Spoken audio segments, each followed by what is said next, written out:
We'll stand it. Perfect. Anyway, so. Quite frankly with it. He's telling you. Okay, I'm gonna flip it. Let's do it. What's up, everybody? We're live. Hello. And we're alive. Let's see if you can see me. mic for Hold his on. stream. Let me take a look. Oh yeah, that's it. Oh yeah, your mic is hot, by the way. Oh, hello. So it's all good. Yeah. Oh, do we figure out how to mute it if necessary? You'll figure it out later. Okay, whatever. What's up, folks? I'm live and alive from Cambridge University's Cambridge Union, in these sacred halls of oratory combat with a 1,000-year tradition, more than 1,000-year no, not a 1,000-year tradition, but almost a 1,000-year tradition. And I'm going to be desecrating these halls with my silliness, but I was invited to come speak here on an issue, and an important issue that's near and dear to me. And I'm going to be over there, right on that podium right there, where the likes of Jeffrey Sachs and Mersheimer has stood behind and delivered excellent speeches. We're going to be doing a Q&A afterwards, a moderated Q&A with my friend here. Hello. So how does sorry, ew, we don't like Oxford. No, we don't like Oxford. How does Cambridge Union work? You want to explain that to him? Cambridge Union, basically, we were founded in 1815. We're the oldest debating society in the world. We have lots of members who are Cambridge students or they live in Cambridge, and they can come to these events. We have debates, and we have high-profile, excellent speakers like Mr. Hasan here. Yeah, it'll be a lovely evening. We're gonna do. Have you guys ever had a Twitch streamer before? Have we had a streamer before? Yeah. I'm not sure. I might be the first. Yeah. I don't think that they've ever had a streamer before. That's crazy. I know some people have invited some in the past that we didn't go through with. Yeah.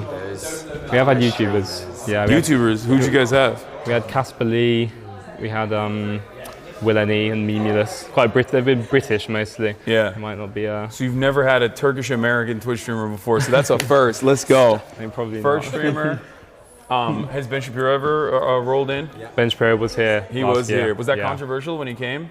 Well, it was. There was no protests or anything. Unlike Peter Thiel and Sam Altman as well. Also got protested the next day. That makes sense. Yeah. I remember the Peter Thiel conversation. I was talking with him earlier about that. He was very sweaty and very nervous, it seems. But we'll see. For those of you who are wondering at home, Hasan, did you write a speech? Did you prepare for it? He was worried about it as well. He asked me. I'd seen. I had faith. Yeah, I did. unworried. I did write a speech. And it's somewhat long, I think. It's a little bit longer than I thought it was going to be. I got some help from Noah Culwin as well, friend of the show, Blowback podcast creator, former senior editor of Jewish Currents. He also helped me touch it up a little bit, luckily. So it'll be a decent speech, I think. It won't be super fiery or anything. But we're going to do a speech, and the format is I speak, and then we sit down on those chairs. Yep. And we will have a moderated Q&A where you're going to be asking some questions, right? I Just will, like yes. a little conversation. And then after that, they're going to open it up to everyone that's in this room, which sounds crazy. I didn't realize it was like that. I've watched videos before, but yeah, people just like sit here and they're like, it'll be like gray names. You know how I like yell at you guys in the chat sometimes when you chime in and you chirp at me over some silly shit? Can I curse here? I feel like it's disrespectful. Okay. Don't worry. It's disrespectful to the oratory tradition. Okay, I got the pass. It's allowed. But yeah, but before we do that, we have some limited time before we get set up in the next like 10 minutes. But we wanted to just like quickly look around the campus. We already got like a little tour ahead of time, but I wanted to show you guys around the campus to see how insane it is that these guys not only run this as students, but also simultaneously, this is a castle. Like these guys literally go to school in a castle.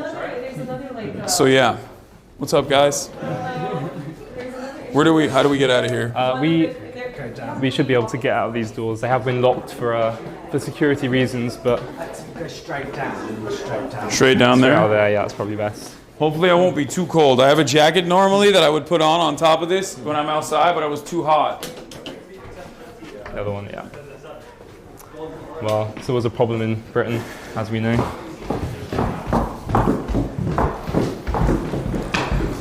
I might be the first speaker that they ever have that pops the tarp and it sheds it completely when we're outside. Because, let's see, hopefully we don't, we're moving away from the, is it effing? No, it's not, it's good. But yeah, I might be the first speaker who actually ends up popping the tarp, shedding the tarp, and showcasing the guns inside. Because it is very hot in there. What's going on? I think we've had some interesting outfits in the past, I would say. Oh, really? Okay. I'm not sure you'd be the first. They're impossibly polite, by the way. And I don't know if it's like you guys being British or what Might play a part. It's crazy. I've been unhinged this whole time. So we're going to go to King's College. Yeah. Well, you haven't done your British accent yet, which I feel I'm trying not to do it. politeness. I feel like it's disrespectful to do to someone when they're in my vicinity. You know what I mean? Like from the comforts of my home. Yeah, that's the appropriate place for it. Far away from British people, it's easy. Yeah. It's effective. But when I'm here, it just like, it doesn't. Faced with us in the flesh. Yeah. Yeah. It's scary.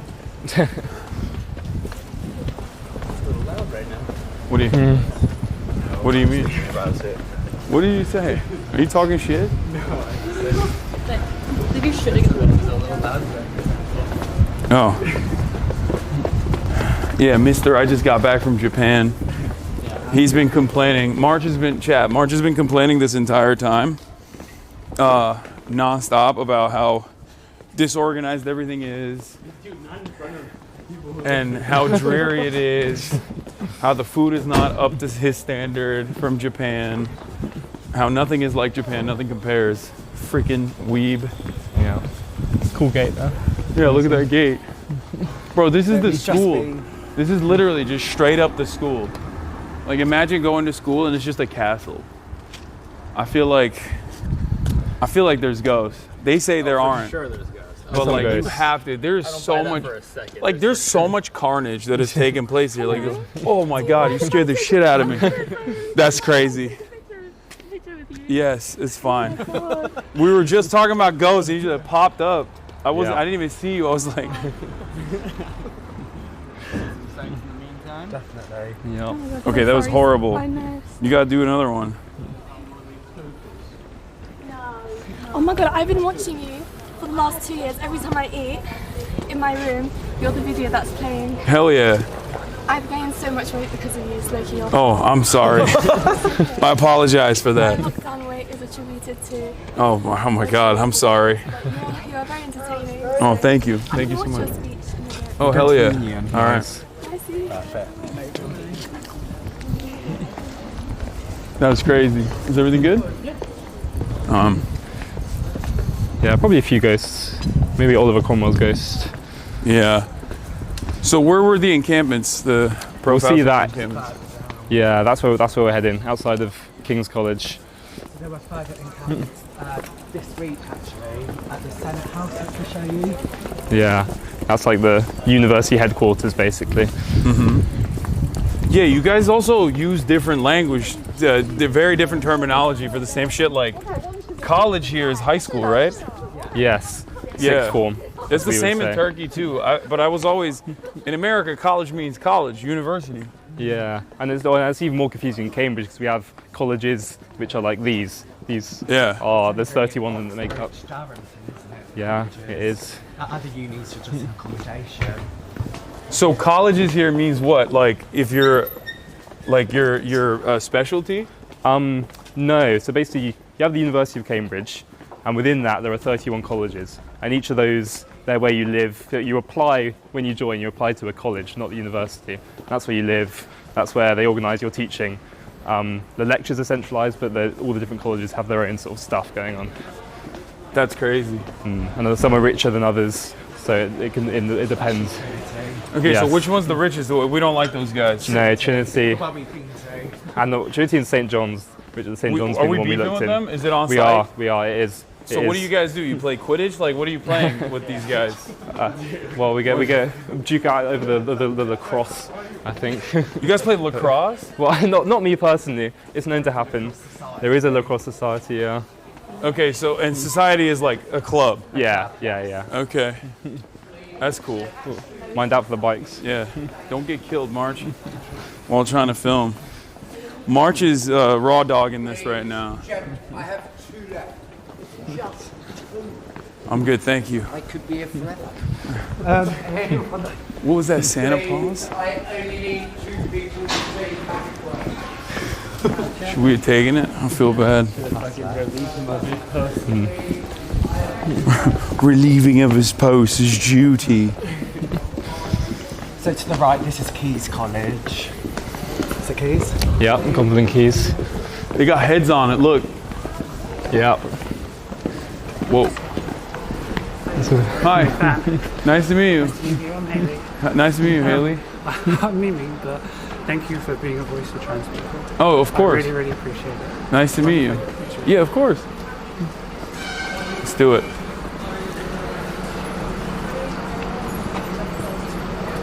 Thank you very much. Have a good one. Yes, we're just about to arrive to the Senate House now. Yeah. The Senate House is Where the encampment was this week. where the encampment was, and the that's second the encampment, yeah. administration office. Yeah, it's also where people graduate. Got it.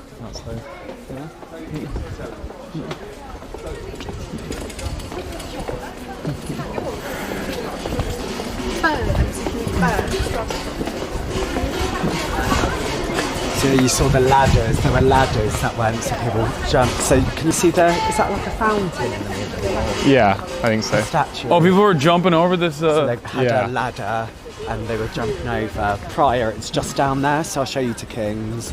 But with King's, they barricaded it now with fencing. Wow. Okay. That's crazy. What's Yeah. this? Oh, it's just the church. This is Great St Mary's Church. It's Great there's a- St. Mary's Church. Yeah, it's like the official university church. You have to live within a certain number of miles of this church in order to stay, really? stay at the uni. Yeah, Okay. that's interesting. What's up, man? Do you mind if I get a picture? Yeah, let's do it. Thank you. No problem. Your hands are longer, so All right, I got it. thank you. I'm a big fan. Watch you on like Firand and stuff. Hell yeah. Fear and mention. Thank you so much. Hey, chat. That's King's Chapel. So this is King's Parade. I would say the most famous street in Cambridge. Yeah, Whoa, it's what are probably these the main guys famous doing? street. Well, with the Georgian flag. Yeah, why are Yeah. they? Oh, are they protesting the Georgian government? I imagine, yes, probably. There's Yeah. often sort of Ukrainian and Georgian protests along here. It's crazy. I don't think you guys have enough chapels. Yeah, we're really not short on enough- chapels. We only have Not about enough churches around here. 40, 100. I'm feeling. I think a lack of God around. Yeah. Yeah. Oh, so they barricaded this here so that people The can't. encampment was on the field over there. Yeah. And how long did it go on for, Alex? It was a few months.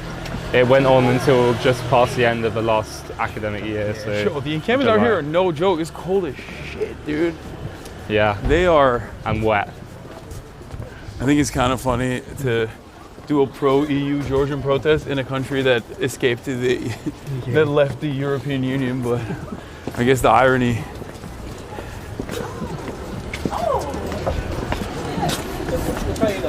Shall we stop? Yeah. Yeah, we should probably go back, right? Back, Yeah. Yeah. So Okay. yeah, that's King's scene. There it is. Yes, King's. Yeah, it's It's King's. Yes. They all blend into one. Right, we'll head back.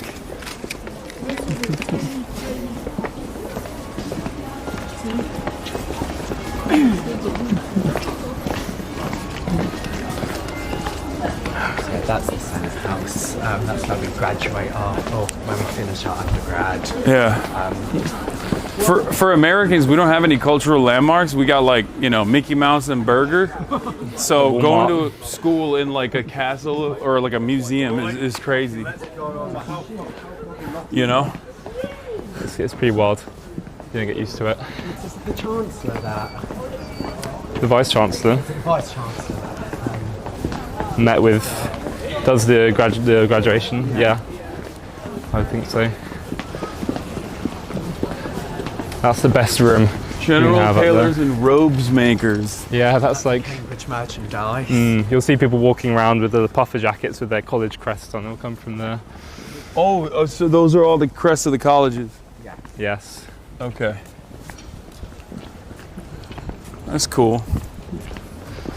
And this is the entirety of the campus?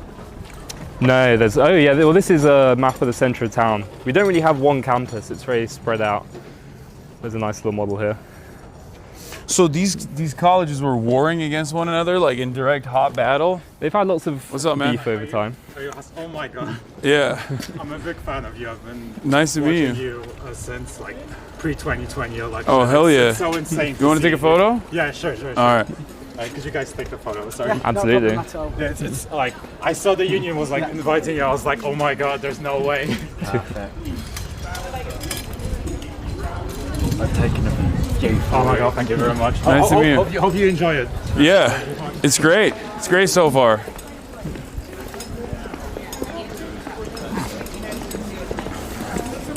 So yeah, the colleges were warring against one another. You were talking to my mom earlier about that? Yeah, they've had some disputes. They back different sides in like the Wars of the Roses, and the rich ones back the right side, and the poor ones didn't.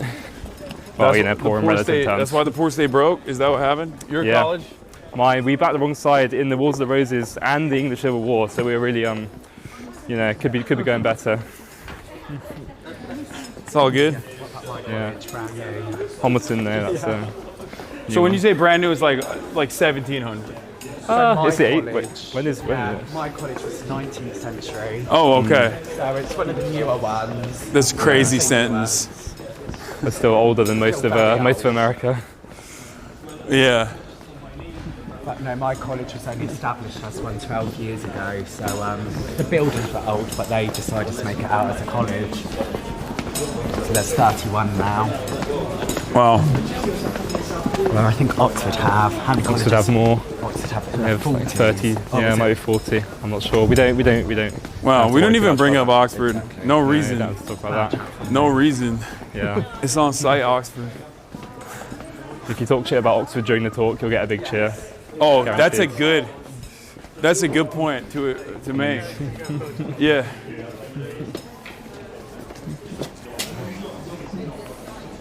Thanks. Nice to meet you, man. What was that? Can you see us? My boss. What's up, man? Selfie? Yeah. Briefly? Thank you, man. Thank you. Have a good one. Okay. In a few minutes away, we'll go to the green room. Yeah. Get you to sign our big book, and on this bit we've had the likes of John Mearsheimer sign on it recently, Ben Shapiro signed this book too. Boo. Yeah, we have a lot of academics. We have debates every Thursday here, so we get academics from all over the world, really. Do you know Stephen Thrasher? I think so. It's quite, he came, I had the privilege of touring him around Charles. He did a great speech.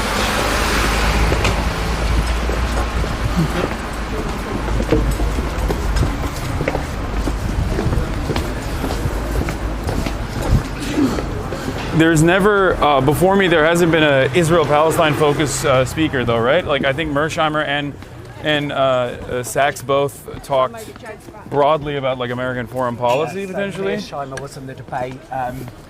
This house welcomes the decline of America. Yeah, I saw that. I love that. That's a bold ass name for. Did you hear that, Chad? Their last, like, I guess it's a debate series. Yeah, this was the House welcomes the decline of America. I think we voted against it, I have to say.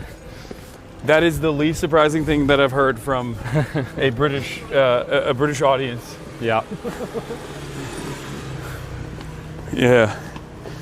I get it. I mean, it's the same in America. Don't worry. And then tomorrow we have the debate on China. Do you know the topic? This house believes the West is hypocritical towards China, is tomorrow's debate. Okay, that one is like, that's not very difficult to argue for. Who's arguing? The president of the union. It's his personal choice. Oh, we've wow. got various academics on there, I think. Okay. That's cool. We're, it's kind of interesting because like this is a big deliberative body. Both the unions are, and I am very openly anti-debate. I engage in it and I do it from time to time, but for the most part, I'm like I usually consider it, especially online, the way it works. I consider it to be like pseudo-intellectual blood sport. And you've seen the debate in Oxford, haven't you? How? Yeah, I saw the Yosef Haddad one where he had to get escorted out. He's getting a little too spicy. Yeah. Son. What's up? Oh, that's crazy. Nice to meet you, man. Nice to meet you. This guy fucking poop socked me in real life. That's insane. You want to take a photo? Yeah, please. All right, let's do it. That's a good way to start conversation. It's a community meme. Here, I got it. You're shaking. I cycled in. No, it's been that good. Just kidding. Nice to meet you, man. Nice to meet you as well. Thank you for watching. Good luck with the speech. All right. Can I just shake your hand? Yeah, what's up? Nice to meet you. That's not podcast. Yeah. Hi. It's crazy. So like, there's people that go here, but they have no idea that I'm on their college campus speaking. Yeah. It's always funny. Imagine you're just. In London. Yeah. You're like, oh, I saw you yesterday or 2 days ago. You were in LA, and then 2 days later, you're like, what the fuck are you doing? Cambridge. I'm on my way to Spoons. Spoons. Yeah. Grab a pint. Oh, we can Grab go there. it's coming out. After. You're gonna grab a cheeky pint of Spoons. You go right at it. Oh, should we go through here? Yeah. You've got your card. I do. Yeah, well, Cambridge has one of the top 10 biggest spoons in the country, so it's a perfect. Oh, place. wow. Yeah. You don't know Spoons? I feel like you and I have been to a Spoons. Is it Weather Spoons? Weather spoons, yeah. Yeah, it's an institution. Bro, it's literally, it's ass. It's like Applebee's. Which is kind of crazy that you guys have your own Applebee's. And everyone loves it. Yeah. And everyone loves it, and everyone rides it. What's up? Hello. Hi. Hi guys. All right. Oh, we can go upstairs, yeah. Hi, nice to meet you. Oh, that's you. Nice to meet you, Hasan. Thank you very much for joining us. Of course, this is exciting. Yeah, no, just upstairs, thank you. Good? Yeah, all good. Watching your tour. You've been watching the stream, have you? Yeah, it looks great. Have you all been watching the stream in there together? Oh, that's fun. Oh yeah, these are all people who've been. We were. Well, Hassan's not a fan. About what? Oh, we're going this way or that way? Oh, just up there.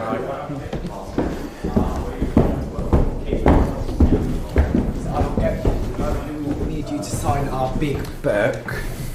Yeah, We're waiting for publicity. You want that on camera? that's fine. Waiting for a moment. Okay. I'm sure everyone's trying. Would you like anything to drink at all? Is there water? It's going well. This live mic is on me. Everyone can. Oh yeah. Yeah. He's on hot mic.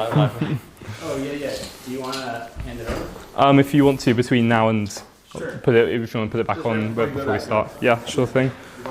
You never figured out how to. I did. Oh, you did figure out how to mute it. Do you want to do that? I want to test it. Let me test it. Okay. It's off now. Oh, it's off. Okay. That's cool. Oh, thank you so much. No worries, thank you. How's it been then? Enjoying the wonderful sights of Cambridge? Yeah, it's really nice. Outside of London, we have only been to Brighton and Birmingham, which is. Why did you go to Birmingham? It was a photo shoot. It was like a work-related thing. But yeah, Birmingham leaves much to be desired. But Cambridge is very quaint. It's really nice. How much It's are we sick. talking about South Korea today in the Q&A? We can talk about South Korea. Pretty cool. Yeah, it's been pretty insane to follow overnight. Yeah, I have no idea how what the Q&A format is going to be like. I assume that people are just going to be like shooting random questions. Yeah, I mean, like for my questions, there's some about Israel Palestine. There's some about there's more general ones in there as well. Mm-hmm. It's kind of wide ranging, and I imagine people will ask about all kinds of kinds of things. Yeah, that's exciting. We can talk about South Korea too. You need to sign our big book. Of course. That's so funny. So with the book, you should get our speakers to write a message. Hi, chat. Do your signature and a message you have for the union. I'm holding. Okay. I can flick through it. Whoa, there's posters. Yeah. Why do they always use this picture? This house would disband the UN Security Council. God damn.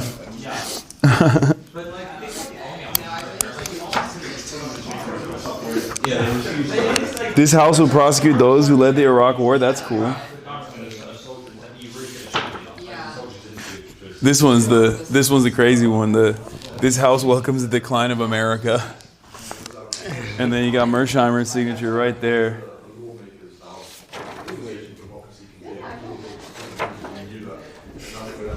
This house believes British democracy has failed.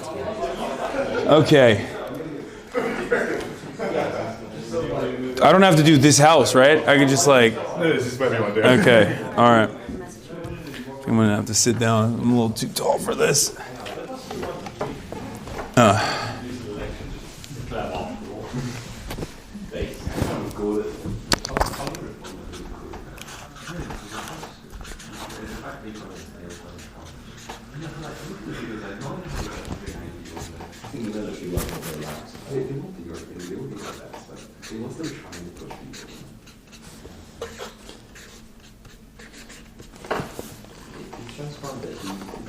Issued orders to arrest not only the leader of the opposition party, but the leader of his own party, and basically every single senior parliamentarian in the chamber.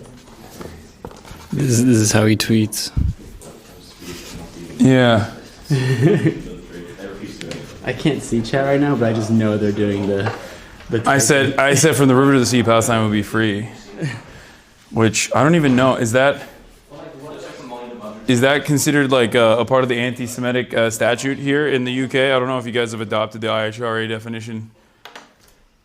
Sure, but we are Society. So There you go. Free speech. And then you want me to sign these?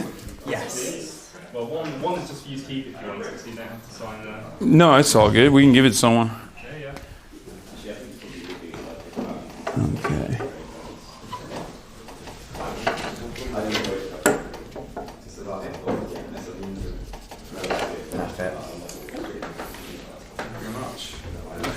Should have never let my hair grow that long. It was a major mistake. Who do I give this to? Let's place it on the table. Okay. All right, perfect. Now, And then now we just get ready, right? Yeah. Okay. Cool. at what point do you think I should go out there and post them up?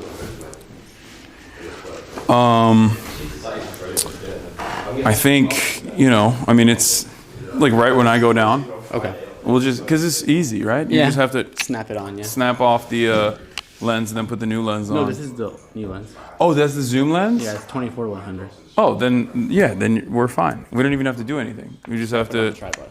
prop it on the tripod. Okay, we'll just chill out here for a little bit. What are you guys drinking? Hot cocoa? Oh, coffee. There's coffee? I haven't eaten yet today. I forgot. Yeah, it's crazy. Yes. No, I don't want it. It's fine. Just straight coffee is fine for me. Maybe leave a little room up top for some water because it's gonna be too hot, I assume. Yeah, wait, no, I can Yeah. Yeah, Oxford is shit. That's Thank you. Yeah. No, I know that. Alex, the reason why Cambridge was actually founded was because there were a bunch of academics at Oxford in like the 1200s. Yeah. Really pissed off, hated what was academics, whatever. So they killed a bunch of people. They came here and founded Cambridge. They just threw hands like that? They do hands like that, yeah, it was crazy. That's crazy. That's why we're on top. Yeah. Yeah, they don't do that no more. I feel like it'd be a lot cooler if the academics were duking it out and they were fighting. What's happening? Way too dank? What did you do? Oh, is it the audio? Oh, I was just turning it off. Yeah. Let's go. Yeah. All right, chat. Are you guys excited? Is it weird that I have it written on my notes app? No, not at all. That's really chill.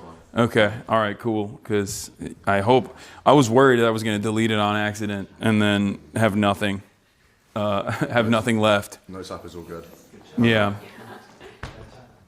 And it'll probably be around like 15 minutes. 50 minutes, yeah. Then Yeah. Alex will ask some questions, then turn to the audience. What's the longest speech anyone's ever given here? There was a 55-minute one by Peter Thiel. Yeah. It was a bit of a rant. What was he yapping about for 55 minutes? Diversity, equity, and inclusion. Yes, the dangers. Oh, he's the dangers of wokeism, basically, for about 55 Yeah. minutes. We get a few. It's like very like flip of the coin. I think we rarely get like a massive name that's like right in the middle. It's sort of like someone like yourself or sort of complete other side of the spectrum. Ben Shapiro, Peter Thiel. So it's Yeah. It's, Shapiro did keep it short though. oh yeah, to be fair, yeah. Yeah, he kept it short because he was probably trying to dunk on some college kids. Yeah, he was. There was a whole format where they were like going up one by one against him. Yeah. I can't like he failed though.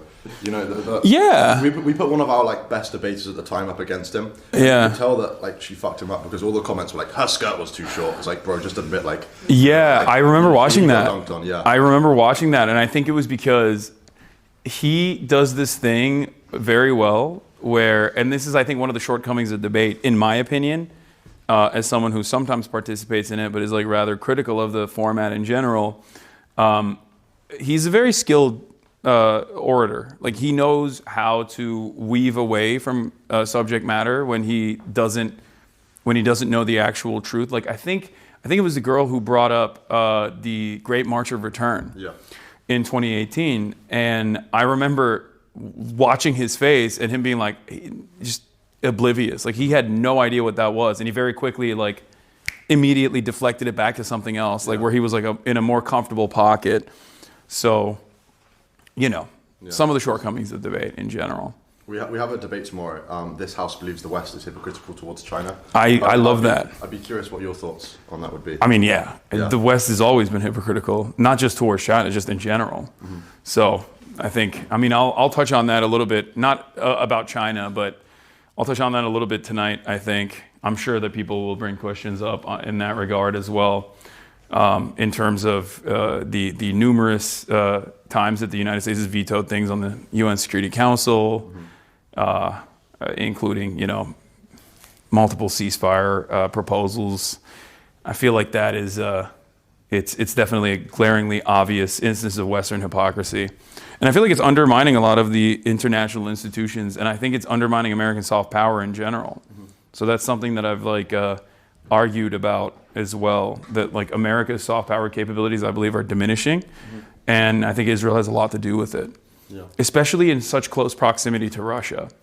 It happening almost back to back and now simultaneously, where you see the ways in which America dealt with Russia's unjustifiable invasion of Ukraine, where despite not being a part of the Rome Statute or even, ever really appreciating the existence of the ICC, they were very collaborative with the ICC when they were prosecuting Vladimir Putin. But when the crosshairs have turned on a very valuable ally like Benjamin Netanyahu and Yoav Gallant, all of a sudden it's just they flipped the switch. They're like, this is a banana republic. These guys are only supposed to go after thugs. I can't believe they're doing this to our ally. We're next. Lindsey Graham is shitting in his diapers, talking about we might be next if the ICC comes after Israel. And I think that kind of stuff is, I think a lot of people see it. Yeah. People that believed in these institutions, not out of mere formality, but because they wanted to believe it. They wanted to believe that these are actual instruments of justice. All of a sudden, seeing the obviously hypocritical ways in which the American government and Western powers have used them. Yeah, we actually had a debate 2 weeks ago. This House would disband the UN Security Council, which was sort of echoing a lot of the stuff that you just said there. Yeah. Whether actually, I think they should just kick America out. That's what they should do. We did that one as well the week before. The decline of America. Yeah, I saw Mersheimer was advocating for that. Dinner was crazy. Yeah, he's so interesting. I heard he's he was debating all the way after, even after his debate time was over. Yeah, so in the bar afterwards, normally people go and sort of the conversations continue, and normally it's sort of the younger professors and the younger politicians. He's quite old, but he was there all the way till closing time. So it's arguing with 18 and 19-year-olds. So yeah, he loves that shit.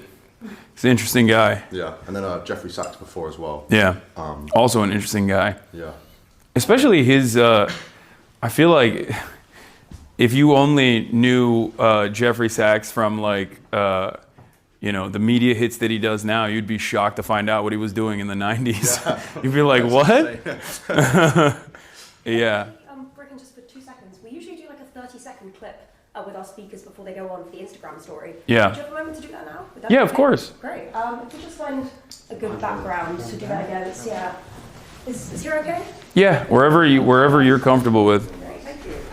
So, doesn't need to be anything long. Just who you are, why you're maybe excited to be here, and what you might be speaking about today. Yeah. Right. So if I go 3, 2, 1, and then you start on your feet. Okay, right. 3, 2, 1. Go. I'm Hasan Piker. I am an American political commentator on Twitch. I'm here to speak at Cambridge Union about Israel-Palestine. I'm very excited to hear what all the students have to say. Brilliant, thank you. All right. I'll just listen to that back and see if we can hear what people talking about. Yeah, perfect. Great, thank you so much. Good? All right. I didn't mention that you went viral. Oh, you went viral with the... Well, Elon Musk reposted Elon Musk put it, and with a interesting, and it about, got 45 million views or whatever. Oh my God. Elon Musk. I hate him. I can't say I'm a big fan. You guys hear that he wants to give Nigel Farage $100 million? That's cursed. And surely illegal. Yeah, but when you're a billionaire, you get to do whatever you want. So we'll see. We'll see how illegal it is. It's I like that we're treating the UK as as though it's a developing nation. We're like, oh yeah, we're gonna democratize the UK, whether you like it or not. Bring some of that wonderful American spirit of enterprise and the free speech, money. Freedom brackets money. Yeah. Yeah. That's good. He thinks Keir Starmer's a Stalinist, which is quite funny. Well, he is, yeah. He thinks he's locking up people. Keir Starmer, Yeah, he thinks he's locking up people for sort of thinking bad thoughts. That's Elon Musk's perspective. Yeah. Which is quite threatening when it's the richest man in the world, actually. Who hates your country to that degree. Well, he hates our country to that degree too. So I think he's doing a lot of damage right now in America. We'll see how he can branch out internationally with that. All right, we got 7 minutes. Do you mind if we do a quick headshot just for the YouTube thumbnails that we do? No, of course, let's do it.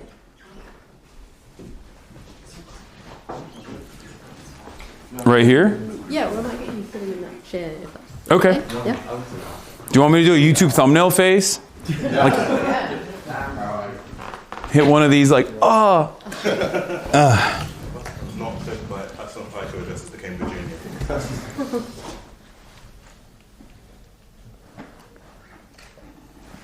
Is it just my head or is it the whole thing? Should I sit like this? I don't know.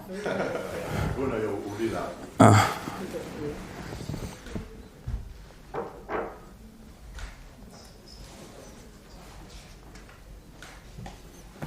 I feel like this is slutty.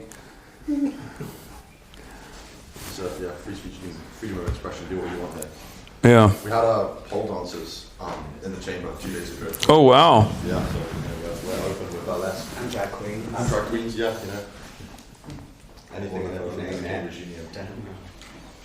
That's great, thank you. Thank you. Okay. King, sit forward. They're gonna call your head tiny. Oh no. True. No, I messed up. That's true. Chat tried to warn you.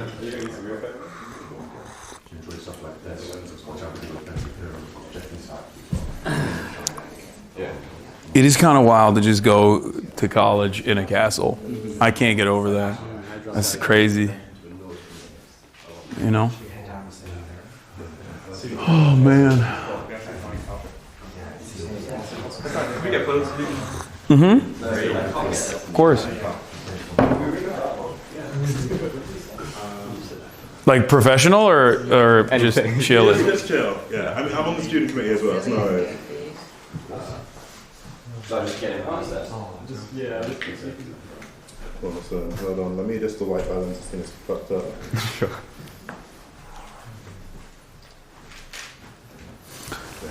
Hold on. Did you blink? Oh god, I don't think you blinked. Right. Oh, well, what's oh god. The idea of 20,000 people watching this is insane to me. Don't link again. Oh, good? Of course. Oh my god, I sent the invite email. I'm so excited. Without the vowels. Oh.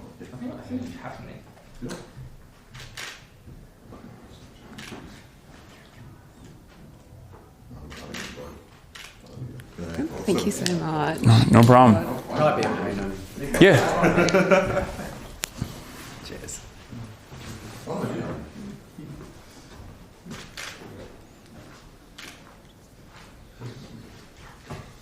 Everyone's mewing so hard. You got to. Anyone else want to put the lens cap back on? I mean, if you're insisting. Tim is the president. Thank you, I appreciate that. Of course. I texted him when I called him that he wasn't outside the front. I'm already here, no worries. Thanks, Chris. All right. Appreciate it. Of course. Used to being in front of the camera by now. Doesn't he sound like Connor Dog, Virginia a little bit? Oh fuck! Is this an insult or? No. He does a little bit. You don't think so? Maybe I'm being anti. I guess like technically, I mean he's Welsh. He's Welsh? Yeah. I've never. Wow. See, it comes out. That part kind of says, yeah. Yeah. Chat's saying yes, dude. Chat. Yeah. Chat agrees with me. Chat, is he cooked? Yeah. No, he's a voice actor. He's great. A voice actor. Yeah. He does like video games and stuff like that. He's a Twitch streamer. Okay. Nice. He do you guys know what's the Chris Broad abroad in Japan? Oh yeah, I fucking love Chris Broad. Yeah, so he's one of Chris Broad's good friends. No he's way. always in the videos. Oh bro, Chris Broad. He's the Welsh guy in the videos. No, I've not watched him like a year or two. He used to be like my favorite YouTuber when I was a kid. It's Japan is amazing. Yeah. Okay. Let's do that. Let's get the other one mic'd up too. Yeah, he's getting mic'd up right now.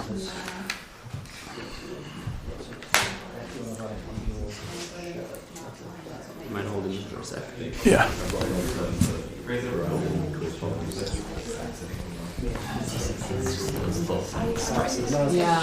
Hi, chat.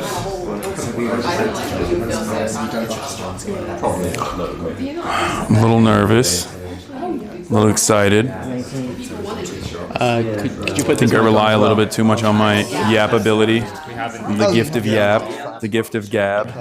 We're going to also But I think it'll be all right. Ultimately, I wrote the speech in the car over here. In the car ride. It was a long car ride, to be fair. Thank you. Very long. So hopefully, I won't be embarrassing Twitch and my community and the heads. Yeah. All good. Fab, we're going to give you one of these. You've got a jacket pocket or something that we can pop the Put it in here. into, if that's okay. That will work fine. Let me just pop I don't know if you want to, in case you need to take the jacket off, it's too hot. I don't know if there's any risk for that. I can handle it. I can deal with the microphone.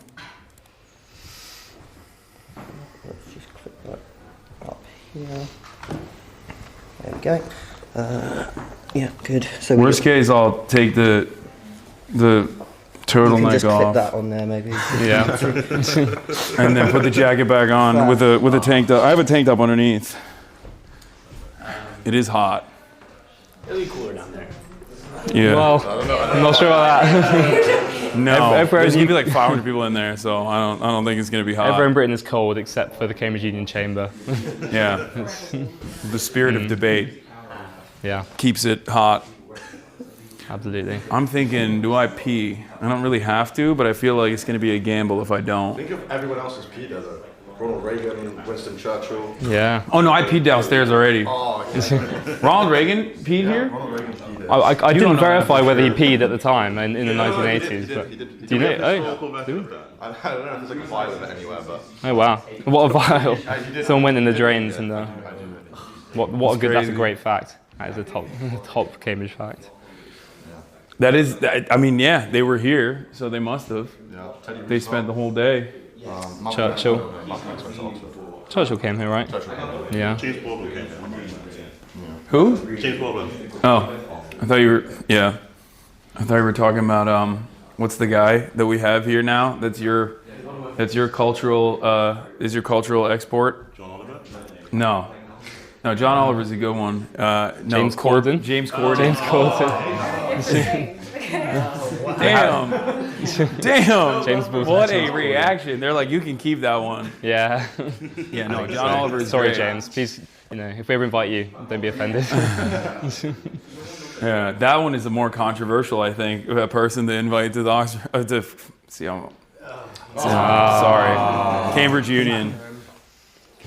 Yeah, we could get processed. Boo, we don't if like you- Oxford. We don't like Oxford. Oxford are really bad. Yeah. So Actually, true. now, I step down tomorrow. I can say what I want. Actually, Ken Griffin, 28th richest man in the world. He said that Oxford. He said that they were their committee. No, not him. Sorry, his team. His team said that their team were awful at responding to emails. Wow. Boo. Oxford are bad at responding to emails, guys. Well, I'll tell you this much. We love an email. They originally said that it was okay for us to stream it, just like you guys did. And then they try and sell you it, right? And then, Like, and then what happened is, as soon as I touched down in London, they reached back out to my manager and were like, "Oh, you can't stream it, by the way." So like, that's rude. Yeah, I'm not gonna do that. But we followed through. I don't think anyone's ever streamed this bit before. This is a real behind the scenes. They care about money, making a buck. We care about, we do this for free. We care about, Yeah. we care about the Getting it message. out there. Exactly. I like that. Yeah. This is a Stephen Hawking room, actually. I don't know. Yes. Yeah. Wait. Oh, really? Yeah. Yeah. By Oh. Stephen Hawking's family. They were here the other day. Interesting. Yeah. I'm gonna. Okay. Do That's cool. those of us want to head down? You want to tell the chat that I'm Yeah. setting up a tripod? Yeah. Chat, we're going to go downstairs in a little bit. And March is going to plop the. Thank you. March is going to plop the camera on the tripod. It's not going to interfere with anything. No, but you'll be off camera and they'll be. Yeah, I'll be off camera while you do that, but not really. I mean, your mics will be hot still. So. Yeah. Yeah. Okay. So yeah. Shall we step down? All right, everyone else is sitting down. They'll take their seats. Do you want to go to the toilet beforehand? We've got time if you want. Give me your mic if you do. No, but you know what? Sure, I'll give you the microphone. I mean, I have another one. The Oxford people will be able to rate the. It's okay. They'll be able to rate the stream. I'm just gonna set. The bathroom's the one downstairs, right? There's a couple. Like the closest one here. The closest one should be the disabled one, if that's. Yeah. Maybe I'll go set them up now then. Yeah. Just go set it up now. Okay, just remember to come grab the mic from me. Yeah. All right, chat. Fucking little Marchy side quest.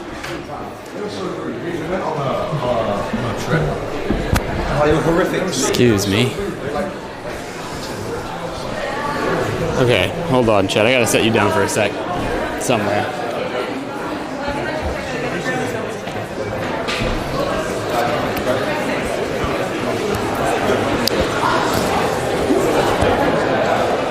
Okay. I'm gonna set you down and then put you on a tripod. Hold, chat, hold.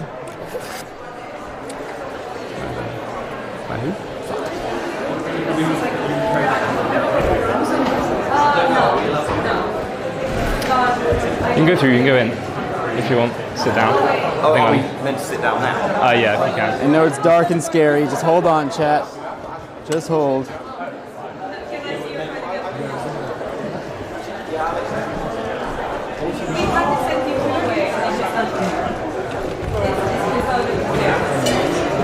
Hello, Chris. I won't. I'm sure all of the chat will remind me if I'm looking.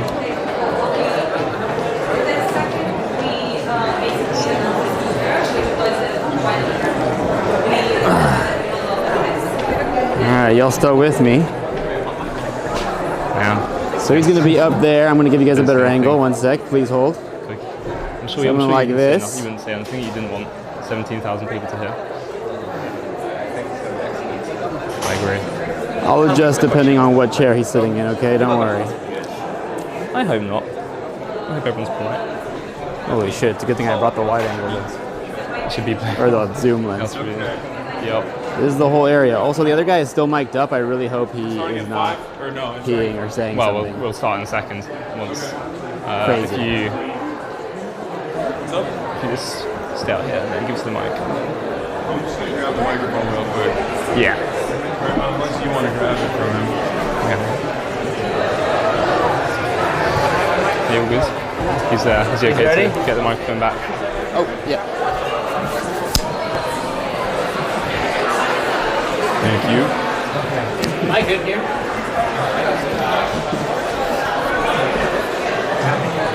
Yeah. Very cool. I think it would do fine. Yeah. Thank you.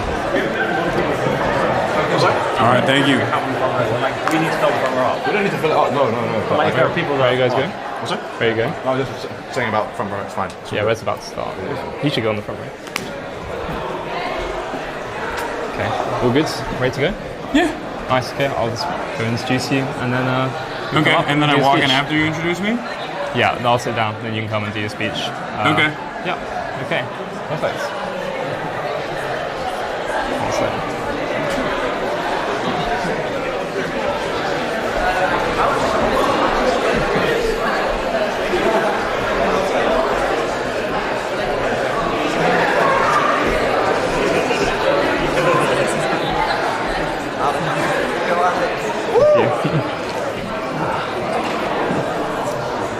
Good evening, everyone. Thank you so much for coming today. We have a very special guest today. He's a live streamer, he's a political commentator, and he's a powerful public figure. Please give a very warm welcome to Mr. Hasan Piker.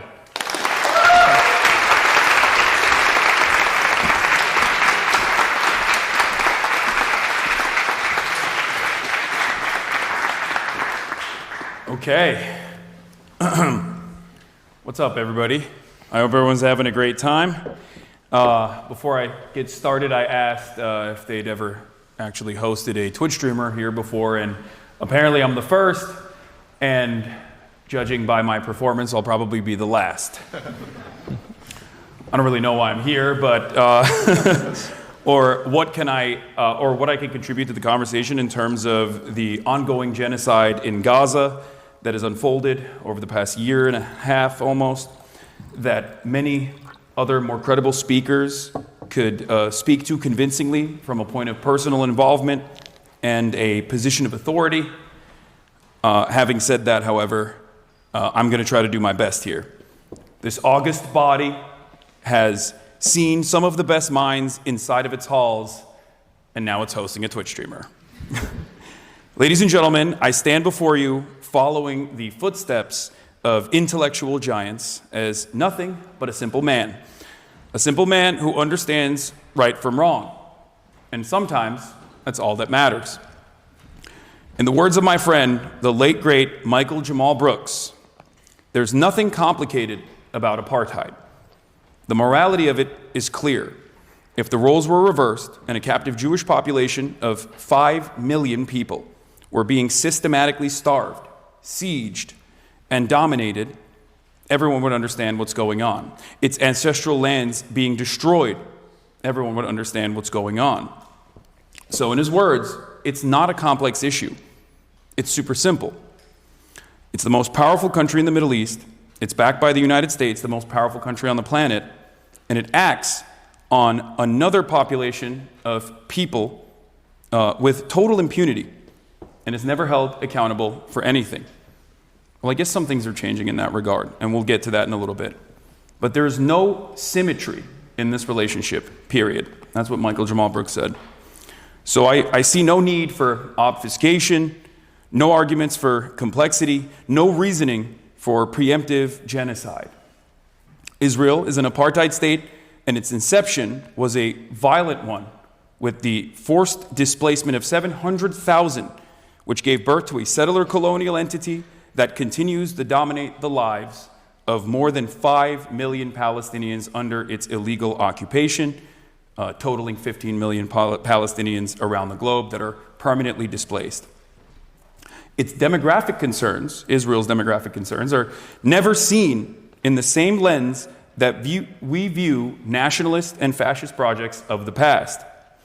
It also happens to be one of the most impressive nationalist projects the world has ever seen. From the revitalization of Hebrew as a language, to finding a nation state for a revolutionary people who had been historically oppressed, victim to countless pogroms and the Holocaust, Israel could have been a story of success and overcoming great odds. Except its inception was built around a lie. That this was a land without people for a people without land. Albert Einstein called out that lie early on as well. 10 years before the inception of Israel, Einstein described the proposed creation of the state as something which conflicted with the essential nature of Judaism. He warned against the violence of Menachem Begin and many other early Zionist militias. In 1948, Einstein and a number of Jewish academics sent a letter to the New York Times to protest against a visit to America by Menachem Begin. Menachem Begin also was never able to actually come to the UK either for his involvement in previous bombing campaigns as well. In this letter, they denounced Begin's Herut, Freedom Party, likening it to a political party closely akin in its organization, in its methods, political philosophy, and social appeal to the Nazi and fascist parties. Einstein understood the dangers that nationalism of this sort presented. After all, he had fled Nazi Germany. Nowadays, this sort of analysis is met with tremendous resistance. Given our comforts living in the heart of empire, we focus more on the feelings of those in the West rather than the violence that our tax dollars are contributing to. But I want to go back to the beginning for a little bit, which helped me understand the ways in which Israel's violence has remained unchecked, especially because the similarities in the contemporary way that Israel has dished out its violence are glaringly obvious.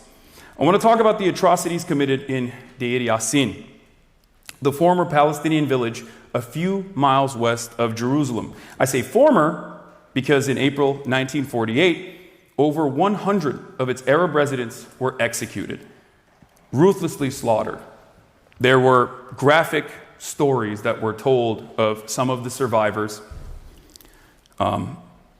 including but not limited to having a baker and his son lined up against the baker's oven and trying to force the baker to throw his son in the oven. And when he refused to cooperate, throwing his son in the oven and then throwing him in afterwards. The only reason why we know is because there were survivors that were left to tell the story. So they could go and tell the other Arab villages that if the Zionist brigades were coming, that they must evacuate. The massacre was committed by Zionist forces. Radical right-wingers led the attack, but were supported by the Haganah, which later became the IDF. But Deir Yassin was not an isolated massacre. It was a pivotal moment.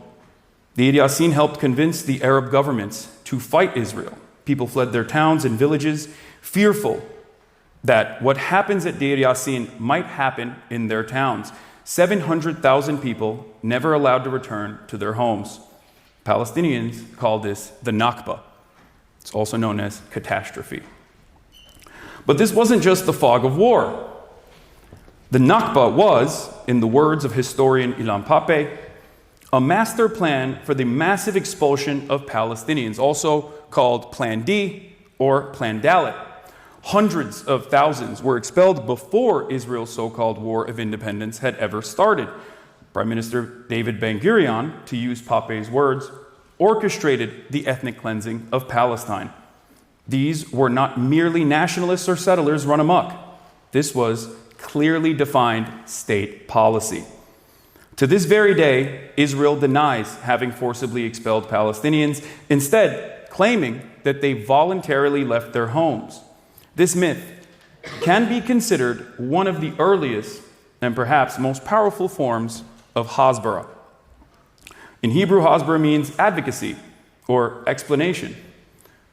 In the Western world, it just means lying. In 1948, there were Jewish extremists supported by the main military raiding and depopulating Palestinian communities. In 2024, we have the same problem. In 1948, the Israeli government told the world that Palestinians were responsible for their own suffering, lying about the orphans, widows, and the homeless that Israel had created. In 2024, we have the same problem. And in 1948, when people all over the world took notice of Israel's savage treatment of Palestinians, Israel could only respond by lying, using Hasbara to tell a different kind of story about its atrocities. In 2024, we still have the same problem. Now, people always ask me, Hasan, why is Israel so important? And I think this is a rhetorical trick. Why is Israel's allegiance to America so important? I think a lot of people ask this in earnest, but some people ask because they want me to say anti-Semitic things. They think that I'm going to say, oh, because Jews are powerful, they control the media, they control the government. This is not true. That's not the reason. At this point, at different points throughout time, the story in Israel and Palestine has been more or less the same. But ultimately, Israel has served different purposes for the United States, its primary benefactor. Israel has been our Cold War ally. Israel has been a punisher of misbehaving Arab oil states. Israel has been a partner in Western espionage. It is an unsinkable aircraft carrier in a resource-rich region. That's very important to American State Department interests. But for 66 years, the violence has continued, with broad support from the West. The Israeli government has been free to occupy Palestinian lands and destroy Palestinian life. Ever since the failure of the Oslo peace process in 2000, the rise of the settler movement, and Benjamin Netanyahu taking control of the Israeli government, America's ironclad support for Israel has remained exactly that. But in the last decade, something has changed. Two things have changed, as a matter of fact. The first is that Israel has totally lost the younger generation. The younger generation of Americans, but also the younger generation of the Western world in general, who are shocked by its policies in occupied Palestinian lands. And the second thing that has happened is that Israel's powerful advocates in US politics and media, the Israel lobby, no longer have a total stranglehold on the left and the right. The media is not as favorable to Israel as it once was. I'm obviously a living, breathing example of this. I think someone like myself would not exist in any other format, in any other medium, in any other time. But that's not the entire story, obviously. I'm not just here to focus on myself and what I do. I think I want to talk a little bit more about the broader picture, the bigger picture. You never could really hide a genocide from the world, but it's especially difficult in the present moment. Every day, we are inundated with footage from Gaza of untold atrocities, countless atrocities. We see depictions of the worst that humanity has to offer. We see children in body bags, drone strikes, mass displacement, the horror. We see missing relatives, sick babies, wailing mothers, and so on. This accumulation of this evidence, freely available on today's internet, is what is currently burying Israel in the court of public opinion. It's turning Israel into a pariah state. Hasbara wasn't built to refute this many dead children. Israel was really bailed out in the media in the past because of how slow the establishment press was to recognize the atrocities that are unfolding. It took prestigious outlets many weeks and months to tentatively identify an obvious genocide that quickly came together in a matter of days. Nowadays, you learn about the gruesome conditions of Sde Taiman, a concentration camp, or quadcopters sniping children, or broadcasting the sound of children crying for help to lure out unsuspecting Palestinians with the express purpose of murder, months before it reaches the headlines of legacy publishers in the West. That is, if they're covered at all, like the pro-rape riots, pro-rape January 6th, that took place after the Israeli government tried to prosecute 9 concentration camp guards for, I'm sorry for using this language here, for raping Palestinian prisoners to death on camera. I say tried because not only did the riots succeed, the main perpetrator became a television personality. And so we have learned since October 7 that Israel can conduct such wide-scale atrocities, killings, kidnappings, and bombings and expulsions, even without its usual PR shield, so long as its actual political shield in Washington holds up, as well as the Iron Dome.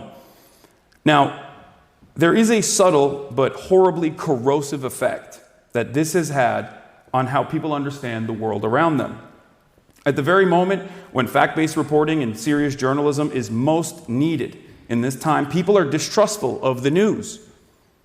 Platforms like Twitter routinely surface the worst of the worst kinds of content, but the most divisive, most hateful content. But Elon Musk is not the only person responsible for this. And I hate Elon Musk, okay? I hate Elon Musk as much as you guys hate Oxford College. I heard that if I say that, I'll get some applause breaks there. So that was my exit ramp. But it's not just Elon Musk, it's not just Twitter. It's happening all around. Young people, men in particular, who don't have much education or literacy skills with no hopeful prospects of the future are being propagandized by waves of right-wing influencers who have never had megaphones this loud. Although this issue most often gets brought up in the context of the 2024 election and Donald Trump, there's more to this. I think it's important to connect it to Palestine as well. These are forces who want to normalize the current levels of violence and to convince people that actually it's good to be this bloodthirsty. While it was Joe Biden who gave Israel the blank check with which to commit a genocide, that decision has created an entire galaxy of right-wingers who are actually in position to cash it. And cash it they are currently. If you've seen the Donald Trump cabinet picks, you know exactly what I'm talking about. The traditional forces that could keep this kind of thing in check, particularly in politics and in media, are unfortunately weak. And they're getting weaker by the moment. They're out of power. They're broke. They're technologically weak. They don't understand the space. They don't understand the online content creation sphere. And I feel like they've, most importantly, with their coverage of Gaza, discredited themselves to an entire generation. It seems right now that those people who genuinely desire for a better future, who want an alternative to the genocide, will have to start looking amongst themselves, looking within themselves, their friends, and away from the mainstream if they want to help bring something like justice into the world. So I stand before you as a man who simply wants some semblance of justice for the Palestinians. I urge you not to lean into nihilism and succumb to helplessness, because you do not need the academic pedigree to know right from wrong. All you need is your moral compass. As someone who has seen the Palestine question evolve over my past 10 years of public advocacy, I never would have imagined international organs demand legal restitution from America's most valuable asset. After all, there are decades where nothing happens, and there are weeks where decades happen. Thank you.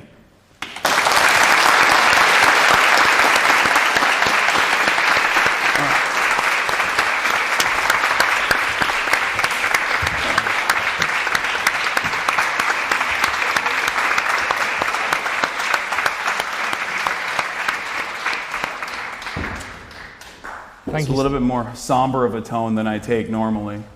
Yeah, well, thank you so much for that speech.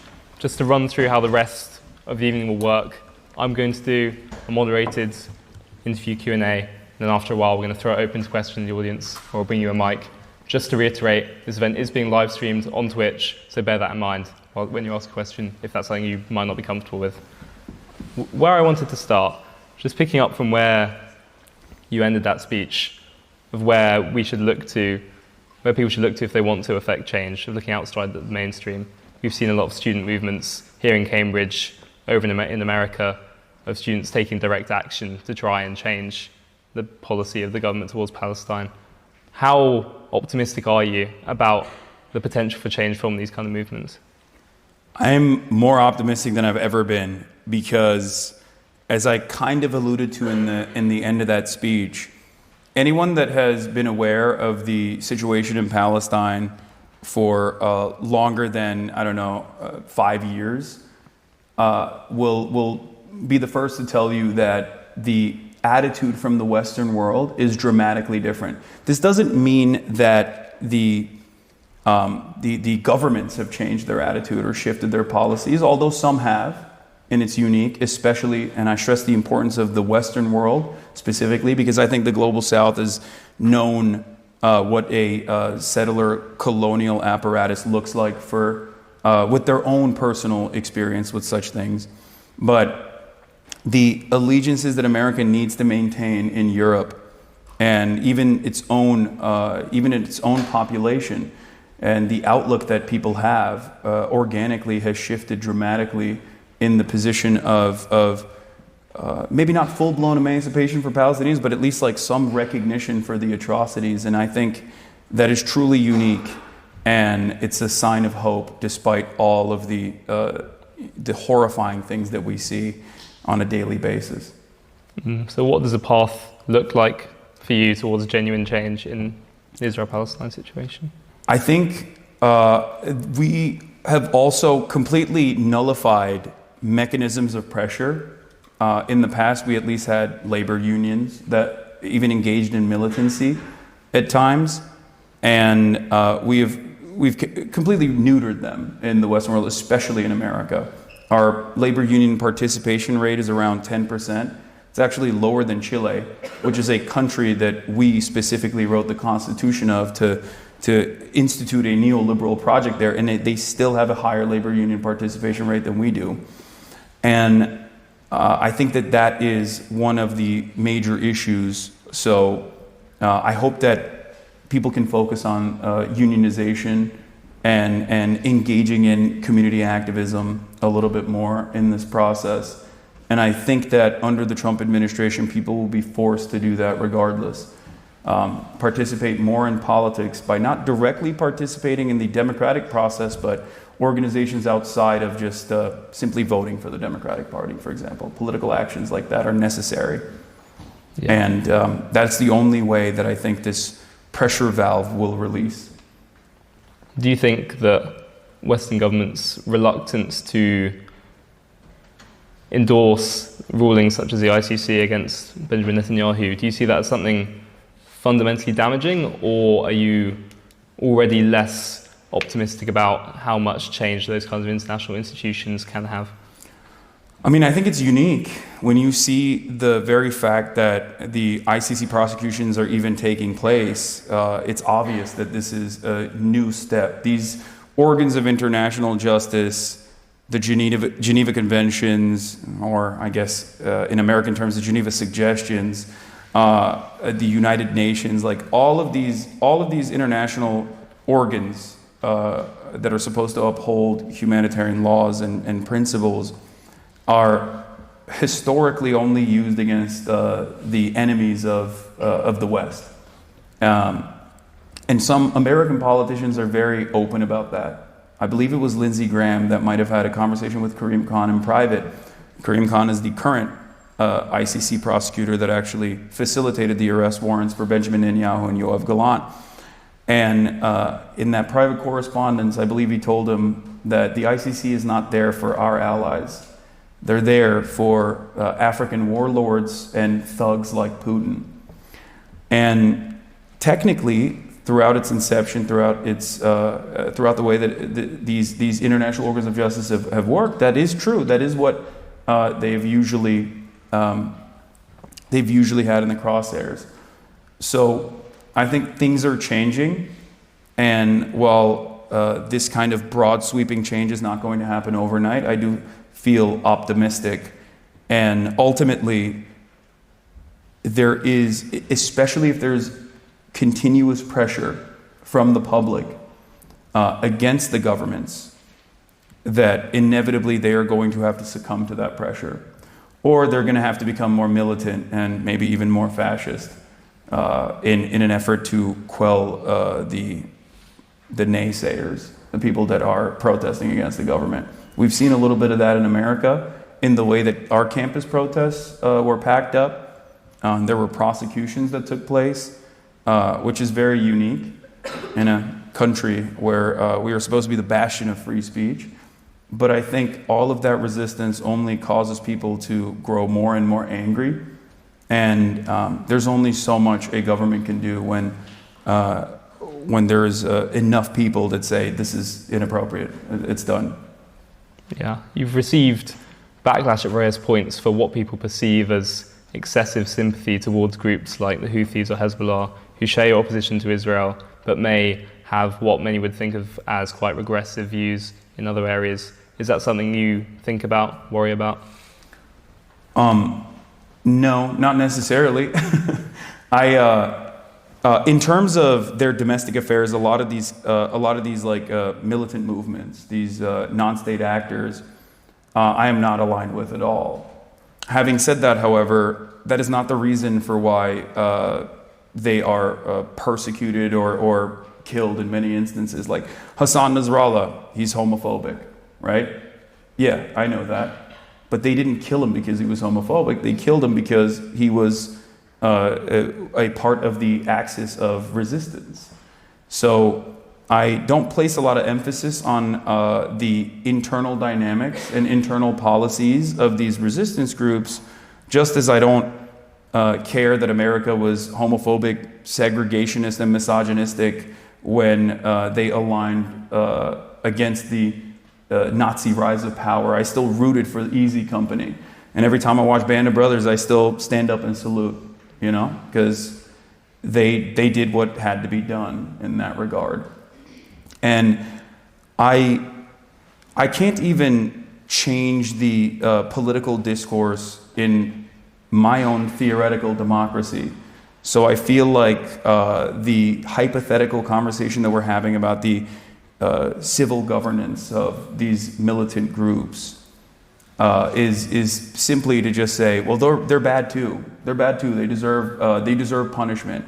When in fact, the real reason I think people are critical of them is because of their opposition to Israel. I mean, I'll take it one step further.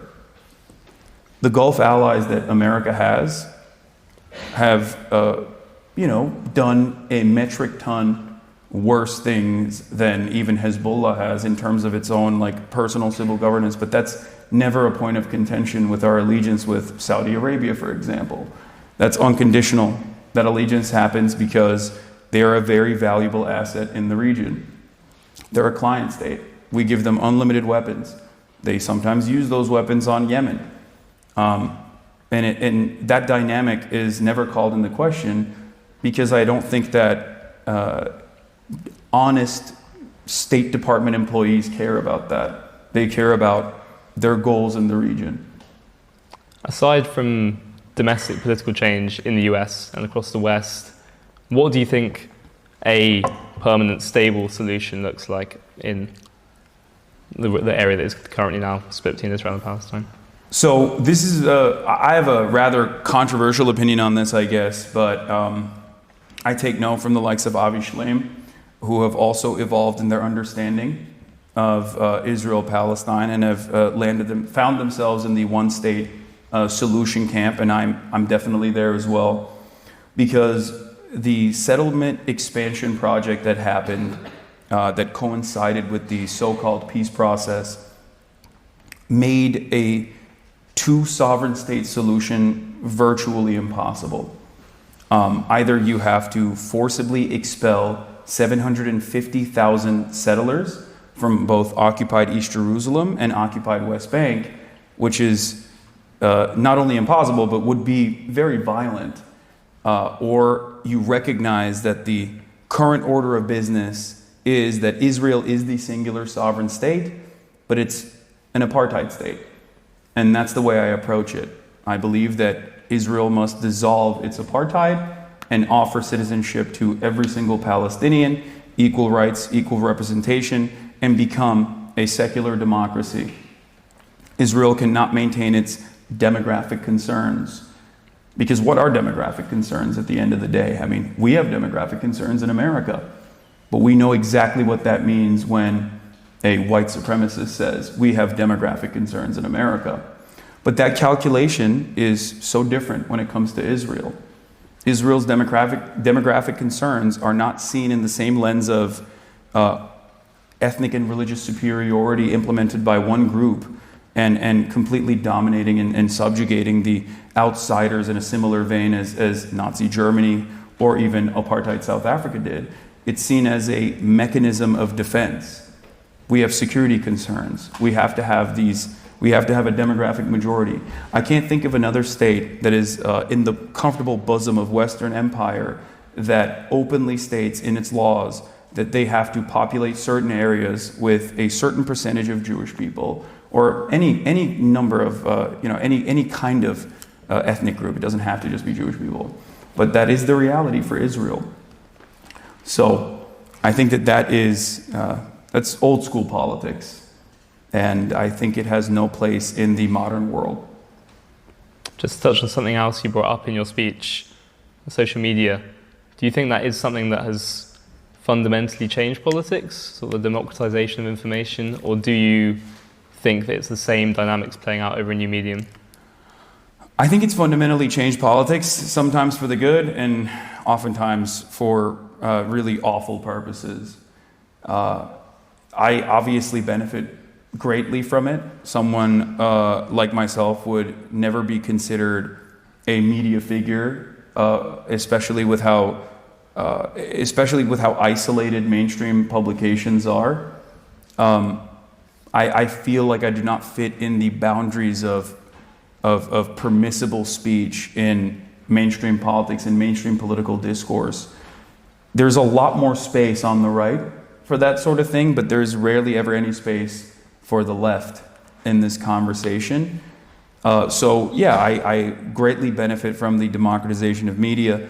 I also understand that for the first time ever, we get to see conflict in real life as it's happening, as it's unfolding. We get to automatically see the victims of American empire or the victims of Israeli actions as real human beings. In the past, I think, and in the early stages, in the immediate aftermath of October 7, CNN and numerous other publications basically kept running the same route.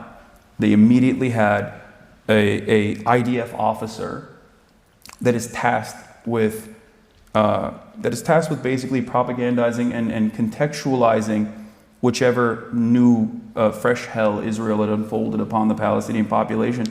They would go on CNN and immediately talk about how these are terror babies. They had to be killed. This hospital is a terror headquarters. We had to bomb it. And because of TikTok and because of other various social media platforms, people were able to see that that was not the case. People were able to see that, no, you're killing, regular civilians. Like, I know because, I watch them on TikTok. And I think that has definitely played a role in people no longer being as confident in legacy publishers. But there's also the downsides of the democratization of media, whereas people with whichever mindset can go on and do something that we like to call grifting, where you saw a lot of this during COVID, where people were just straight up saying, mainstream narratives on COVID are all false, COVID is fake, it's not real, the vaccines make you gay and autistic, don't take the vaccine. And there was plenty of space for that. Like, some people were actually selling their own personal products and trying to monetize on this. But other people were simply doing it because there was a lot of interest in this. There was a market for fake information. And I don't know how to deal with that.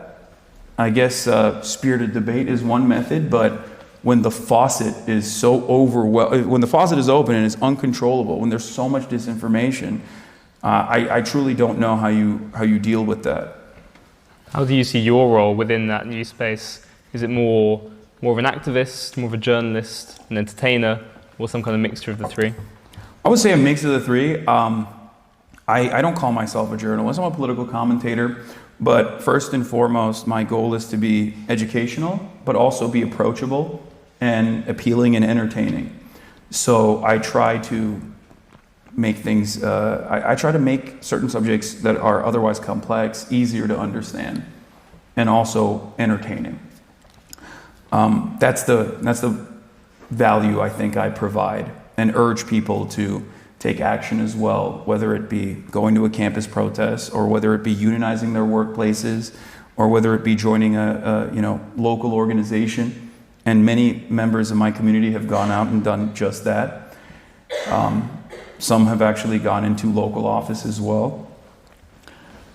But outside of that, I also try to combat the misinformation as well, because there's a lot of that out there. I try to hold people's hands through the process of looking at the news. I look at it with a critical lens, and I try to explain to people the biases that certain outlets might have in favor of a particular direction. Omitting key details, burying the lead. Something that a lot of people, I think, are now familiar with is passive voice. This is something that Americans, at least, are very knowledgeable on. Whenever there's any instance of police brutality, the media always makes it seem as though this chaos unfolded on its own. I think mainstream presses utilize the passive voice for all actions that Israel is engaged in as well, quite a bit. Bullets enter the leg of Palestinian. Like, who shot the Palestinian person? Like, how did we get here? I try to explain to people why there are some editorial controls in this regard. But ultimately, I rely heavily on mainstream reporting. I have wonderful friends in these institutions, these outlets that do a tremendous job, and I still greatly value objective news reporting. I wouldn't be able to do what I do without it. Yeah, no, it's very interesting what you say about the passive voice. We actually had the head of the BBC here a few weeks ago and asked him about that, and it's obviously something they think about, but it's obviously up to you how you interpret where that comes from. You did an interview actually on CNN recently where the concept of you being the left's Joe Rogan was brought up, which is something you're quite dismissive of. Yeah. Because you think... Because I'm not bald. That's what it is. That's the only difference, of course. You think it's more about policy. It's not about the left finding a Joe Rogan figure. It's about the Democratic Party changing its policies. Yeah. Do you think is that the right kind of analysis we should take when looking at Donald Trump's election victory, as opposed to policy over sort of the more ephemeral stuff, the media communication? Yeah, I think absolutely. I think Donald Trump represents a shift in attitude towards these institutions that people are obviously very upset about. And one of the major gaps in communication for the Democratic Party was their position as the defenders of American institutions. And it's very obvious, and this is maybe a little bit scary to contend with, but Americans don't care about these institutions. They don't give a shit. They just want the price of eggs to go down. They want housing to be more affordable. And if one side is at least looking at the anger and frustration that people have and saying, you're angry and you're valid to be angry, and you're angry because of marginalized people, you're angry because of the establishment, you're angry because undocumented migrants have actually taken your social safety nets. And the other side is simply saying, no, you shouldn't be angry, things are good. It's a vibe session. The economy is actually not that bad. Shut up. You had marginal improvements in your life. Why are you complaining? Then yeah, people are going to be like, I'm angry, and that guy at least recognizes that anger. And I think that's what Trump did very well. It wasn't because he's like, he's a policy wonk or anything. Of course not. But at the very least, there was a recognition of the frustration that people had. And then he was able to channel that anger and frustration at appropriate targets that, especially in a country like America, have always been under attack regardless. And that's what's very frustrating about this process, because Democrats should technically have the right solutions to these issues. But if they also are zealots in terms of advancing this neoliberal project, this third way neoliberal attitude unconditionally, yeah, they're going to end up losing over and over again to increasingly more right-wing charlatans like Donald Trump. Yeah, I know there's a lot of commentators around the Democratic Party and sort of observers here in the UK who would question that characterization of the Biden presidency in particular as unmitigated neoliberalism. They would point to, the Build Back Better Act, the Inflation Reduction Act, the infrastructure spending, the student loan stuff. They would argue, there's an argument that exists that Biden did all that and he still lost, so why does it matter? Why do you think that's wrong? I think that's wrong because this is something that I saw on Twitter that is just like has burned into my consciousness at this point. But if you see a homeless person and you chuck 2 pennies at them, technically their material wealth improved by 2 cents. They had 0, now they have 2 cents. But the homeless person yells back at you, says, fuck you, throws the pennies back. Why is the homeless person angry at me? I actually improved his material wealth by a dramatic percentage. I don't understand. Why is the homeless person so angry at me now? That is the way that the Democratic Party operates. When I say we need broad left-wing populism, I'm not talking about like a technocratic approach that will maybe unfold a decade later. I'm talking about real, genuine, immediate change. Like Kamala Harris talked about building 3 million housing units. Now, there's a way to do that I think is good, and there's a way to communicate that I think is good, and then there's the way that Kamala Harris communicated it. She said, this is the opportunity economy. She said, we're going to build 3 million housing units with a public-private partnership. This kind of language is is just simply undesirable for people outside of the halls of academia, or people who are really invested in YIMBY urbanist Twitter. That's just the unfortunate reality of it. I think she should have come out and been like, we're going to build houses, we're going to do a federal jobs program, we're going to get everybody to work, and we're going to build public housing.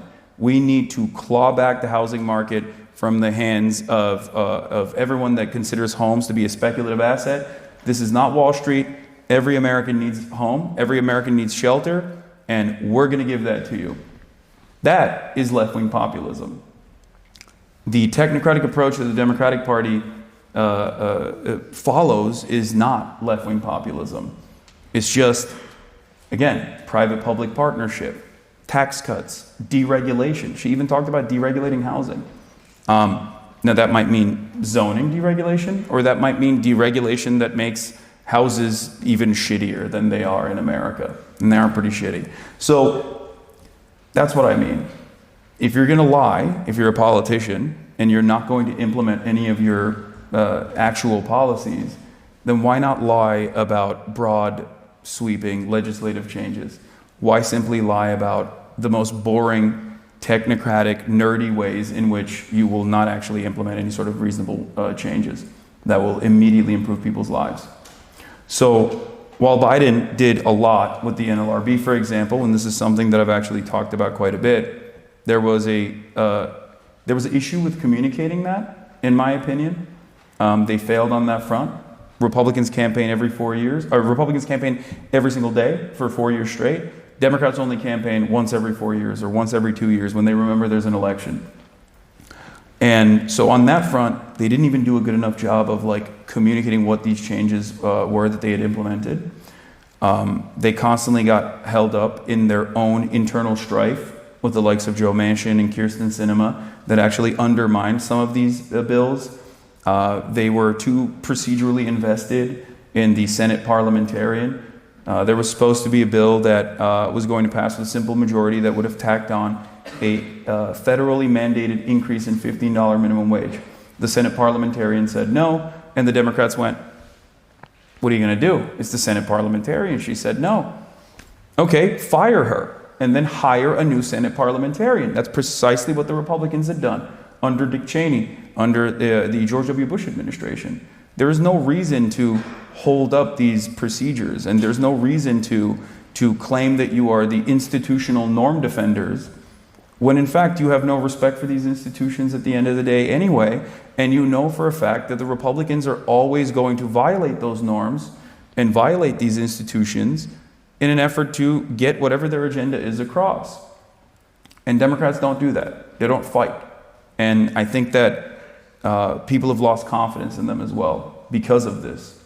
And they have a long way to go, I think, to recreate that trust in them. Thank you. As we are here in the UK, I thought I'd ask a question about British politics. Love that. You haven't done the voice so far during the main talk, which I think is we're all grateful for, but there's still time. I'm trying. I'm holding on. What do you think are the main conclusions that should be drawn from the general election this July and the subsequent first few months of the Starmer government? Oof. I said this originally. Obviously, Keir Starmer, also known as Keir Stalin, he was slated to win. The Tories had the incumbency disadvantage that everyone experienced all around the globe, pretty much, with the exception of Mexico. And he was going to win regardless.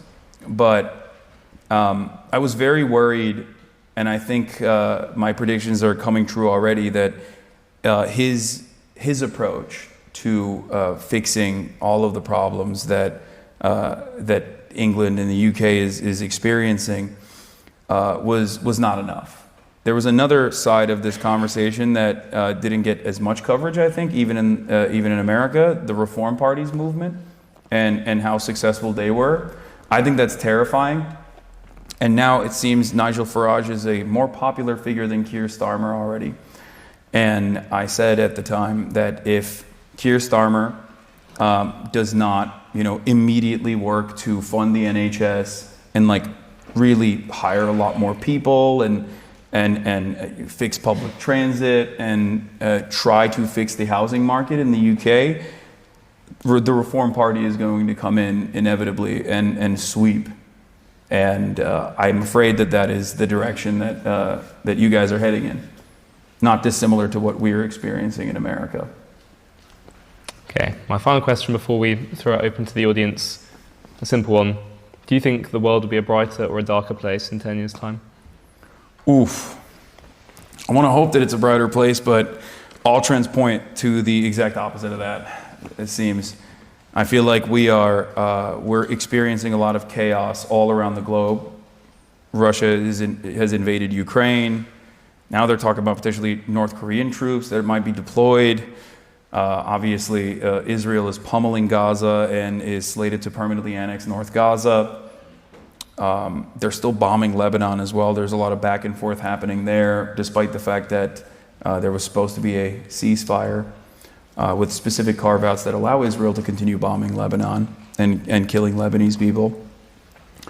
You have, I guess, the incel president of South Korea that decided to do the shittiest martial law coup of all time, who backed away because quorum was established. That was really funny. But there's a lot of chaos and a lot of instability. And I think more importantly than all of that, there is, especially in the Western world, these liberal democracies that have gone unchecked with no like even ostensibly socialist or communist counterpower, any like other pole that maybe moves people in the opposite direction, have had unlimited neoliberalism for the past 3 decades. And I think we're seeing the impact of that now and what that has done to the economies individually, and that's done to the public as a whole. Like I think that a lot of people do not have a lot of optimism for the future, especially our generation and younger, and the economic anxieties that they experience, if left unaddressed, if left unexamined, is going to continue building the otherwise nascent fascist movements that we've seen in many Western European nations and even Eastern European countries as well. You have the AfD in Germany, you have the Reform movement here, you have Marine Le Pen's party in France, Meloni is already in power in Italy, and it's happening globally. You have Donald Trump in America. Like, these guys are all ideologically aligned on the boundaries of nationalism. And I'm very fearful about the prospect of the future, especially when there's no mechanism of pushback.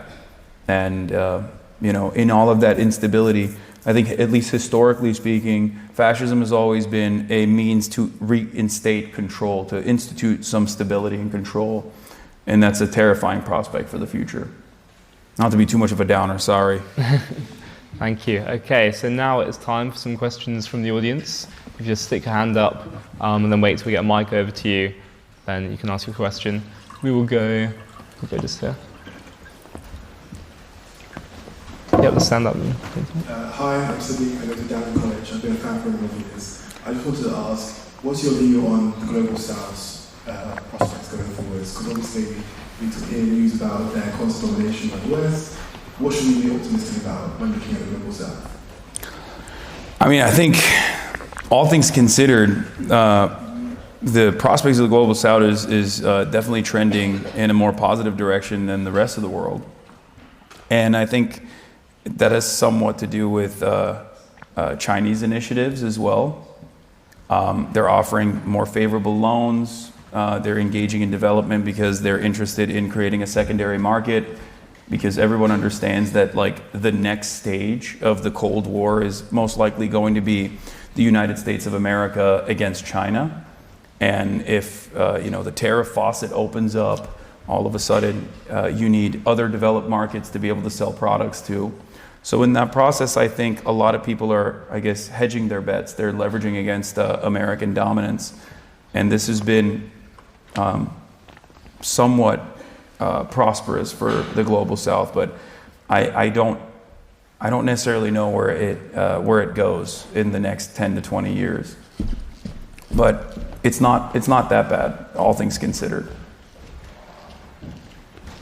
Should we go on the front row here? Hi, first of all, I'd like to thank you for your moral force of your arguments, and I think most of us can agree that the people who perpetrated these crimes in Gaza should face the full force of justice. But I do struggle to see in your arguments actual moral consistency or constancy.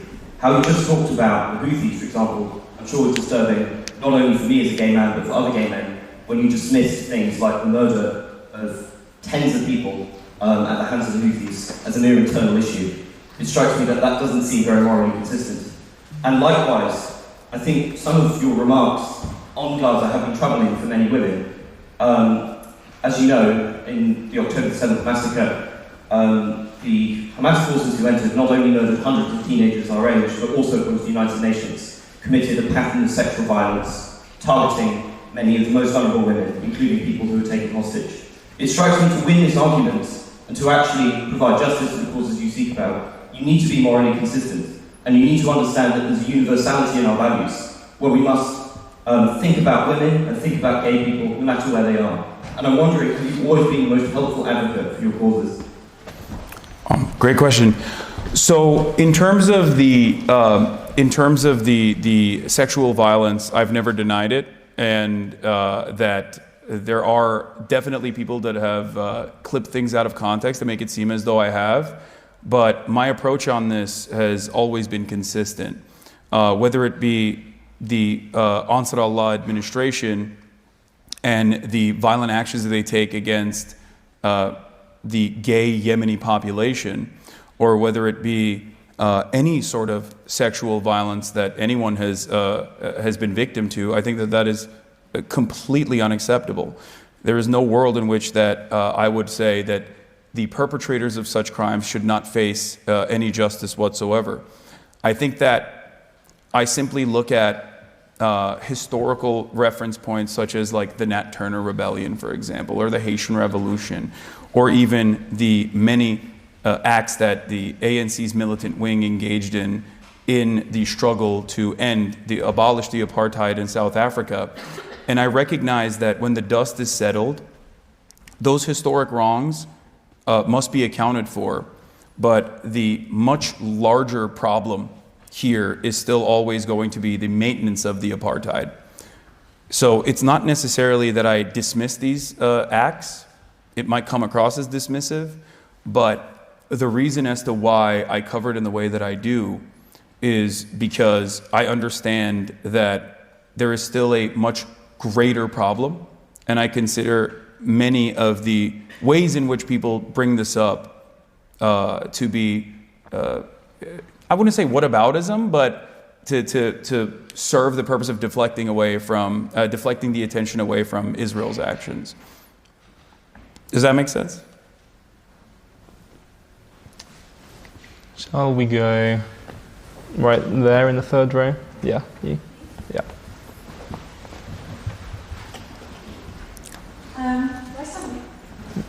It's up to you. Hi, I was struggling whether or not to ask this question, but potentially following on from what was just asked. I do appreciate the work that you do for the left. I don't want to diminish the extent to which you advocate for people's, general rights to exist, especially women. However, I think maybe the person is political here. So you have been embroiled in controversy on account of your use of sex workers in your personal life, which you do openly speak on. Yeah. I support making the safety and autonomy of sex workers a priority. I don't oppose the criminalisation of women who take part in this kind of labour. But I equally think that if we are to accept the premises that all work is ultimately coercive and that sex work is work, which I think we both do agree on that, then what is the word that we use in society for coerced sex, right? Secondly, do you accept that hedging your bets that sex workers you see are wholly consenting is perhaps naive, especially insofar as like a plumber fixing your bathroom who's in a tricky situation is incomparable in terms of the degree of suffering undertaken, like in terms of a woman engaging in sex work, for example, due to her limited options. No, absolutely. You're absolutely correct in terms of the extra coercion that might take place, and in many instances it is a very real problem.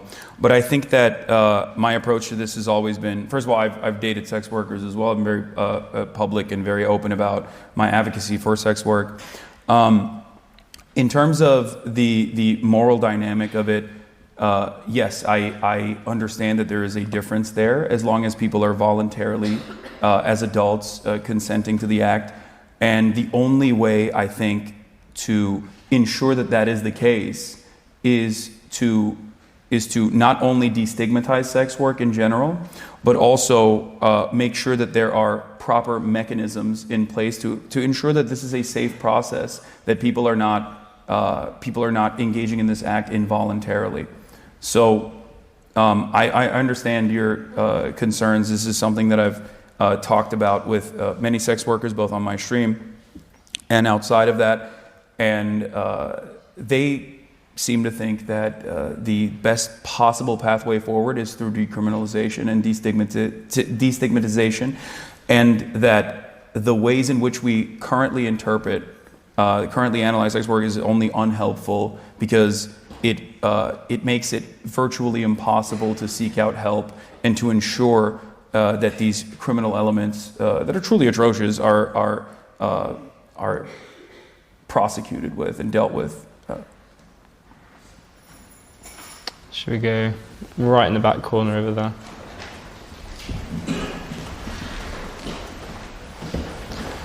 Trinity College is the largest and by far the richest college at Cambridge. It built over £2 billion worth of wealth through all the nefarious means you'd probably expect, including continued investment in arms companies like Elbit Systems. After student pressure and protest last year, the college pledged to divest. In October, the college broke that promise, backtracking, the master saying that they regretted creating hardship funds for students affected by conflict. My question, given this, is, as a student at that college who has been involved in organising direct action, I have been staggered by the apathy of my peers.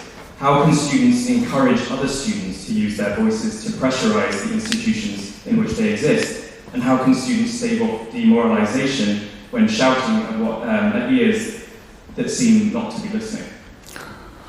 Yeah, that's a tough one. So I think that you have to see the successes that you have gained through direct participation and direct action, such as the college encampments, and keep the pressure as best as you can, and continue the struggle, because at the end of the day, there's only so much pressure that these institutions can withstand. If there is more and more protests and more disorder, civil disobedience, campuses are inevitably going to have to buckle. And there are many different examples of success in this regard. There is a lot of academic divestment that is occurring already. But I'm sorry to hear that Trinity College went back on their promise and is continuing to I guess fund Elbit Systems. It's a truly heinous company. Shall we go right on the back row there? Hi, thank you. You've kind of previously made comments about streets soaked red in the capitalist flood of landlords. In an era of really endemic political violence, where in Britain we've seen 2 MPs killed in the last 2 years, do you think that's kind of a constructive way of bringing a left-wing position or kind of criticising capitalism and the role of landlords into this discourse, or is it sort of something you can say from behind a camera that actually has real consequences but doesn't actually make kind of the impact that you'd hope to make? I was talking to a landlord when I had that conversation, and I don't think that he had an issue with it. He knew that we were messing around. But given that this is a 6-year-old conversation that I had with a landlord friend of mine at the time, I wouldn't take that too seriously. But thank you. No, I am not an advocate for killing landlords. Shall we go right there? Yeah. Thank you so much for your speech. It seems over the past 5 years, the left has spent a lot of time building up defenses against hate speech, which in the past year and a half, have been really turned against us on college campuses. In England, the child of Holocaust survivors was arrested for terrorist speech. Why does it seem that only the right fights for free speech? Why does the left not fight for free speech? And should the left fight for free speech? So that's an interesting question because I think that historically the left has fought for free speech, and this still has limitations. I guess if you're talking about free speech in the American understanding, because that's the most expansive, we have never really abided by the principles of free speech to begin with. It seemingly only encompasses protecting hate speech, and rarely ever speech that is truly disruptive to the pre-existing hierarchies. And what I mean by that is, and this has happened in the UK as well historically, where fascists, when they protest in the streets, they get police protection. But when you know, and there's any sort of socialist uprising or leftist uprising, they're usually the ones who have to face police brutality and police violence, at least historically. America, like I said, has the most expansive free speech protections, and yet in 32, if I'm not mistaken, it might be 36 now, states in the United States of America, you actually have to sign a pledge if you want to become a school teacher in the state of Texas, for example. You have to sign a pledge that says you will never engage in BDS, boycott, divestment, and sanctions on the state of Israel, which is, once again, a formerly successful initiative against apartheid South Africa. That's where BDS comes from originally. And yet we have these very obvious restrictions on free speech when it comes to Israel. I think that ultimately the notion that there is free speech absolutism is somewhat silly. It's never really existed. And I think that there are well-established boundaries that many people agree to across the board. Like, there are certain kinds of freedom of expression that obviously should be considered criminal. Child pornography, for example, like that's not protected under free speech. And some places are more expansive, others are not. But ultimately, I think it doesn't really matter. There's no real champions of free speech absolutism. That doesn't exist. I guess maybe like with the exception of Noam Chomsky, I've rarely ever heard anyone make a convincing free speech absolutist argument that is genuine.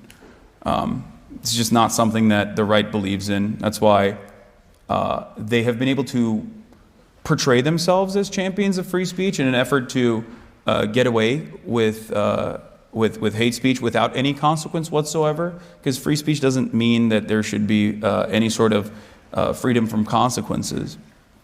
And yet they have positioned themselves as champions of free speech while simultaneously, in the United States of America at least, right-wing groups are responsible for book bannings, books being pulled out of libraries all across the country. They very successfully launched an initiative against what they consider to be CRT, critical race theory, woke DEI policies and the like, and they have truly undermined free speech and free expression, and also just like a normal education about American history. And they've been doing this very successfully while simultaneously pointing the finger of blame at the left. So I think ultimately we just have to be reasonable about it and understand that there are very real limitations to such things. And when people cynically try to regulate free speech with honest parties that are involved in spirited debate, then you can shout them down a little bit. You can tell them, no, that's not the case. I think one very clear example of this is the conversation surrounding Israel-Palestine. In America, we censured Rashida Tlaib. She's a Palestinian congressperson. We censured her in our Congress because she said, "From the river to the sea, Palestine will be free." This is an emancipatory slogan that I think people cynically claimed was anti-Semitic and censured her. No such censures exists for the likes of Tom Cotton, who very famously wrote a New York Times article demanding that Black Lives Matter protests would be violently squashed by the military.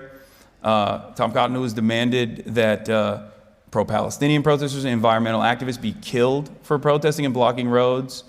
There is a Louisiana Senator Kennedy who, in a congressional hearing about anti-Semitism, hate speech, and Islamophobia, turned to an Arab speaker and said, that she was in support of Hamas, Hezbollah, and that she should put her head in a bag in shame. No censures existed there. No one is really principled on this, and I think it's important to point out those inconsistencies and just say, look, in order for there to be a productive conversation, there's going to be some boundaries. And if there are no boundaries, then you're not going to be able to have a productive conversation. So that's what I think at the end of the day. I don't know. It's not a very great example. It's not a very great way to end that point, but it's not something that I have any sort of like well-defined perspective on. It's a case-by-case basis. I'll know it when I see it. Let's go just there. Yeah, in the green. Hi. Considering the success of right-wing initiatives across the West, how do you think these will impact the way in which left-wing speakers conduct themselves? And do you think we will see left-wing politicians engage in maybe more centrist policies, or perhaps engage in the type of rhetoric we see from the worst of their right-wing counterparts? I hope that they don't do that, but all signs point to that right now. I mean, Seth Moulton came out and immediately after the election defeat was like, oh, we lost because the Democratic Party was too pro-trans. That was never even a conversation. There was no trans speaker at the DNC. The Democrats didn't even aesthetically point to any marginalized communities and said, we're going to defend you guys. They didn't even do that. They went super right-wing. And it seems like they are more comfortable capitulating to right-wing framing on issues like we saw with the conversation surrounding undocumented migrants and what to do. America is a nation of immigrants. The reason why we have not fallen in the trap that many developed countries have in terms of their population growth stunting is because of the unrestricted immigration into the country that has kept the nation young. And yet, the Democratic Party this time around did something that I truly consider to be unconscionable, where they caved on the right-wing framing on this issue and basically admitted that undocumented immigrants constitute a national security threat. So if they go in that direction, they're just going to keep losing as the right continues to increase the stakes. Because there's no world in which you can outflank the Republican Party on hate, on bigotry. That's their territory. That's the comfortable space that they exist in. So they're just going to keep upping the ante, the right is, as the Democrats try to catch up and make a fool of themselves. And even if they were to be able to successfully, capture the attention of white nativists who want this kind of anti-immigrant agenda, do we really want that, is the question that Democrats should ask themselves. Let's go right over there in the third row, in the pink. Hi there, Hasan. I just wanted to ask, since you're known for blending humour with serious political discussion, in your opinion, what is the role of comedy and satire in shaping political views? And how do you prevent this from possibly undermining the gravity of the issues you're trying to address?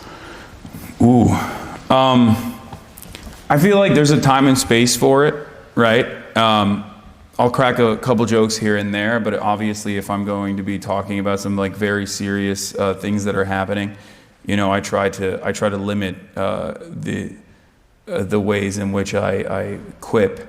But I think comedy is a very important tool in helping people understand the world. Good comedy, specifically comedy that punches up, exposes the idiocy of normal existence, and has the capacity to to undermine pre-existing social hierarchies that we take for granted.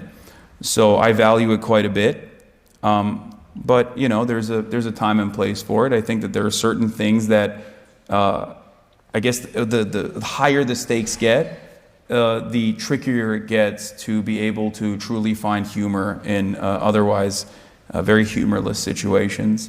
And a good comedian can take that and find humor in it, whereas many who don't actually end up, I think, coming across as though they're reactionary. This is a problem that happens a lot. Comedians test their bits. If they want to be edgy and they fail and they bomb, they come across like they genuinely believe these things. These are firmly held opinions. That's what it comes across as. And it's, I try to be as unrestrictive as possible and as understanding and as charitable as possible to people who are trying to make other people laugh. But having said that, I think it's both a very important tool and maybe sometimes something that has no place in certain subject matter. At least I'm not well equipped enough to be able to make jokes about certain things.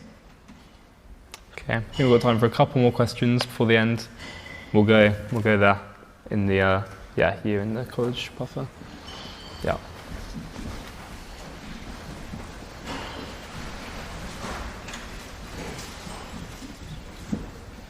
Hello. I'd like to ask you about your inconsistency when it comes to Russia and Ukraine compared to your takes on Israel-Palestine.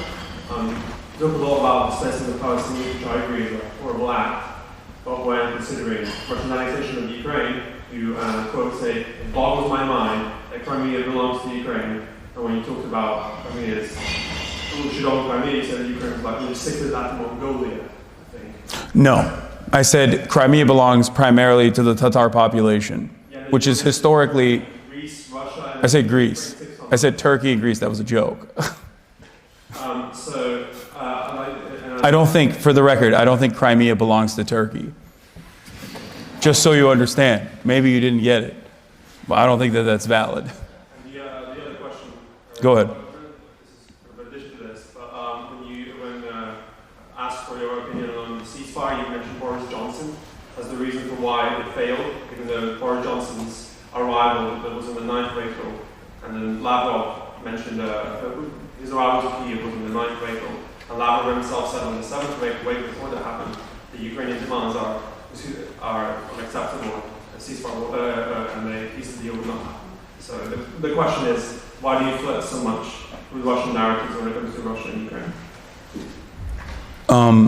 So in terms of Russia's annexation of Ukrainian territory, I think it's wholly unjustifiable and inhumane and very cruel. I've made that very clear time and time again. As far as the ceasefire negotiation, I believe you're talking about the 15-point plan that was discussed in Antalya, if I'm not mistaken, at a time when Ukraine had maximum leverage in comparison to where it is now. And there is no inconsistency in that narrative, especially because I was a champion of a ceasefire for Ukraine very early on, just as I am a champion for ceasefire in Israel-Palestine as well. Because first and foremost, I think what we have to do is stop the bleeding. And I thought that the Ukrainian leverage at the time was much better. And I actually celebrated Zelensky for engaging in this conversation in a very meaningful way, where even trickier demands that he could have made that would have been tricky for the Ukrainian population to accept, he was conciliatory on, where he wanted to push the Crimea question back to a referendum 15 years in the future. And I think that that was a very solid way to potentially try and stop the Russian onslaught. Now, make no mistake, I don't believe that Russia was going to be committed to the ceasefire negotiation either. That much I made clear as well. But the point I always stressed was, ultimately every conflict ends with treaties. And that the quicker you can arrive at that position when you have the most amount of leverage, the better it will be to save the lives of countless people in Ukraine. And I believe, unfortunately, that is what has happened. In terms of Russian posturing on the ceasefire process, you mentioned Lavrov. Yeah, they have the same political pressures, maybe not to the same degree as Zelensky does, But they have the same political pressures. They have to posture. They have to make themselves look strong. I think ultimately what matters is what you leave on the table and what you come to terms with. And one thing that I stressed over and over again for people who kept saying, this is appeasement, at the time, this was years ago at this point, was that if the ceasefire process falls apart and if Russia continues to bomb Ukraine, then you're still back to square one. So nothing technically changes with the exception of a period of stability. So I am always going to be in favor of trying to maintain any sort of treaty or any sort of ceasefire in general. Same with Lebanon and same with Gaza. So I don't think it's inconsistent at all. Okay, and we will take one final question. Let's go right all the way at the back in the corner over there.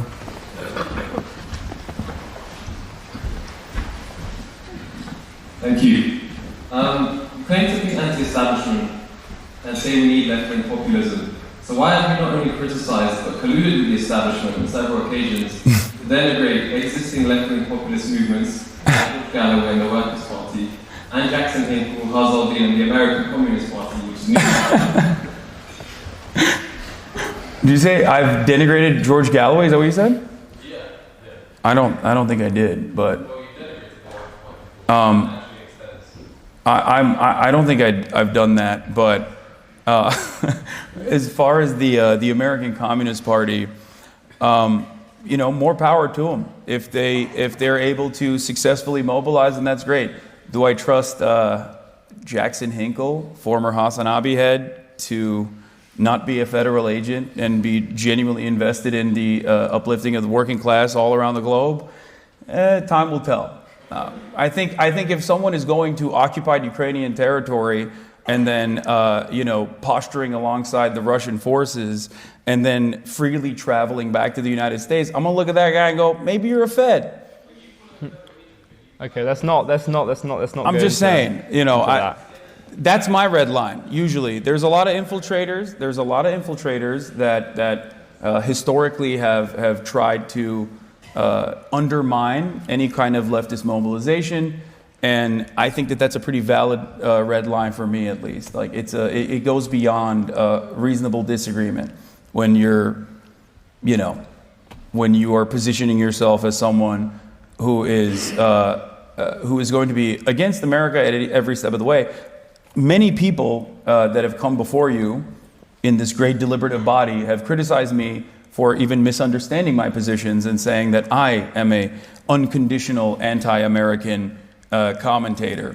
But I think I'm a little bit more reasonable than that. For me, if you go to occupied Ukrainian territory to do propaganda for the Russian government, which is not a socialist government at all, and it's a autocrat-backed plutocracy that is engaging in completely unjustifiable actions and engaging in slaughter of people. I think that's, and then you were freely able to travel back to the United States. I'm gonna be like, oh, this might be a Fed. Okay, we're gonna have one more. We're gonna squeeze one more extra in after that one. Let's go right here.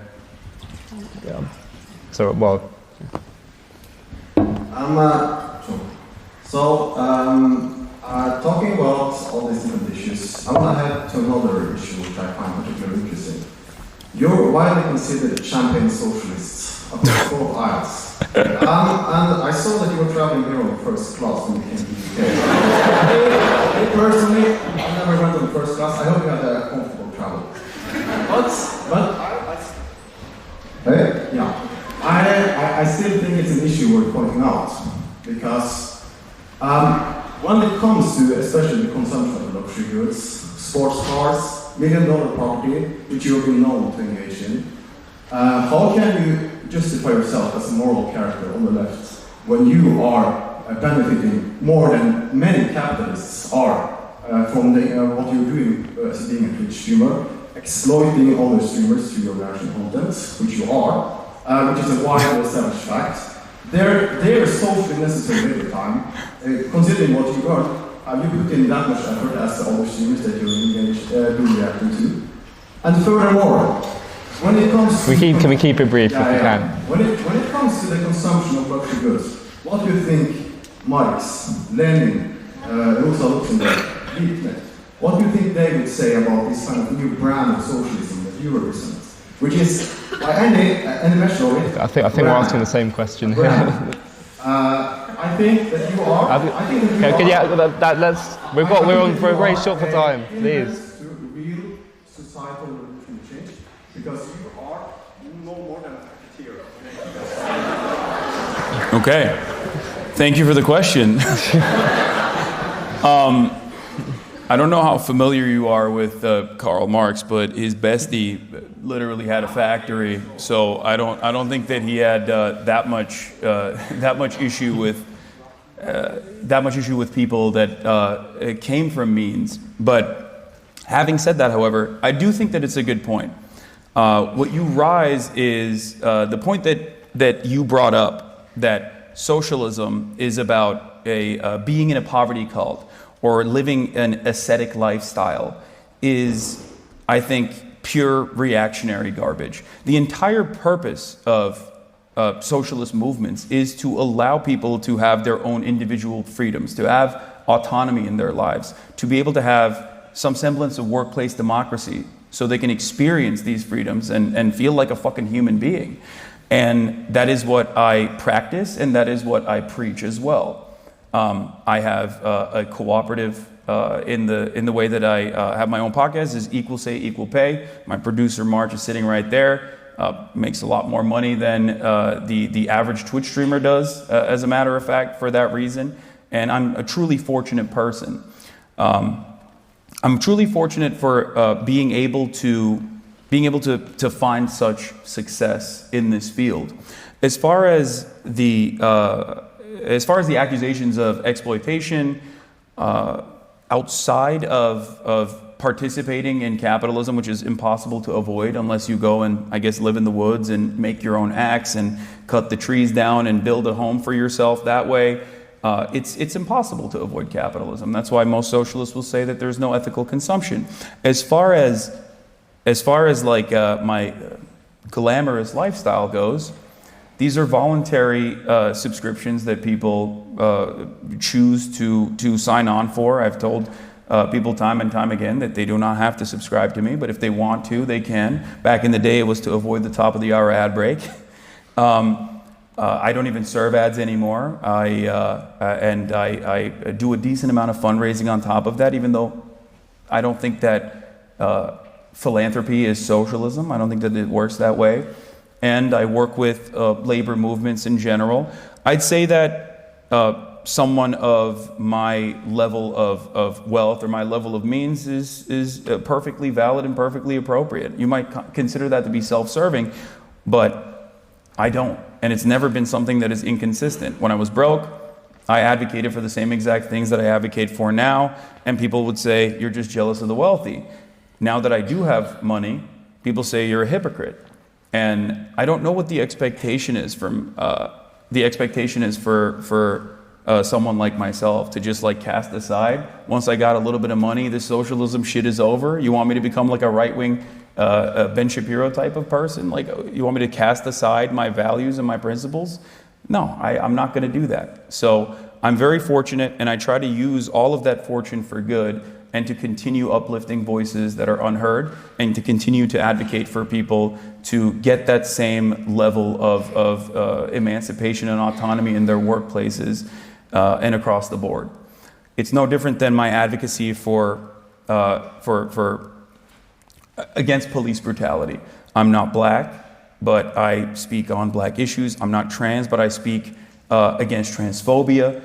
It's I am not any longer broke, but it doesn't change that dynamic for me even a little bit. I think that it's I'm still going to continue doing that, regardless of the home that I purchased for myself. It's not my fault that the California housing market is dog shit.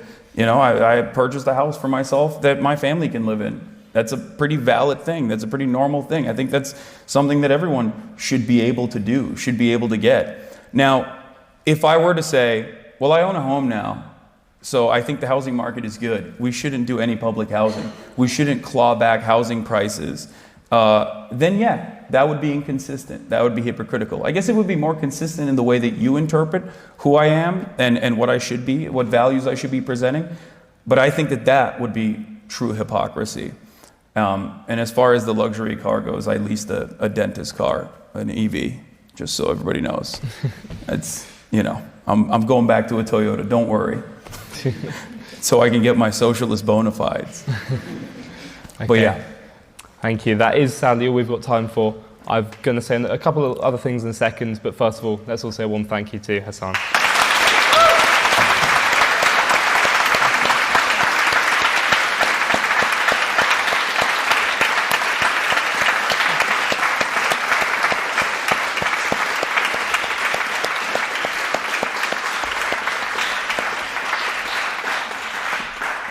So for those of you in the room, tomorrow we will have our final debate of term on the motion, this House believes the West is hypocritical towards China. For those of you watching online, we are the Cambridge Union. Find us on Instagram and YouTube for so much more. It's great. For those of you who have signed up for the meet and greet, that will be upstairs in the library. You will have got an email. There is only people who've got the email can come in, so please don't come along unless you have received that. There was a ballot on our story. So if you just remain seated whilst me and Hasan leave the chamber, and if you are in the meet and greet, then come upstairs. Thank you so much for coming. Thank you for having me, guys.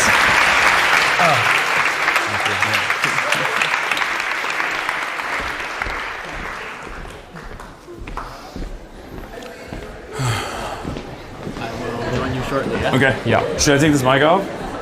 We can do it upstairs. That's all good. Okay. So if you want to, we can just go back to room before. Take a minute whilst they set up everything for the meet and greet, and then... How'd that go? Is that good? I thought it was really good. Expected? Yeah. I mean, there was lots of challenging questions, as I suppose we could have... Oh, no, that's nowhere near as bad as I thought it was going to be. Oh, yeah. I'm so sorry, Hasan. Do you mind if I take a second? Because yes. I didn't get through a ballot Mind to if the I- meet and greet, but would you mind signing a book for me? Yeah, of course. Thanks so much, man. Thank you very much. I'll get Can you try the to pen turn inside. that Yeah. And much appreciated for your advocacy. Oh, hell yeah! Thank you. Thank you for watching. Yeah, No, I also probably have a question. Galatasaray or Beşiktaş? Oh my God, my dad would kill me. We're a Fenerbahçe family. All right. Okay. Nice to meet you, man. Thanks, Thank you. man. I'm Carol, by the way. You Carol? student here. Yeah. Nice to meet you. What's going on, man? I've got a quick question. Well, first of all, thanks for coming around. Oh, of course. Second of all, do you feel that, like, as your platform grows, this manner in which you have to communicate your topics and what topics you choose changes? And how does that go along with, like, the evolution and growth of platforms like Twitch going forward?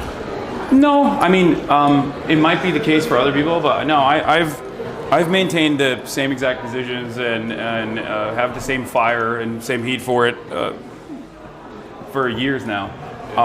You can go back and watch, like, I don't know, things that I've talked about 10 years ago, 8 years ago, 9 years ago, and you'll see, like, it's identical. Oftentimes, that's what makes my commentary a little bit easier, I think, because in many instances, I'm just, given the problems are unchanging. Yeah, have you got the... In many instances, I found myself repeating Yeah, and you've got the list, same right? exact things. Okay, you can... the same exact statements in general. What's up? Yeah. This whole one here. Okay. I'll let... Yeah, no problem. Nice to meet you. Yeah. Where is it happening? Here? Should we just go over there? Yeah, if that's all right. I think the stuff's already in there. Cool. I think people really liked it I mean, I haven't seen my chat, but they did? All right, good. I'm glad. I don't know why people think that when they, like in real life, if they treat it like a gray name, that they're gonna come across like sound and confident. Yeah. I don't think they understand that. In their head, I think in many instances, people in their minds, like they're like, oh yeah, this is going to be my pop-off moment. But then when in practice, when you're in person against someone, especially someone on a podium, it's very intimidating. Yeah. And that's why they come across as like kind of silly. I'm gonna run the tripod really quick, okay? Would you say that? Yeah. Would you say that Ben Shapiro got more naysayers, or I did? Oh, I think he got more naysayers. Well, he did it a bit differently. We got people to actually come up and debate against him. You know, I saw you reading the people from a certain community planning their. I mean, and it did happen, but I think it's silly overall. I don't know why they thought it would go down differently than it actually did. I thought it went down well. There were a good balance of people. Yeah, it would have been boring if everyone was like glazing. The last few questions were just. I didn't want to end on George Galloway. That wasn't a question. George Galloway mention. What's up? Why do you think so many former Young Turks end up joining the right after a while? Oh my God, I don't know. If only I knew. Trust me. It's become a breeding ground for the Jimmy Dores of the world. Yeah, I think people. I mean, I've had this conversation with Cenk as well on Thanksgiving. It's just like, I think it comes from hopelessness, where people just like look at the situation and they're like, nothing's changing. You know what I mean? So then in their minds, I think they're like, well, let's just stop the bleeding. And the quickest solution always is going to be like right-wing reactionary solutions to ongoing problems. It's much harder to solve poverty, intergenerational poverty, than it is to simply say, yeah, we got to lean into the crime panic and we have to like do something about criminals. They're going crazy.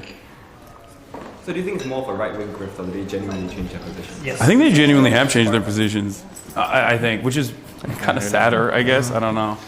But yeah, on some issues, I think they have. They have changed their positions. No, it's just very interesting. I've been watching the Young Turks for like a decade, I think. Yeah. Seeing so many people leave is just... Well, I mean, there's the regular grifters like Dave Rubin. Yeah. Like that, he was never really all that invested. Like he was just like a media person, right? He didn't care. Whatever buttered his bread, he was going to go in that direction no matter what. So that one makes sense. And then there's the cranks that I think like start leaning into the crank side of things, and they're so invested in being anti-establishment that they end up championing the right, which is weird because it's like you're not outside of the orbit of politics. You're literally just a right-winger now, which is the most establishment. It's the most successful out of the two. It's more successful out of the two parties. The fuck? And I think that's another thing that occurs. Thanks so much. I don't want to disturb you. No problem. Yeah. Your parents are gonna go get food. Okay, good. Chad, did you like it?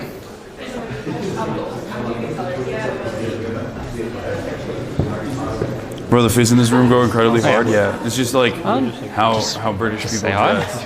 This is how it is. It's freeform. Call that in the Cambridge Halls? What? Little March call that in the Cambridge Halls? Yeah. Yeah. Get your money up, March. Yeah. What's up? Nice to meet you. Nice to meet you. I watch you every day. Oh, hell yeah. Yeah. Ever since like the election cycle started. Oh, nice. Okay. Well, I'm sorry that things didn't pan out well for America or the future of this country, or future of any country, really. Not really, no.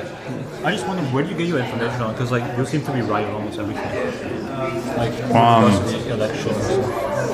I mean, I think like as far as like predictions goes, I'm not like interpreting events or like rehashing what any like legacy publisher is saying or any commentator is saying. It's more so I'm looking at it from the lens of materialist analysis and judging it by like party track record and what has happened in the past. And I think that's where it comes from. But there's still plenty I get wrong. I mean, I still thought that like while the Harris campaign was taking on a dangerous gamble, I still said that there is a chance that she could eke out a marginal victory in the Electoral College while still losing the popular vote to Donald Trump. And she lost. I thought that the blue wall would potentially hold, and it didn't. So, you know, I'm not always on the money. I try my best, though. Yeah, it is, yeah. Top of the hour. What? Top of the hour. Oh, no, I don't run the ad breaks anymore. So, but yeah, nice to meet you, man. Thank you for coming. Can I have a photo? Yeah. Do you want it sideways?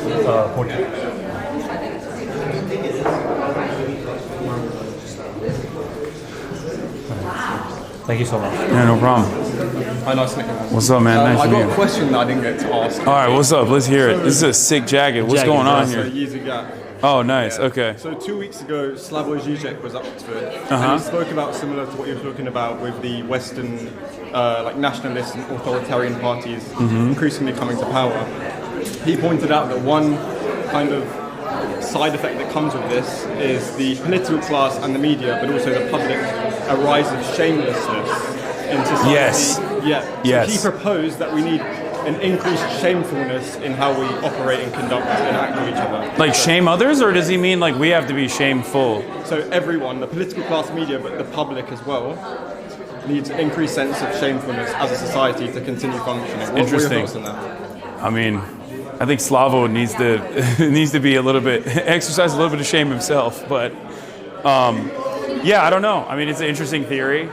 It seems patently anti-materialist. So No, but he's very materialist. yeah, so I don't know where he's coming from with that, but he said a lot of stuff that I don't fully agree with as of late. So who knows?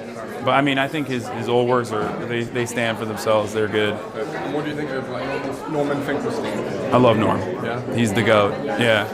Norm is, with the exception, I think, like anything outside of his chronicling of Gazan history and the Palestinian struggle and Palestinian oppression, everything outside of that, I often will not pay a lot of attention to, whether it's like social issues or whatever. I mean, he's a boomer. He has a landline still, you know? So I don't think he's like gonna understand trans people. Like, I just don't think that's not my expectation. But he is probably one of the most vindicated men in American academia at this point, because virtually every single thing that he has been championing for many, many years has now become almost commonly held opinions. And yeah, I mean, I think he is he's a fantastic academic. He is a very stubborn man. I really appreciate that. I think I'm a stubborn guy as well, and you know, I hope to be as I hope to have an impact as important as his one day, maybe. Cheers, man. Can I get a picture of you? Yeah, of course. Cheers, thank you. Mind I get a picture? Cheers. Back to you. Cheers, thank you.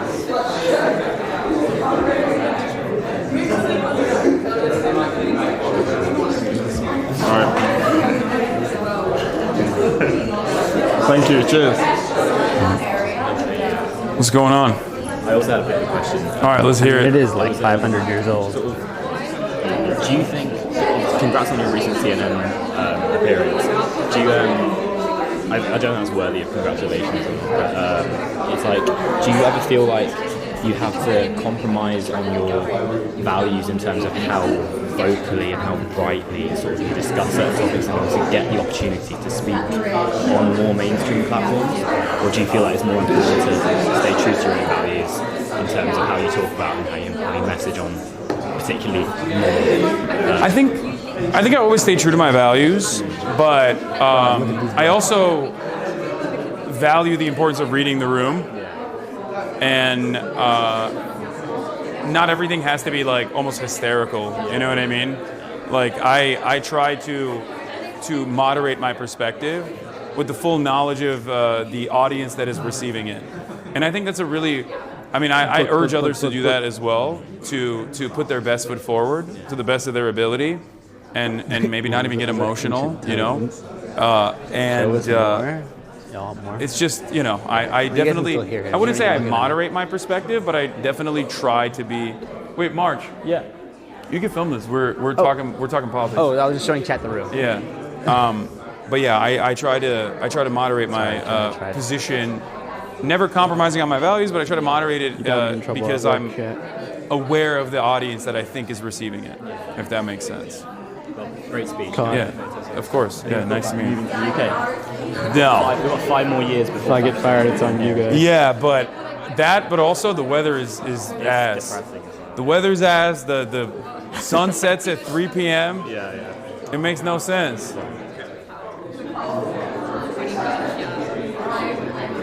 I can't tell you what were you doing?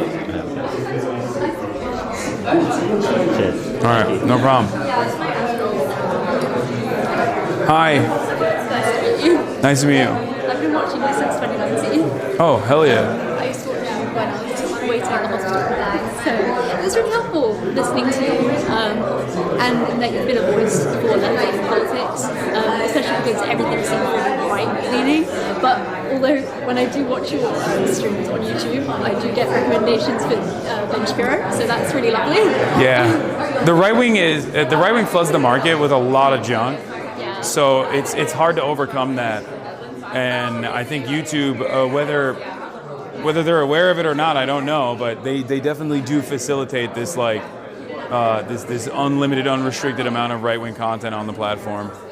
Yeah. That's why I kind of use your streams as like a buffer zone when you watch their videos, so it's actually bearable. Yeah. Oh, that's the other thing. Yeah, because I do routinely criticize Ben Shapiro and the like, so that's probably the other reason why the algorithm picks it up.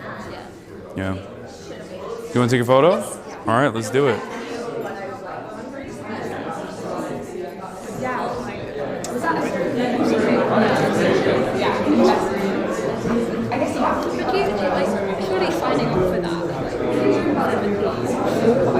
Okay, got a few. Thank you. Okay. Really nice to meet you. Nice to meet you as well. I can just ask him that. Question. What's up? How optimistic are you that the Democratic Party will embrace left-leaning, real left-leaning? If I know anything about Hasan, he would like everybody to at least get a chance to get a picture or something. I don't. feel like there's hope. I'm not. Yeah. I'm not optimistic. I think that's never going to happen unless there's like genuine pressure. Do the whole line. Genuine pressure from the likes of the UAW, for example. Like the Democratic Party relies on certain institutions like unions still to drive turnout. Uses that as a network to get people to go out and vote. And if left to their own devices, they'll just keep losing. They're perfectly fine being graceful losers and fundraising off of like the horrifying things that the Republican Party does. So I think that there needs to be a more solid network, a mechanism of pressure that will force the Democratic Party to concede. Yeah. Can I get a photo with Yeah, of course. The voices. Or can we see the roof? Okay, just really quickly. Awesome, thank you. Nice to meet you. What's up? Hi, thank you for the talk. I really enjoyed it. Oh, nice to meet you. Thank you. Thank you for watching. So one question I have is, well, I feel like most of arguments about Palestine, especially not only about the current conflict but the sort of broader situation, focus on things like colonialism or comparisons to white supremacy. And I personally come from Poland, where I feel like these topics aren't really taken very seriously. I mean, like the most sort of connection with imperialism might be old communist propaganda or stuff like that. So how do you think the arguments could be adapted to work better in such environments? Ooh, that's a really good question. I guess maybe you could point to the Nazis. That's one aspect that you could point back to. I don't really know how Poland sees Israel. Like I don't know what the dynamic is there at all. But yeah, I rarely use academic language describing the atrocities that are unfolding in Gaza. I don't think there is a reason to talk about like imperialism of that sort. I mean, I do consider Israel to be a settler colonial entity, which it is, but overall, I think it's a much simpler argument that you can present, where you're like, these guys are just killing a shit ton of Palestinians, and they're doing it with the full unconditional support of the West. And in countries like mine, for example, the simplest argument that I see have a tremendous amount of success is, your roads are fucked. We have potholes. Our internet sucks. Nothing is good. Housing is impossible to obtain. And we have natural disasters. And then our congresspersons are giving $18 billion to Israel so they can, continue baby murder. And it's like, that's ridiculous. Most Americans, regardless of their background, look at that and go, what the fuck? That doesn't make any sense. So I think that's something that you can present as an argument as well, which is that, like, why are they doing that? Like, why? This is like untenable. It's destabilizing, and it's unfair and unjust. So I think that's probably a better way to communicate that than talking about like imperialism or white supremacy. Especially because like Israel is, I mean, there is white supremacy there, but whiteness in that regard is something totally different than like the black-white dynamic in America. Because most Israeli Jews are Mizrahi and Sephardi, and those guys don't look any different than the non-Jewish Arabs that live in the region. You know, they look the same. So it's not exactly whiteness in general. Even the likes of Itamar Ben-Gvir. I mean, he's Iraqi. You know, he's from Iraq. He looks like an Arab uncle because he is Arab. He's Arab and Kurdish. So it's too complex for people to understand, because then you'd have to describe whiteness as like proximity to power and all this stuff. So you don't need to engage with it in that regard. I hope that was helpful. I don't know. Thank you. Thanks. All right, if no you're problem. curious, Polish Socialist Party. Oh, okay. How many people does the PPS have? Is it? I don't know enough about Polish politics. Currently, we are in the government, though a small part. But we're coming back. Don't worry. Okay. All right. Can you take a photo for me?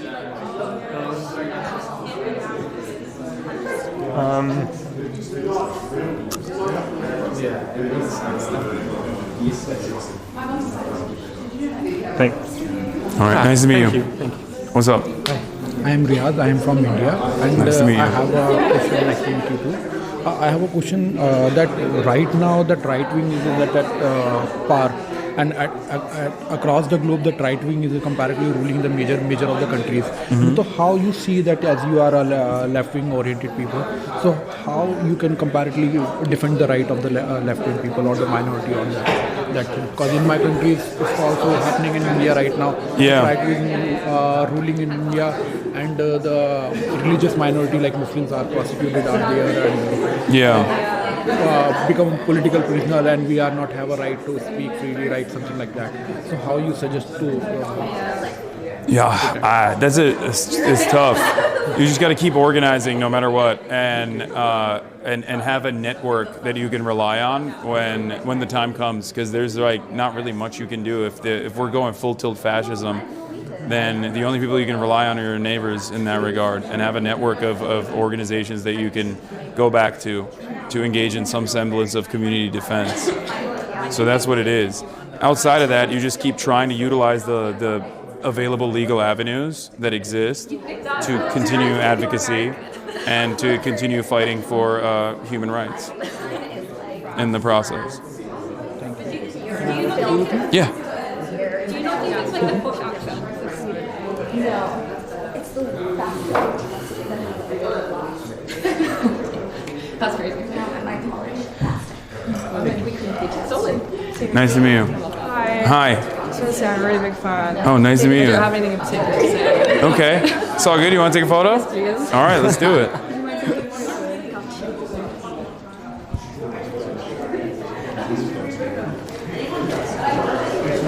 Thank you. Hi. Nice to meet you. Nice to meet you as well. I'm Judah. Nice to meet you. I grew up in Chicago, so I was kind of wanting to talk to you about the DNC and your Okay. overall experience there this summer. Because I had this feeling, like when I was there, that there was this weird, like, dichotomy of the Democrats going really right-wing on some, like, military issues, immigration, and then simultaneously, like, propping up, like, do you know that image of, like, a warplane with the trans flag on Yeah. that's dropping the bombs? Yeah. And I don't know, I heard that you got kicked out on the last day. Yeah. Right? And Well, I didn't get curious fully what your kicked out. They just made it so that it was impossible to stream. But that's it. It was a very polite. DNC. It was a very polite way to kick me out. I still appreciated the time I had there. So, you know. But what was the question? No, just overall your opinions on like the direction of the DNC as like a convention. Yeah, I mean they went super right wing. They had cops, border patrol guards, people like that on stage. Who they didn't allow space inside of that tent also matters, like Palestinian Americans, even though they're Democratic Party delegates, trans people, just like advocates and activists of many different backgrounds that normally make up a big part of the constituencies of the Democratic Party. Like they were not afforded the same speaking time. Say, And I think they just, I mean, that's the reason why they lost. They, I'm the meme of the soldier. They went into a The blank treacherous stare. territory in right-wing politics, and they knew that they were always going to get dominated in that space. But I guess they didn't think about it clearly. They thought this is a successful method to win over voters, but I guess where I struggle a little bit with like leftist politics in the States, though, is that I think Jill Stein is a grifter.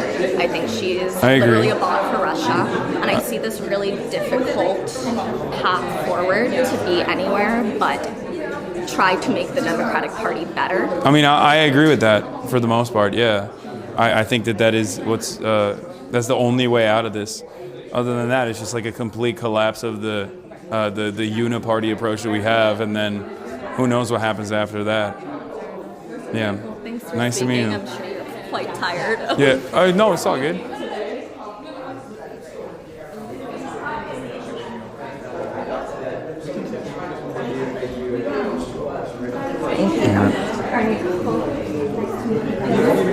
Hi. Hi. Hasan. Gemma. I've been a fan for ages. Hell Really yeah. nice to meet you.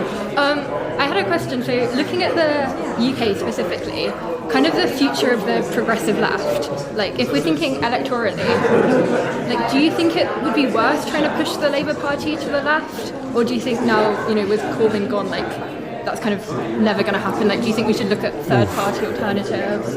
I don't know. Do you think it's just a very long road? I don't know. I don't know what like a junior coalition partner can do in terms of like making demands known. If the Labour Party will fail on its own, no matter what. If they continue along with austerity agendas and anti-immigrant sentiment and the like, without addressing any of the material harms that people are experiencing. So in that process, I think it's important to have, like, we don't have third-party options in America in the same way that you guys do. At least you have the Greens, right? And you have even independent parties that can form and maybe even see a lot of success in a short period of time, like Reform, but that's right-wing, so it's a little bit different. There's more space for growth there.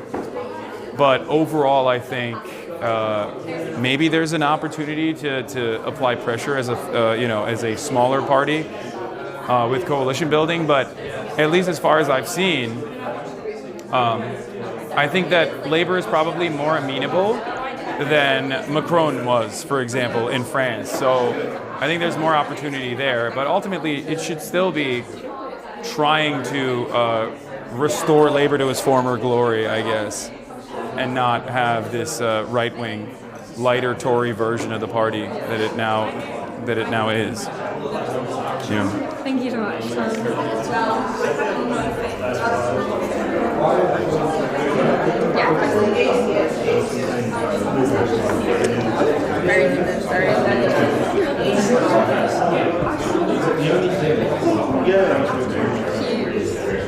Thank you. It was so nice to meet you. Nice to meet you as well. Hi, nice to meet you. Hi, nice to meet you. Do I have any particular questions for you? You don't. Takes on Hong Kong and China. Takes on Hong Kong and China. Oof. I mean, I don't know. I don't know what to say about it. We'll see. Only time will tell what Chinese rulership over Hong Kong looks like. It's the Chinese governance is very oppressive on social issues. Totally understand why people in Hong Kong would be like, this fucking sucks. But I think the only way to make up for that is by continuing, better land use, continuing to develop, and also, creating a shit ton more housing that alleviates some of the pressure that people are feeling in Hong Kong. Because I feel like housing is a major problem there. So,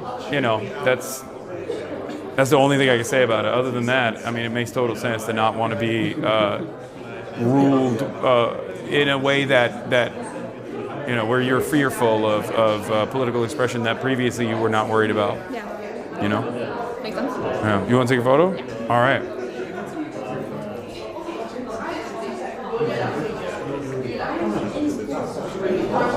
Thank you so much. No problem. What's going on? Thank you so much for getting Nice to meet you guys. European mind into American politics at a young age. It's much appreciated. Hell yeah, I'm sorry to hear that. Yeah, it's real brain rot over there. We sat next to your mum. It was just a lovely experience. She had Oh. a lot of questions. So Oh, wow, okay. You get to have a nice night in Cambridge. Yeah, I will, hopefully. It's very nice here. It's quaint. I like it. Yeah, no, it's quite You guys want to take a photo? Yeah, that'd be great. And then we've got to rush to a form actually. So. Do you want us to take it? Yeah, cheers. This one's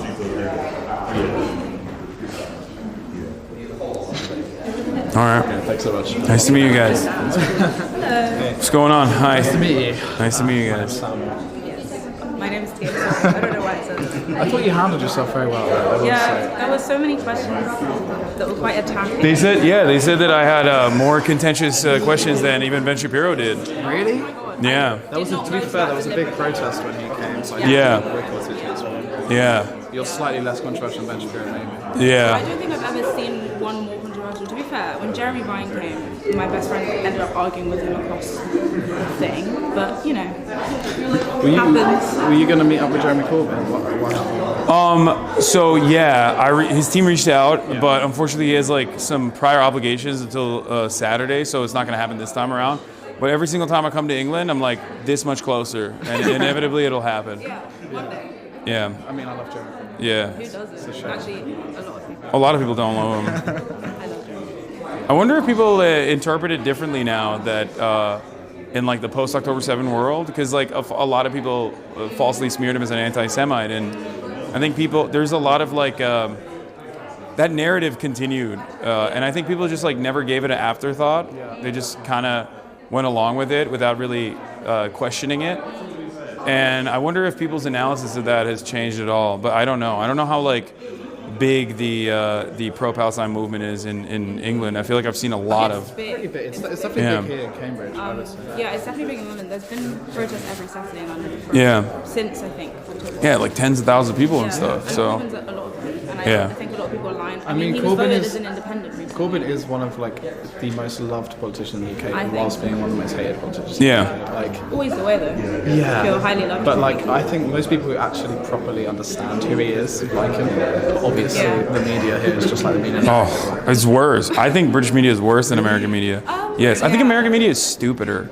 Like American media is dumber. They're more like invested in like silly conspiracy theories and stuff.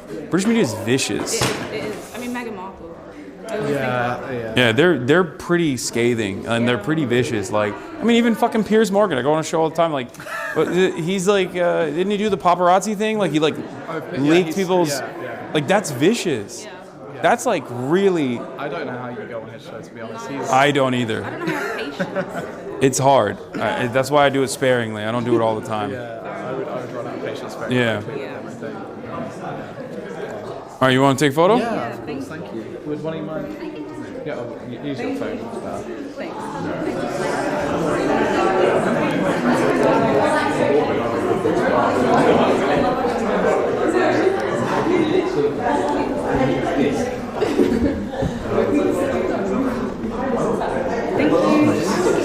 Nice to meet you guys. Yeah, love to meet you.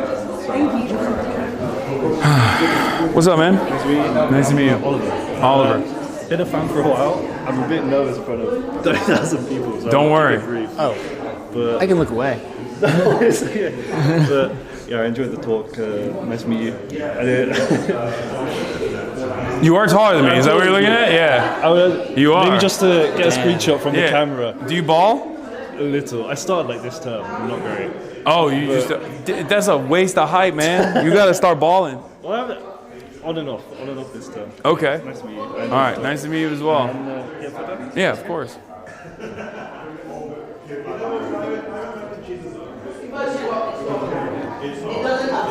I'm taller than both of them. Right. Nice to meet you.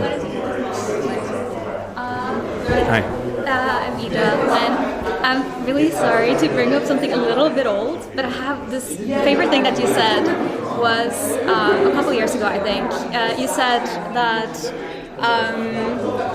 One Piece is Marxist and Luffy's a terrorist. Yeah, I mean, it's not. It's true. It's still true. Yeah, absolutely. That was actually what got me interested in what you do, and also what got me interested in watching One Piece. So hell yeah. that actually did a really good job for me as well. Oh, hell yeah. Okay. So my question is, what do you think the role is of popular media in conveying politics and political ideals in the current day? I mean, I think media always plays catch up with whatever is going on in the real world, right? So I don't place a lot of emphasis on like the power that it has to change. I wouldn't say change people's minds because that's kind of what I try to do to the best of my ability. But overall, even from my own personal experience, like when I have seen the most impact is when there are people like Bernie Sanders out there that are communicating these ideas from the largest podium available, and only then do people actually start recognizing the importance of movements such as like leftist politics. So overall, I think political media is important, but it's always going to be downstream to material realities and the things that people experience. Thank you. No problem. Would it be okay if we take a photo together? Yeah. He's already snapping while we were talking. Thank you. Thank you so much. No problem. What's going on? I don't really have a question. Just been a big fan. I watched you more when I was like 15, 16. Hell yeah. And you got me interested in politics and I study politics. Awesome. Yeah, thank you. I'm sorry for that. Yeah. You want to take a photo? Yeah. Can I give you a phone?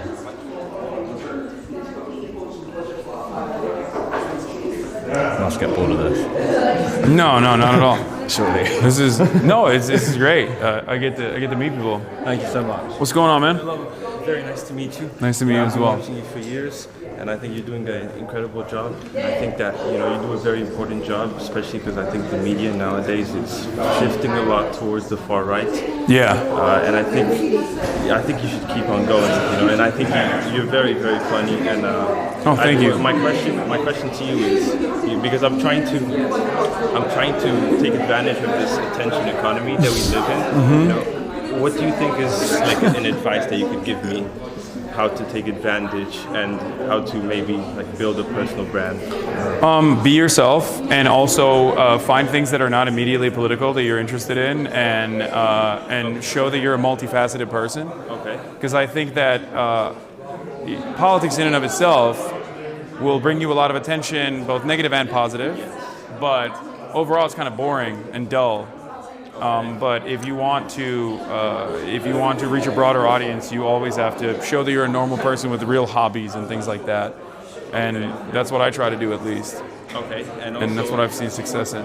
Thank you very much. And also, how's the body transformation had an impact on your on your overall streaming and your life? Pretty good. I mean, it creates a lot of mental fortitude, I think. Like, I'm more confident, I'm happier, so I can withstand a sea of attacks and smears and whatnot without really thinking about it at all. And it keeps me stable, like it keeps me grounded.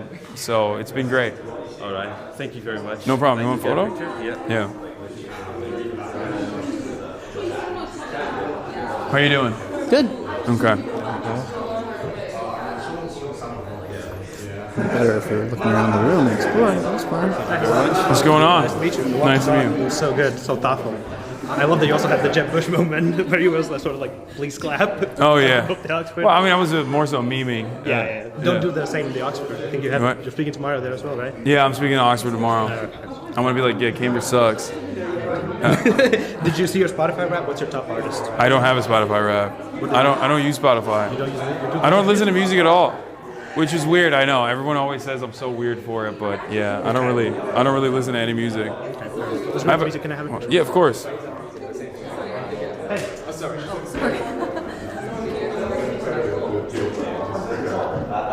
Thanks. Just love to meet you. Nice to meet you. Hi, nice to meet you. What's going on? Nice to meet you, my man. I have nothing of substance to say to you. It's all good. I'm really sorry. I wish I had something. No, you don't have to. I wish I had something interesting to say. So can we just? Yeah, let's do it. Let's do the photo. No, that's cool too.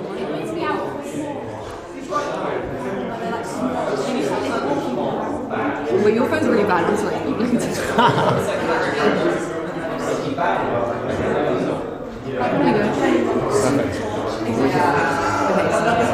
Hi, nice to meet you. I'm Casey. Hi, Casey. Nice to meet you. I don't really have any questions either, except how are you finding Cambridge? Have you ever been? It's beautiful. I've never been. Yeah, it's I like it. I like it more than I like London. I think it's very nice. Why are you making faces over there, March? I like it. I like beautiful. it. It's pleasant. You need to go to Jack's. I think that's my. Is that the pub? No, it's ice cream store. Oh, okay. All right, maybe. Yeah, I would say that's the best place. Okay, I believe you. Let's do it. Which side? This side? I don't know. POV, you're a fly that just landed on this glass. Thank you so much. Have a nice evening. Thank you. Hi. Hi. Nice to meet you. Tilly. Nice to meet you. Cinema. Oh, yeah, sure. There you go. Sorry for asking that question. I don't know. No, what do you mean? It's, Someone warned me that the comments were evil, so I thought I'd apologize down the lens of the camera, you know? no, it's a perfectly valid question. I think. I was just she was taking photos, so I was trying to pose. No, but yeah, I didn't think anything of it. I think there was way more scathing critiques. You get evil questions all the time, yeah. Yeah, I do. It's fine. Yeah. It's not a problem. I just was wondering, since you're quite successful, I know you've got some Oh shit, the sweater. but also, insofar as you've organically grown your following, I'm trying to do that, and I was just wondering if you have any advice. Yeah, get an uncle. Besides with a media that. company. Yeah. No, I wouldn't. I mean, that's been definitely very helpful. I've talked about this quite a bit. Yeah. It gives you a major leg up. But I think in the age of TikTok, the opportunities are truly endless. You know what I mean? I would suggest just forcing yourself to do content every single day on TikTok, especially because something is going to hit. And once it does, you're going to start developing an audience. You're going to develop a brand. And you just got to keep doing it over and over again after that. And I think being regimented in that regard is probably the most successful way to boost your brand and to become a brand in general. Yeah, well, thanks. No problem. I guess you want pictures? All right.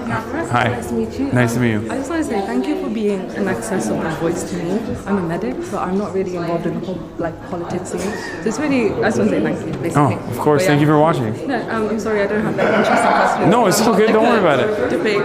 You want to? I'm not either. I mean, you don't give that impression, but I know. Everyone always thinks I'm a debate lord. I'm not. Marshall, it's a good thing.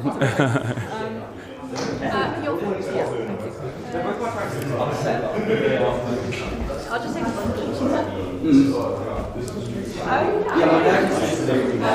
was really nice to meet you. Nice to meet you. And your speech was really, I really liked your line on kind of nothing can change in kind of a couple That was not my line. That's Vladimir Ilyich Lenin. There are decades where nothing happens, and there are weeks where decades happen.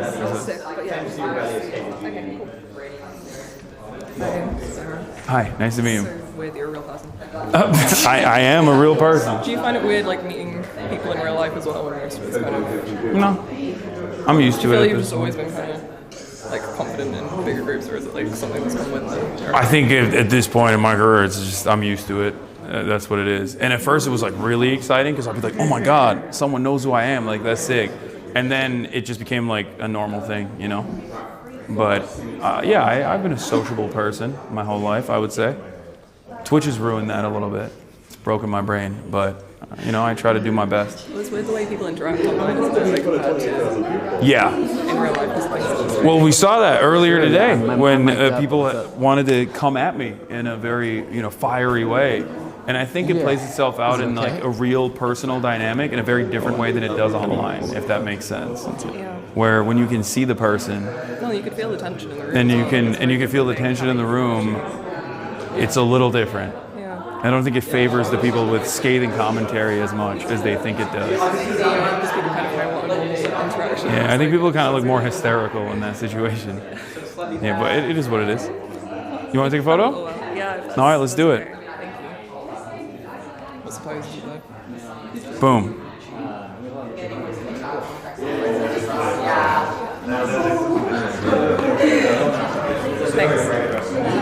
Nice to meet you. Do you guys all have questions, or you want to take photos as well? All right, let's do it. Sorry for questioning you, but I'm sure. What? No. I'm used to it. I guess the thing I was talking a little bit about was, I know you're not a fan of. I'm not a fan of him either, but Richie Torres sent a big letter. But oh God! But in particular, there were some comments in there about sort of dismissing. A lot of people did feel very upset at the time. I remember seeing it about dismissing Wham! October 7th as rape fantasies, rape hallucinations. I mean, the UN has gone checked. Yeah, verified. no, You know what's ironic? apologised for those comments? You want to know what's ironic about that? So that was a 17-second clip that Richie Torres got from a group of people that are like, trying to present this narrative that I am a vicious anti-Semite that is a rape denialist. And what's really interesting about that clip is that I went back because I was like, this doesn't make any sense. And I went back and I looked at the 17-second clip that he put in that. And it was actually from a broader conversation where I was arguing against someone who was denying rapes. And I was like, no, I think that there is a very high likelihood that sexual assaults occurred.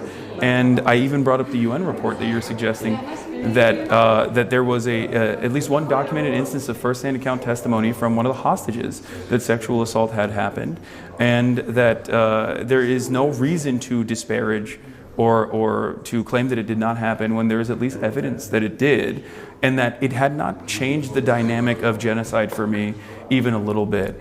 And I think that the way in which you said that to a lot of people sounded very, very dismissive. Especially to people who, had relatives who were perhaps murdered or taken away, or had felt that, the loss of life on that day. So let me ask you this question. Traumatic for the Jewish community. Let me ask you this question. Now that you know the broader context, do you feel as though, do you feel like you were maybe duped? I don't want to say duped, but that you saw this that was very clearly out of context. Does that change your opinion a little bit, or do you feel like I'm running defense? I'm very much on the sort of. I've always been on the pro-Palestine side of this. I'm a left-leaning person, so I never looked at what I saw and said this is justification for blockade, genocide, anything like that. But I did see, I'm also a humanitarian, and I think that it's important when you're trying to solve a conflict or when you're trying to stop violence that you honestly say what happened. And what happened was, I agree. Murderous militants went in to a music festival and murdered hundreds of teenagers in cold blood, and often massacred and mutilated them in ways that we have on camera. And that is deeply traumatic to me. And I guess this was linking to a broader point that, yes, I understand this whole thing, but there is context to this, and you can't just sort of suggest any violent action is justifiable against someone if they don't hold views you like. But this is endemic to the ideology. Do you think I maintain that position? Side, it doesn't. No. But do you think I maintain that position? Do you think that I think that it was wholeheartedly justifiable? I think certainly you haven't been very clear in your condemnations at times, and I've watched what you've said. Okay. It doesn't seem, for example, I in the course of your talk, you didn't mention what happened on October 7th once. Yeah. You mentioned it as the start of the conflict. You didn't mention... I don't even think it's the start of the conflict. I actually, if you recall, started the conversation even before the inception of the State of Israel. There's a deliberate reason for why I did that, because I think it's important to understand the historical context in which violent resistance... There's no context for murdering hundreds of teenagers, is there? Yes, I think really? There's always context. Just like there's context. Justified? I don't think it's a contextual justification. I think it's offering background and analysis. Analysis is not justification. I mean, this is a deliberative body, right? We're in a space for free speech and debate. And I think that this is actually, ironically, one of the things that I don't like about debate is that there is a woeful misinterpretation that exists in this space, and that especially when we talk about certain things, like certain subjects that are very difficult to broach in an open and honest manner, I think a lot gets lost in the nuance. And I think you understand where I'm coming from when I talk about this, like that October 7 is, I've never said that October 7 is like the inception or the first stage in what has unfolded. I think that it's important to understand the context in which violent resistance has evolved, whether it be Hamas or whether it be any militancy against like overarching oppressive colonial actions. But I suppose what I'm saying to you is there's time for nuance, and there's also time to say something is unequivocally evil and something is unequivocally unjustifiable. And I'm wondering why you can say that correctly about the wealth of Israeli atrocities.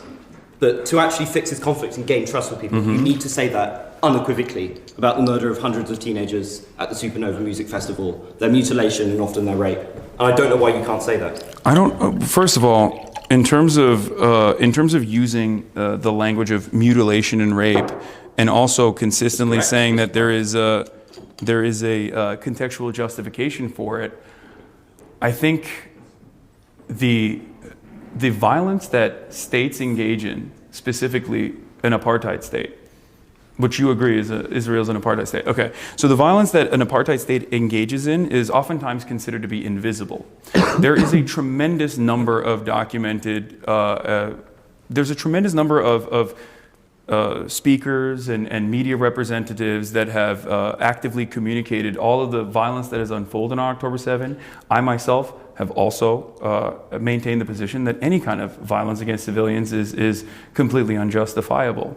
But I think it's more productive to at least be a resilient voice that, especially in the West, that tries to explain that these aren't barbaric monsters, that these are horrifying atrocities that they did, right?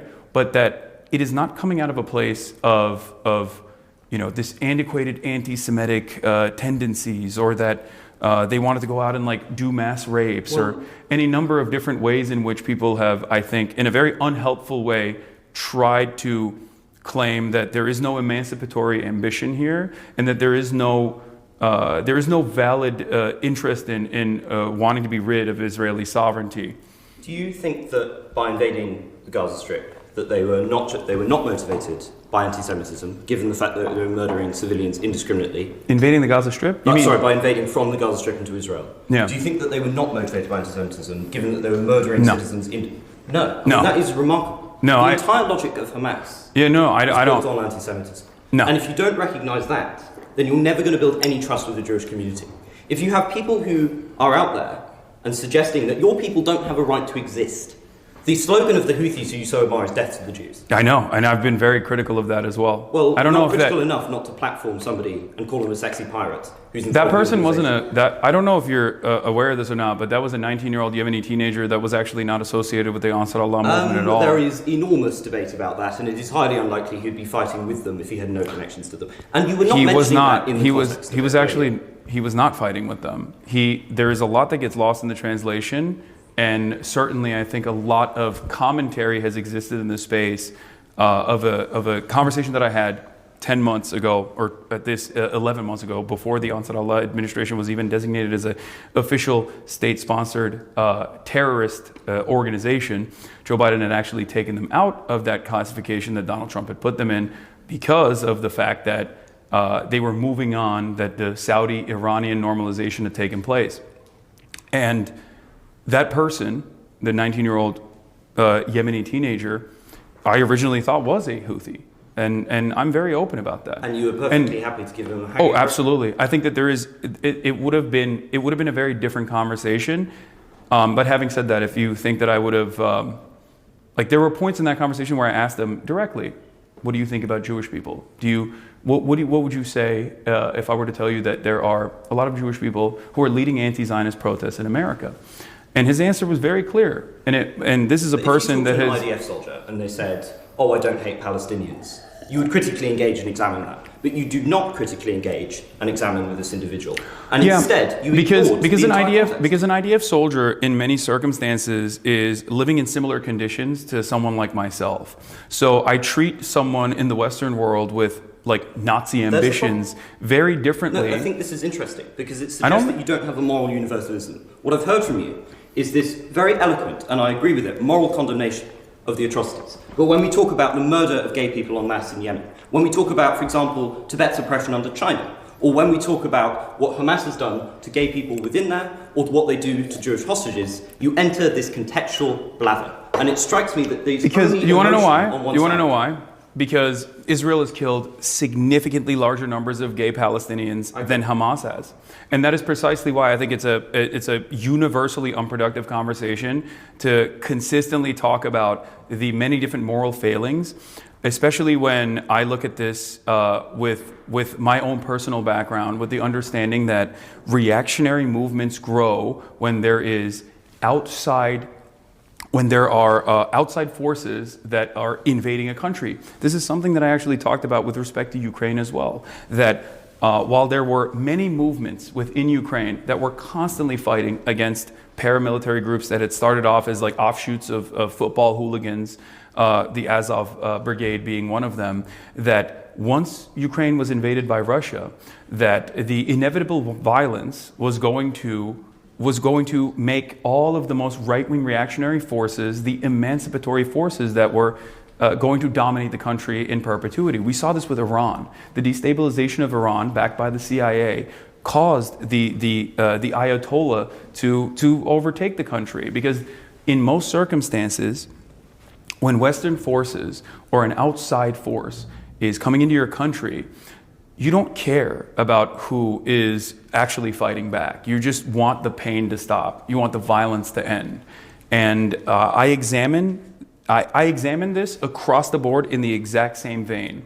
When a larger, more powerful country meddles in the affairs of a smaller country, no matter how big or small. Yeah, Iran, exactly.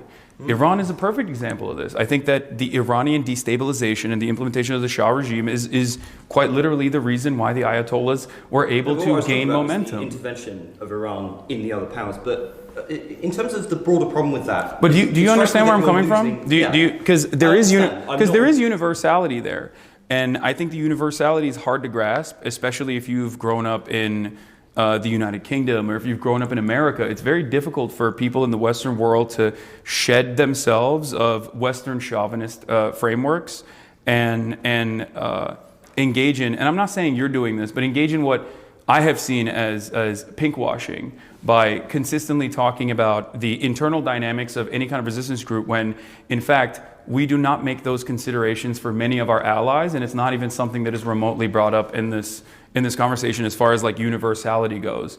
I've never heard anybody go, we got to stop giving Saudi Arabia weapons because of the horrifying treatment of gay people. I still think it's unjustifiable, just like it's unjustifiable in Yemen.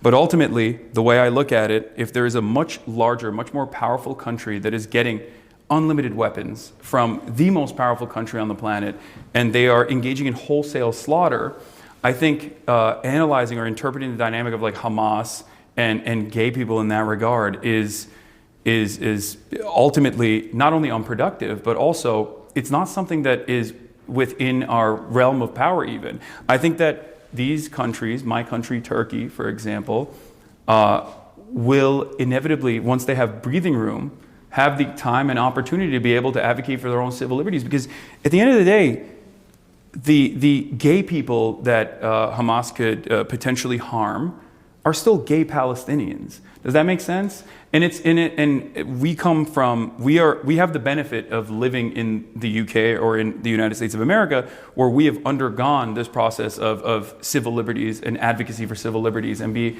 able to overcome these issues like the structural hurdles, the systematic discrimination that gay people face. Like, I mean, think about Alan Turing. I think there are two issues. Sorry if I just could respond quickly. If I can just say, you've been debating for a very long time, and by all means. Sorry, I don't mean to. No, it's fine. I would love to sort of offer some of Cambridge Union's sort of fantastic hospitality, maybe trade British culture, maybe take you for a pint at the pub. Sure. Can we film it? Can we still stream it? We can film. We'll go to a pub, have a pint. Because you've been debating for a very long time. I love debating as well, but I hate debating. Sorry. That's I am not. A lot of people think I'm fair enough to debate about things in which you like fundamentally disagree. Oh, no, of course, like, we Yeah. don't get anywhere in society without doing that. Sure, but there's a line of people too, so maybe consider it. We'll get back. Yeah. We would love to. Do you guys want to take photos? Let's get some pics. All right. We'll take you to the Okay. pub. Because I'll never stop. Have you been to the pub before? I've only been to Spoons. Oh, well, we'll take you to a famous Cambridge one. Okay. Hell yeah, I love that. All right.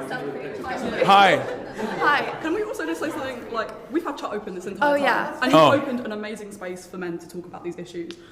There are a lot of comments. I've seen some emo-only moments where people are just talking about appearance and completely kind of ignoring these issues. How do you deal with that as like an online presenter? I have a very diverse moderation team, and they try to handle that at the best of their ability. We usually ban a lot of people that do that sort of stuff to just like, to really stress the importance of not engaging in that sort of thing.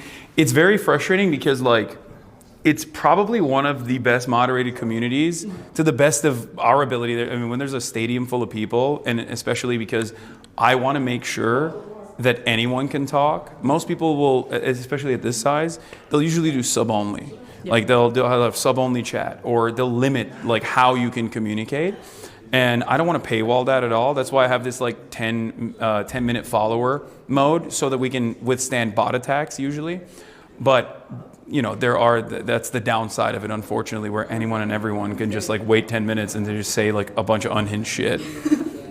You know? Yeah. Unfortunately. I hope they're being nice to us. So Yeah. I mean, 30,000 people calling you ginger or gay is like a lot. Were they doing that? Not to you. to the ginger gay man. Oh, that's crazy. Anyway. Yeah, I'm sorry about that. Thank you so much. Thank you. All right, no problem. Also, for the record, it is a very gay community, so I don't.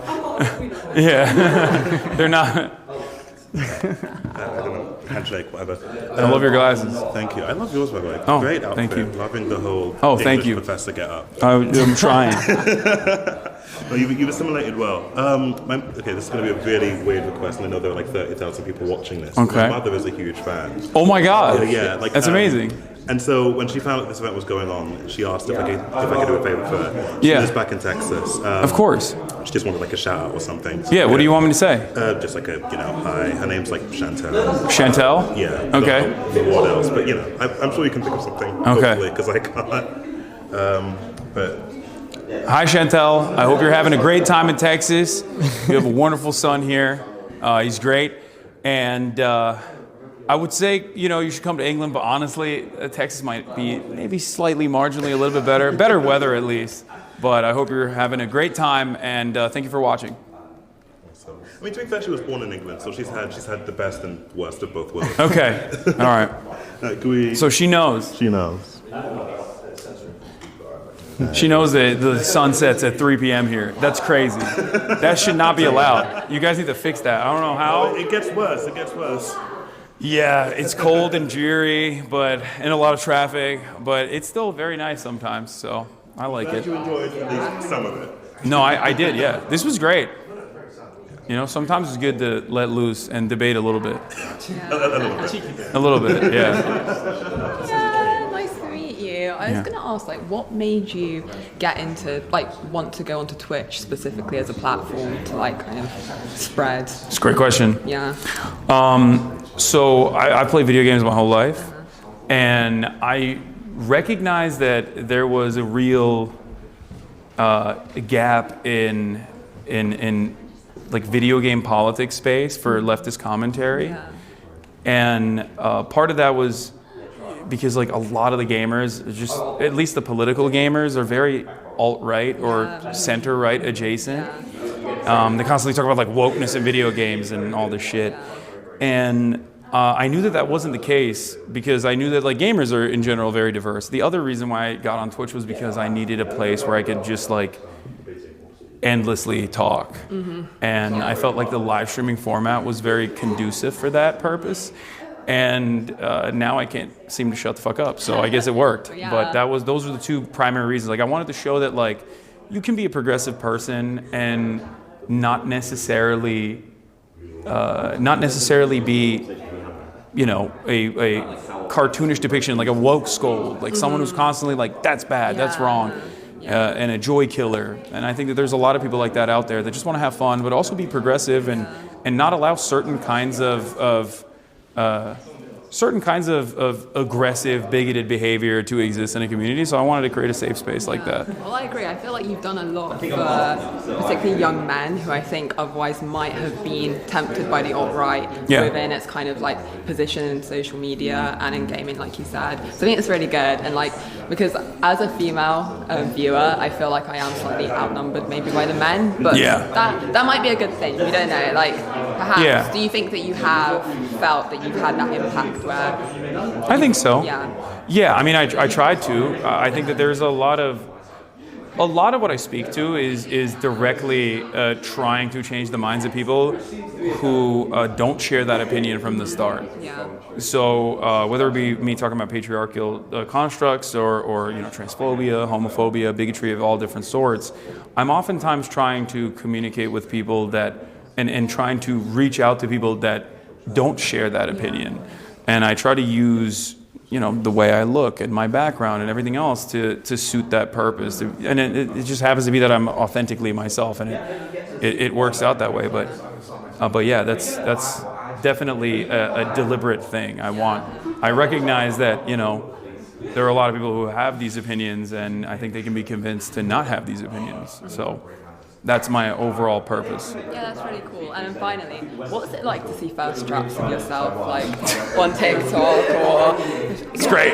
I grew up very fat, and I guess it's like confidence boosting, yeah. I mean, it's fun. I don't mind it, And it's like, I feel like it's one thing that all my haters can't necessarily undermine. Mm-hmm. You know what I mean? So it's like one area of streamlined propaganda where they just can't be like, nah, he sucks, he's ugly.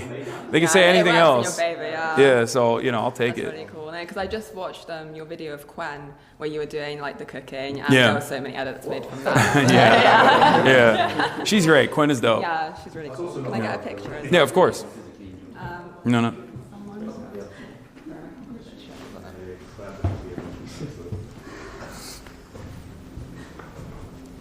Thank you so much. No problem. Thank you. Good? You want one? Yes, please. Okay. and you want one as well, right? I can have one. All right. Not enough. You should definitely get one. Yeah. You've been very helpful. I grew up as a fat kid as well. Oh. And I think it's cool that you're spreading the fitness goal. I watched Hell yeah. Mike Israetel. You watched the Mike Israetel collab? That was really cool. Yeah. Yeah, he's a very interesting guy. We don't agree on he's like an Ayn Rand lover from what I understand, but like I love his commentary on fitness, and I think he's like a well-rounded person in general, regardless of maybe some political disagreements. I think it's good to be able to have that, have a conversation like that, especially with someone who, has a massive male audience that's focused on fitness. Mm-hmm. Yeah. He's dope. I love him as well. Yeah, he's great. Get a pic, man.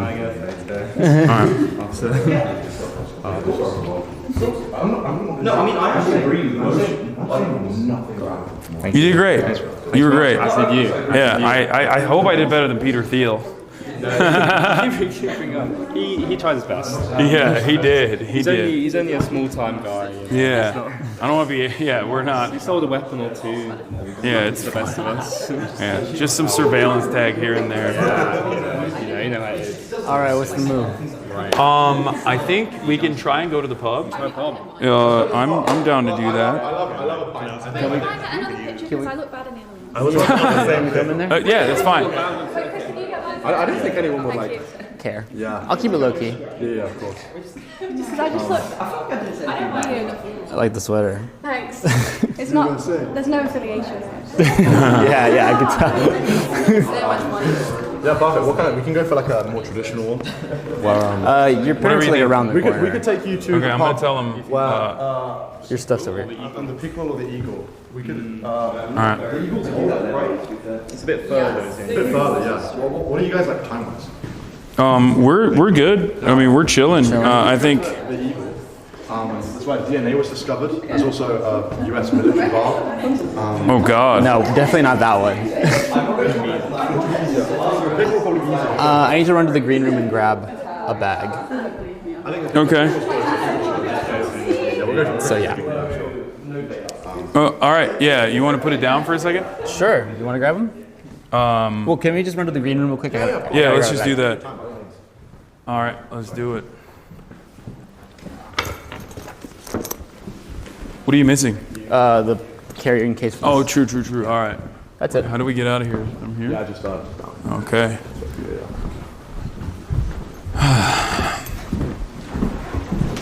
Can't believe you haven't eaten, man. I still haven't eaten. Yeah. I'm fucking starving. I'm not even hungry though. Let's food at the pub. You can get like mushy peas. Like shepherd's pie. Mushy peas. Mushy peas, yeah. What else? Are we being racist right now? Jellied ewes. Jellied ewes. Bangers and mash. Yeah, bangers and mash. That's like fucking me in my head. It's like why do the English still eat like the Germans? It's still flying over our head. It's true. is true. Yeah.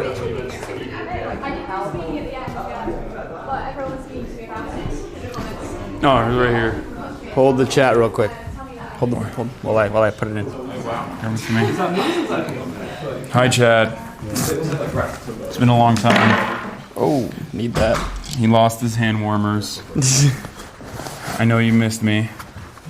I know you're probably feeling very parasocial because I haven't directly responded to the chat. I've been taking care of it. I feel like I'm undermining. Why is it not focusing? The focus is all fucked up. Is it the lens? No. Okay.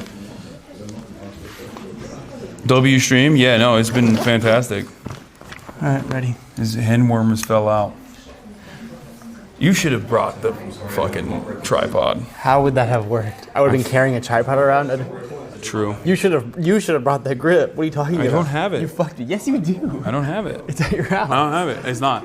I promise. Okay, so it just disappeared. I think it did. Whatever. It's the second one that's disappeared. Yeah. It's not the first one. I Weird. bought another one. I hate it because things are anything that's. I bought another one, actually. Are you guys looking at the common British memes? Yeah. Yes. Yeah, fish and chips. Fish and chips. Fish and chips. Jelly deal. Fish and chips. Bangers and mash. Bangers and mash. A proper pint. Do not get jelly deal. Do not do that. Yeah, spotted dick. We're always eating spotted dick every day. Alex loves spotted dick. Okay, when you say that though, like, okay, you have to remember, like, people believe you. Okay, people are gonna believe you. Being serious. Yeah. Yeah. March thought you were being serious. No, why does he think that you're joking? Well, we think the other way around. Like, we know you guys don't just eat like fucking supersized meat hamburgers. Yes, we do. No, we literally do. That's 100% accurate. Yeah. What? The Route 48, like Sonic, what's it called? Sonic Glass. Those go crazy. Those actually go crazy. Route 48 Sonic Glass sounds like a horrible thing. What is that? Okay, so it's this like giant. Okay, so like I've lived in Texas for 5 years, so Yeah. I've tried everything now.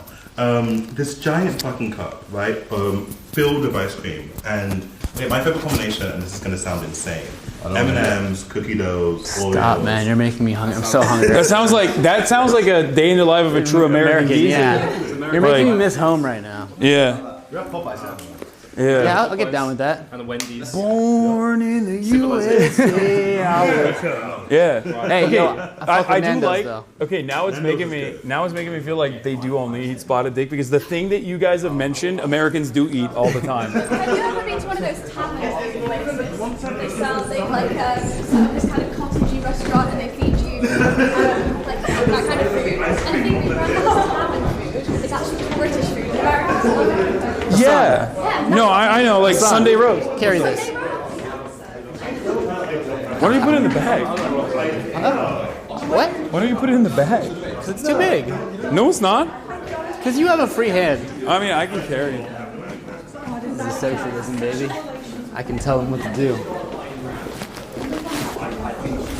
That guy was so funny. The guy who was like, "You own a car and a house." Dude. It's just like it's funny. It's funny to hear those arguments in person because then like you get to see the person making that argument and you're like, "Oh, dude, you're fucking hysterical." Dude, like, that was so crazy. Why would you openly behave this way in public? Or the fucking ACP guy. Our poor driver. Yeah. Wait, hold on. I'm gonna talk to him real quick. You have a mic on, remember. Yeah. We're not leaving yet. We'll be leaving in like an hour. Is it no problem, right? No problem at Okay. all. You take All your right. time. Thank you. And you got the text from your mom, right? Yeah, I'm gonna tell her right now that we're going to a proper pub. All right. See. What's up? You want a photo? Yeah. Sure. Stalking us on All right. Twitch. Oh, this is gonna happen. Yeah. Business as usual. This is normal. All right, do it with the flash on, bro. That was ass. How are you finding it? I love it. It's great. Is it? Yeah, Cambridge is dope. Enjoy yourself. Yeah. What's up? You want one too? Can I get a photo? Yeah. Can I join for the pub? Is that okay? I mean, sure, if you want. I don't know. All right. That's why I had to do the question of like. We'll see. You'll. All right, you gotta do it with the flash on. Oh shit. It's terrible. I've been watching the stream like outside. All right. No, give it to me. Give it to me. This guy. There you go.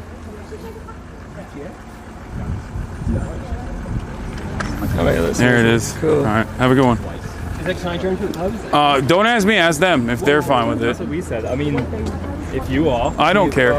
Yeah, you can come. Actually, I don't know if we should. What's up? Hi. Sorry that I keep stuck on you guys. Okay. This is nothing compared to America, by the way. Yeah. Oh yeah. We wanted to go to the talk, but we aren't members of the Cambridge Union. Damn. Well, these guys are the people to talk to. Yeah. I think. I don't know how that works. It costs like 300 quid. We're too broke for that. What's 300? I feel that. Don't worry. It's a lot. We have to fund ourselves. What's up? So long. What's up? Nice to meet you. You want to take a photo? Yeah, I mean, yeah. like, All right, we're gonna keep doing this over and over again. So we got a jet. From here on out, no more photos. You just gotta go. Sorry, am I holding you up? Yeah, but it's okay. Come on. Okay, you're the last person. In America, it's literally like. Can I get a photo? Yes, the last person though. Oh God. Thank you so much. Can you take a picture? And I'll take the That circle around. Yeah, it should be. Yeah, I got that. All right. Okay. You helped me so much during COVID and all that. Hell yeah! Thank you for watching. Thank Yeah. you. I mean, All right. keep it going. And March, you're amazing too. Sorry, I Oh, forgot you. oh, thank you. Yeah. So sweet. Big fan of your work too. Oh, thank you. Oh, that is bad. Cheers, Rihanna. Thank you. Sorry, I know I've kind of just All right. bombarded you. Oh, that's a good one. Perfect. Thank you. All right. Have a good one, guys. All right, let's go. Okay, I mean, that's not gonna work. That's not gonna work. Trust me. Yeah, I'll just tell people no more photos. How far is it from here? Like 3-4 minute walk. Okay, great. I mean, if we walk, there's like a number of other pubs on the way, but they're not as big. It's not. Well, it's not really big. Yeah, they're really close. Like the Mitre, apparently. I think this one's pretty easy to. What the Maple? Hi. The Maple? Don't die, March. I know. We'll get you some chips there. Like French fries. No. This is the thing though, because we do have French fries. But French fries are different from chips. Yeah, chips are fatter. Chips are like Chips are fatter. We call those steak fries. Thick French fries. We call those America's big French fry. No, they're still French, except for a brief period of time when France refused to invade Afghanistan, and we call them freedom fries. That was awesome. Whoa. So actually, this is John's college here. I don't know if like. This is where like the abolitionist movement started. So like this is like slavery ended, basically, essentially, originally from this. That's crazy. William Wilberforce has like a massive statue to him in the chapel. I did not know that. That's dope. Yeah, so there was I don't know if you like the history. Tell me stop if you want. No, I do like the history. There was an essay competition back in the day. Everything used to be in Latin, and the vice chancellor of the university, he set this essay question in Latin. I don't know what the Latin is, but it's like, is it right to hold our brothers in bondage despite the fact that they're black? This essay competition generated like a lot of controversy at the time because half the people thought it was chill, half the people thought it was fucked up. And this guy that wrote this essay, he became best friends with this MP, this politician, and he was like, look, we need to end slavery, like, how are we going to do it? And then, it started right here, so all that happened just at this college. Damn, so debate did work. Yeah, the debate worked, yeah. The pub's just literally up here on the road. This pub is older than most states in the US. Damn. Everything here. In Cambridge. What's that? Yeah, exactly. Most things here are older than most states in the United States. Actually, yeah, my house style is like literally a house. We got like 1820. Yeah. Every time you like. This isn't the pub, is it? No. I was gonna say, this does not look like what I envisioned a pub to look like. I have a very clear image in my mind. I'm curious of how consistent it'll be with reality. This is probably the most British pub we can get to, right? Well, good, because I'm imagining the most British pub in my brain. Depends what social class you're talking about. I feel like you're chattering, like, they're expecting like geezers like in England. Yeah, football's coming home. Yeah, alright mate, how you doing, governor? No, I'm gonna do it's coming home, it's coming, football's coming home, I got to do that. So you can sing it in. It's yeah, maybe that's what a bit of a screech is like. 3 lines on a shed, jewels remain still gleaming. When are you going to Oxford tomorrow, right? Yeah. And then you're doing the UK straight afterwards, or? Yeah, I have my friend's Streamer Awards happening on Saturday, so I got to go back for that. You can jaywalk here though, so we can just kind of expect cars to stop. Do they? Because we almost got trucked by a bike before. Is this it? Yeah, the picker win. That's a crazy name. Uh-oh, what's happening here? What's that? Yeah. Okay, what would you like to drink? Do you want a beer or? Yeah, beer. Whoa, dude! What the fuck is this? That's crazy. So yeah, we've got Oh, it smells great in here. Yeah, maybe a Peroni. Whatever you guys are drinking. I'm gonna get a Peroni. What's it? You guys card people here? What's it? Isn't the drinking age 18? Yeah. They young believe that we're over 18. No, I know. What do you mean by that? Damn, I thought we were chill. Yeah, could I please? No, I'm kidding. Should we find a spot? Oh, I got it. It's on me. No. If you're cool. Yo, come on. Whatever they want. All right. Okay, sure. It's on me. Well, I mean, 3 Peronis to start with. Yeah, you added me in March. You want one? Yeah. 4 Peronis. He already knows. Pink gin and lemonade. 5 Peronis. 6 Peronis. Sorry. A vodka lemonade, please. Authentic. Peroni. Sorry. Another. Yeah. So is that 7 Peronis now? 7 Peronis. Yeah. Okay, thank you very much. No worries. No rush. Thank you very much. That's very kind of you. Of course. Away for what's the purposes. 7 Peronis. I'm gonna take a look. Can we all order food here as well? We've got a 45-minute wait. Oh my god, never mind then. It's fine. It's not a problem. So 7 Peronis, gin tea, pink gin and lemonade. And then a vodka lemonade. Is it a single or double? Like both those. Can I get Double, pink gin. Was the vodka and coke single? I'm heading off now. Alright, Chad. Oh god. Can't see myself. How's this angle? Sorry, Lefty, I'm heading off now. Nice to meet you, man. Yeah, it's been great. It's been nice March, to meet you. no food, but hey, beer. I'm gonna eat beer. Yeah. This isn't my first time eating beer on an empty stomach, okay? Yeah. Yeah, no problem. I'm going. All I know right. how to do my job.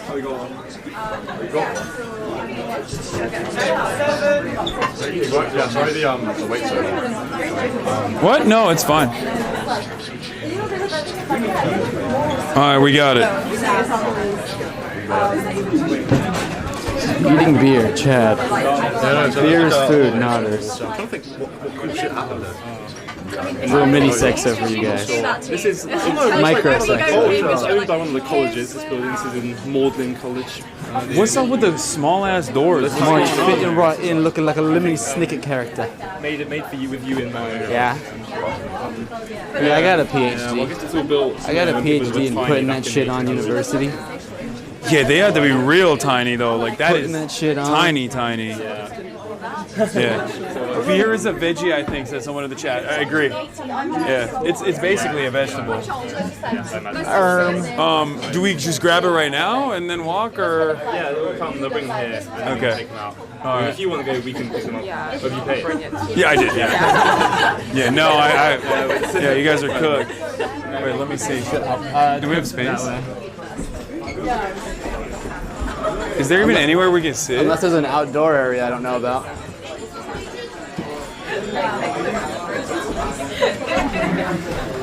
Are we going to be able to find a space to sit or anything like that? Oh, I'll go have a look outside. Yeah. I'll follow you. Go have a look outside. Sorry, that's fine. That guy, I just walked by a guy who was eating a shepherd's pie, and ironically, it was so good. Oh, perfect. Oh, this works great.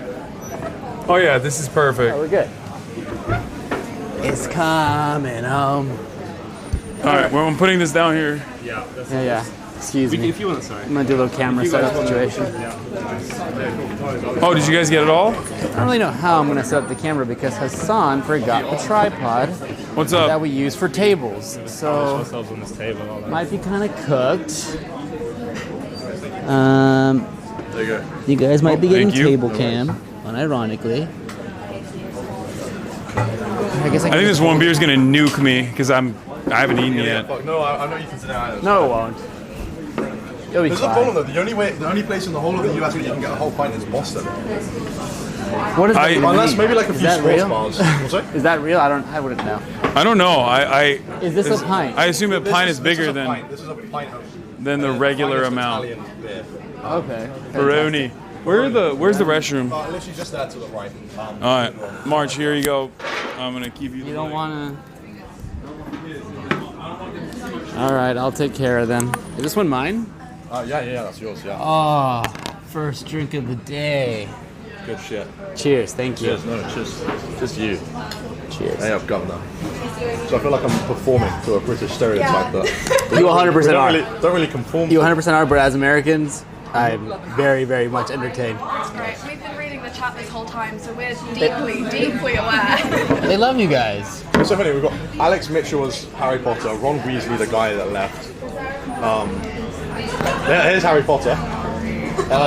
Chat behave. Okay, they're nice, I promise. I can take Harry Potter. It's been said. It's Here, not you the want- first time in my life. Hassan's peeing, so Hassan's peeing. You can just hold it. I can be Hasan. Say Expelliarmus. Expelliarmus. Don't feed into them. Oh. They'll never learn. There's worse things to be. There's worse things I could be I have compared a problem. Yeah? I need to prop this camera up somehow. I just don't know. Oh. On that? Wow, you're so smart. This is what a university degree gets you. This is what I studied. I most dropped days. out of community college in Chino Hills, California. Okay. There's not much going on up here in my brain.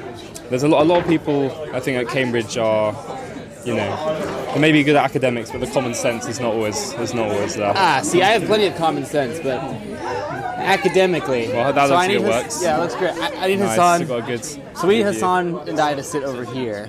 Yeah. Cool. Cool. Do you want to move? Or I guess we could just do this. Wait, can you say expected Patronum? No, don't do it. Don't listen to that. It's in his hands. Oh, were you about to say expecto patronum? Go sit over here. What's up, my man? Do you mind if I sit over here? Yeah. No, right. Sorry. No, it's all good. I'm just trying to. Yeah, while You're what? also not blocking it. So. Oh, nice. Even before somebody knocks that over and I'm cooked. Yeah, we'll put us right here at this end. Dude, I'm a real person. There's no need to be starstruck. Okay. Hasan's taking photos with fans. Nice to meet you. The Japanese hand warmers from the Konbini are burning my ass right now. Thank you for all your help today, seriously. Hopefully you guys are happy with everything. I feel like I have a pretty good read on Hasan, and I've done a lot of these things in a long time. I've done a lot of these things now, and I feel like that went better than we both expected. Already because we can't stream it. So yes, it already is way better. Yeah.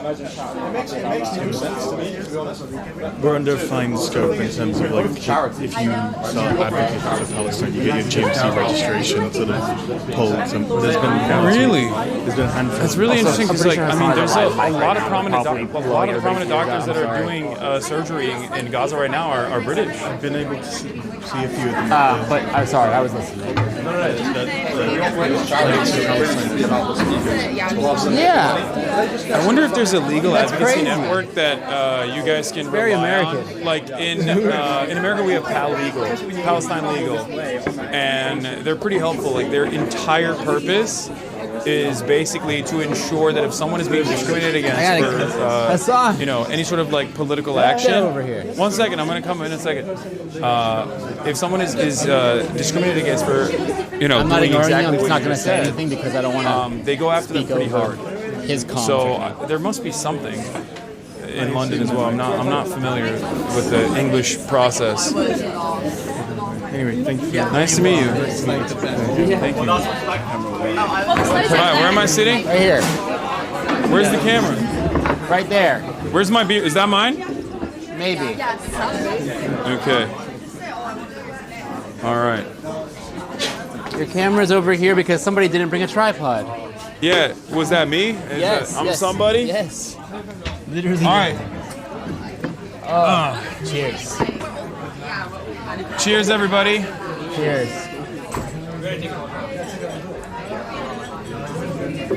I don't know if they can see us. They can. Oh, we're good. That's good. A proper pint. With For two proper blokes. For two proper blokes. How British does he look? Doesn't he look like a Beatle? Look like a beetle. Yeah. I went with Baroque core for my fit today. You look more British than I do, and I was trying. I was trying to look British. You're British maxing. Yeah, I was Brit maxing. Brit maxing. Yeah. When you're maxing your British output. We're just eating beer right now. I know. It's 8 p.m. Beer for breakfast. I have not eaten yet today, and my first meal of the day is a proper pint. True Brit maxing. Yeah. Day in the life of a true Brexit geezer. How much you guys hate that, the accent? That video's great. Oh, that video is amazing, yeah. Isn't she lovely? Susan. Meet the wife, Susan. Yeah. That's great. Yeah, I love gammons. It's my favorite. I love hogs of every variety, and there is a universality to it where I feel like regardless of ethnicity, background, there's always a universality to the hogs in my experience. And I'm fascinated with them, if you know what I mean. I'm sorry, I call it right wing. Right. Yeah. Gammons, but international. Yeah. And also not necessarily old. Yeah. You don't know what gammons are? It's not like a universal term. I think most people would in the UK. I know more about British culture than a British person. That's crazy. That's crazy. Cheers. So, yeah, we're good. To fish and chips. So fish and chips, which we are not having. We're just having beers for breakfast. Hell yeah. This is right. Okay, so what else? What else did you guys want to debate that was left on the table? Let's go. Fire them at me. All right. No, actually. I was going to ask you about the Cambridge Union, about whether you think, like we brand ourselves as a free speech society. We have you, we have Ben Shapiro.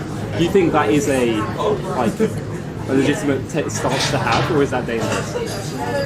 I mean, it does feel like to be rude. No. It does feel like you guys at least like abide by the principles of it, because you know what I hate? I hate people like Ben Shapiro or Barry Weiss that make a career out of being free speech warriors, but then they also, like Barry Weiss especially, has spent so much of her early career going after campus protesters, like Palestine campus protesters, when like, in terms of real egregious violations of free speech in the United States of America, Israel-related conversations are the singular, like, that is the one thing that is directly in contravention with U.S. law.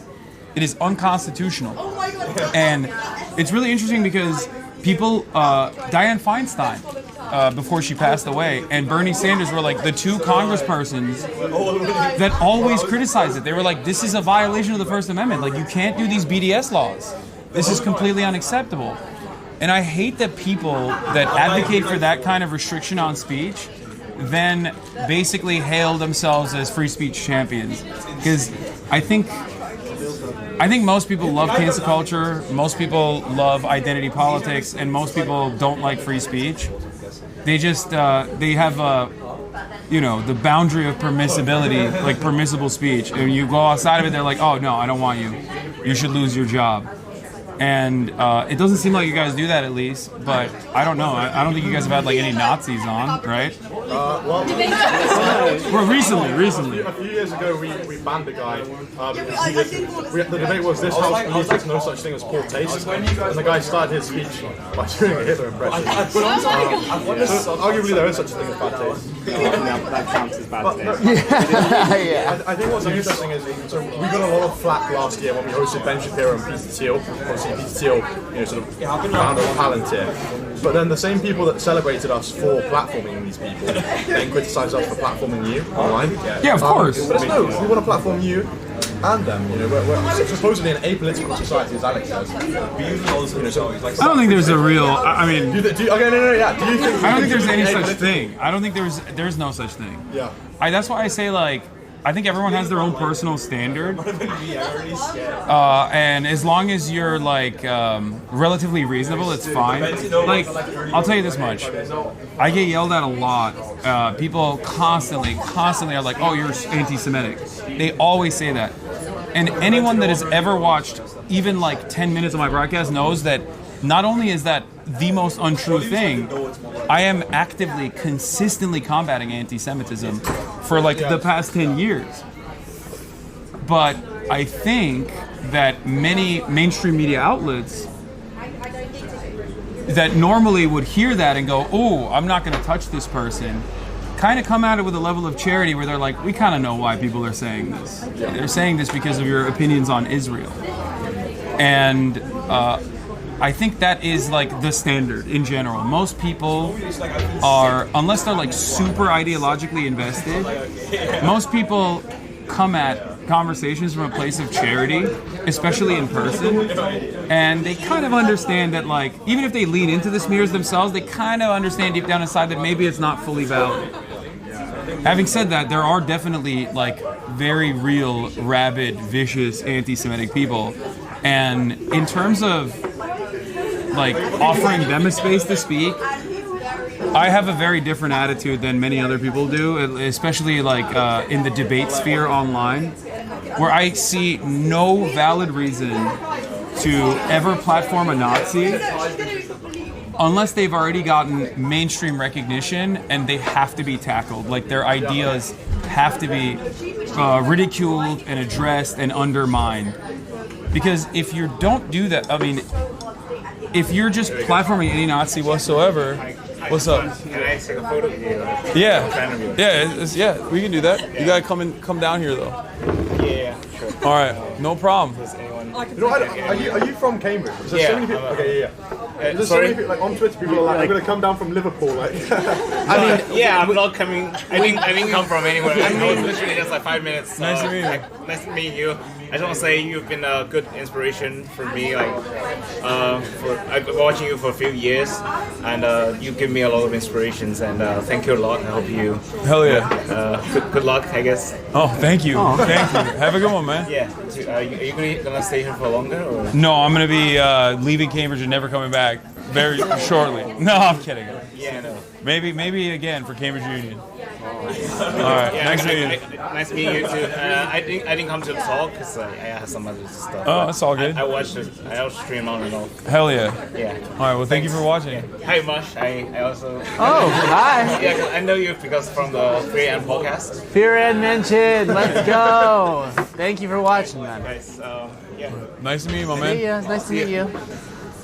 One question I'll ask, sort of following up on that. There's been a lot of issues within the English justice system. From the river to the sea, Ben Shapiro defines that as calling for a genocide. There's also been when there's marches in London, for example. There's actually been the lawyers don't know what to do, how to Yeah. Do you think that's a call for genocide? No. I mean outside of the rhetoric, of course, but rhetorically, what do you think are the implications of that? And specifically, I know obviously you mostly deal with the US, but in the English case, because there's been so many legal issues with barristers and lawyers and actually not knowing how to prosecute or not prosecute, where do you sit with that? And it'd be great to sort of hear an explanation, I suppose. I think it's so disingenuous, I think, to be like, your emancipatory slogan is actually, I am going to frame it in the worst, least charitable way possible. And I mean, people do it all the time. Right wingers do this all the time. Like I treat the thing that a lot of people don't understand is like I look at Israel as a right wing country. Yeah. Like Israel as I see it as like a country that is at the I wouldn't even say precipice of fascism. I think like they are very clearly in the throes of fascism. So a lot of the defense I interpret in the exact same way that I interpret right wing defenses. So one thing that happened quite frequently in America was people would always say like, oh, Black Lives Matters means like you want to kill white people. And they tried to do that. And everyone was like, oh, come on, man, shut the fuck up. And then they tried to do the All Lives Matter shit. And it didn't really work.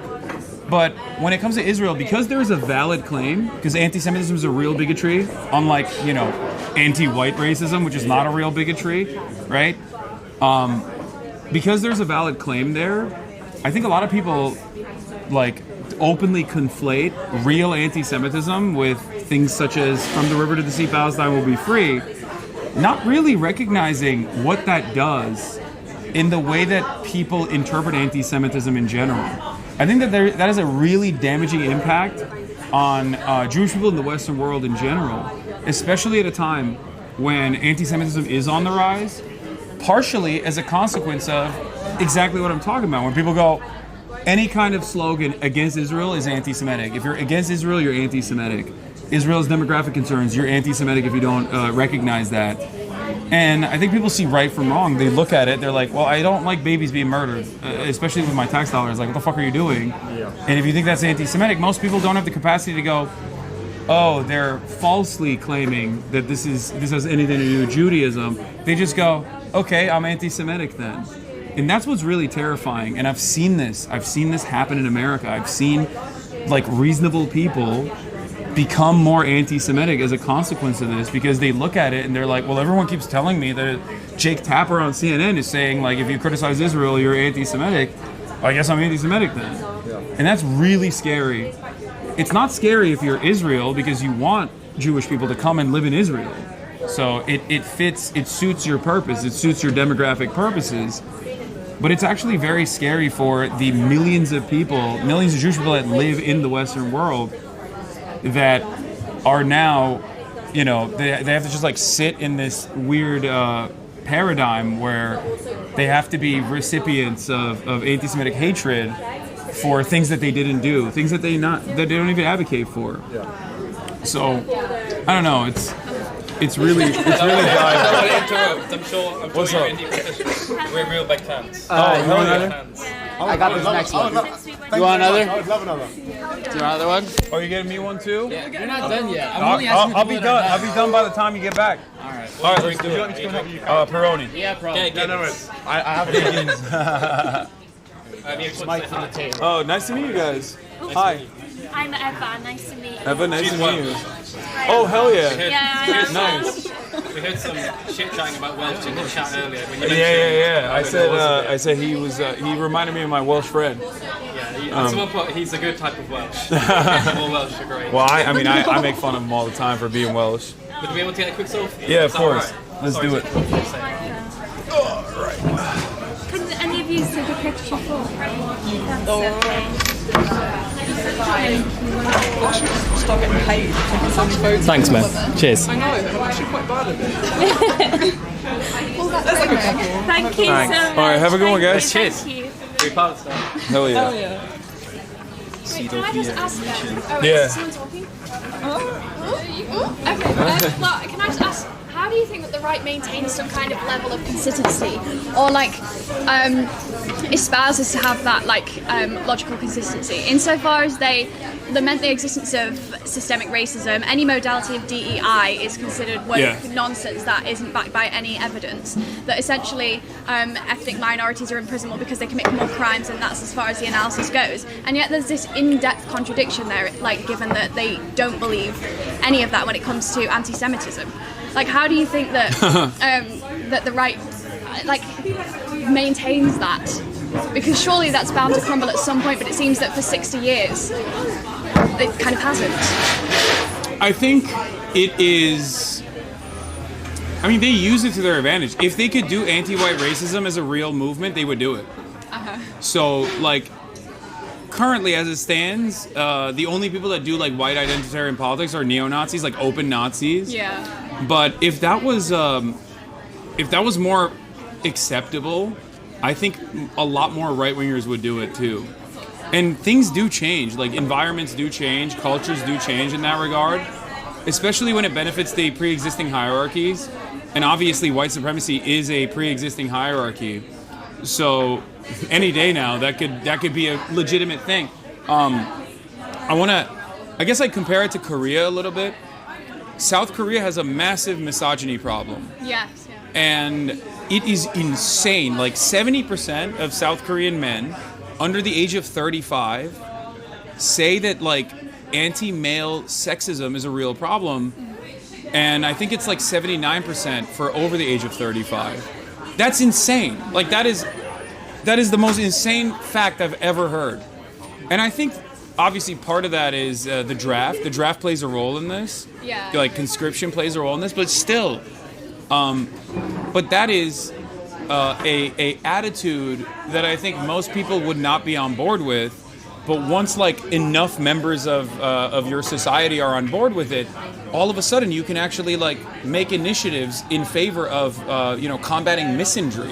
Yeah. And some of the silly things that they've done in that regard is, for example, like this right here. This is a hate speech in South Korea. This means like you have a small penis.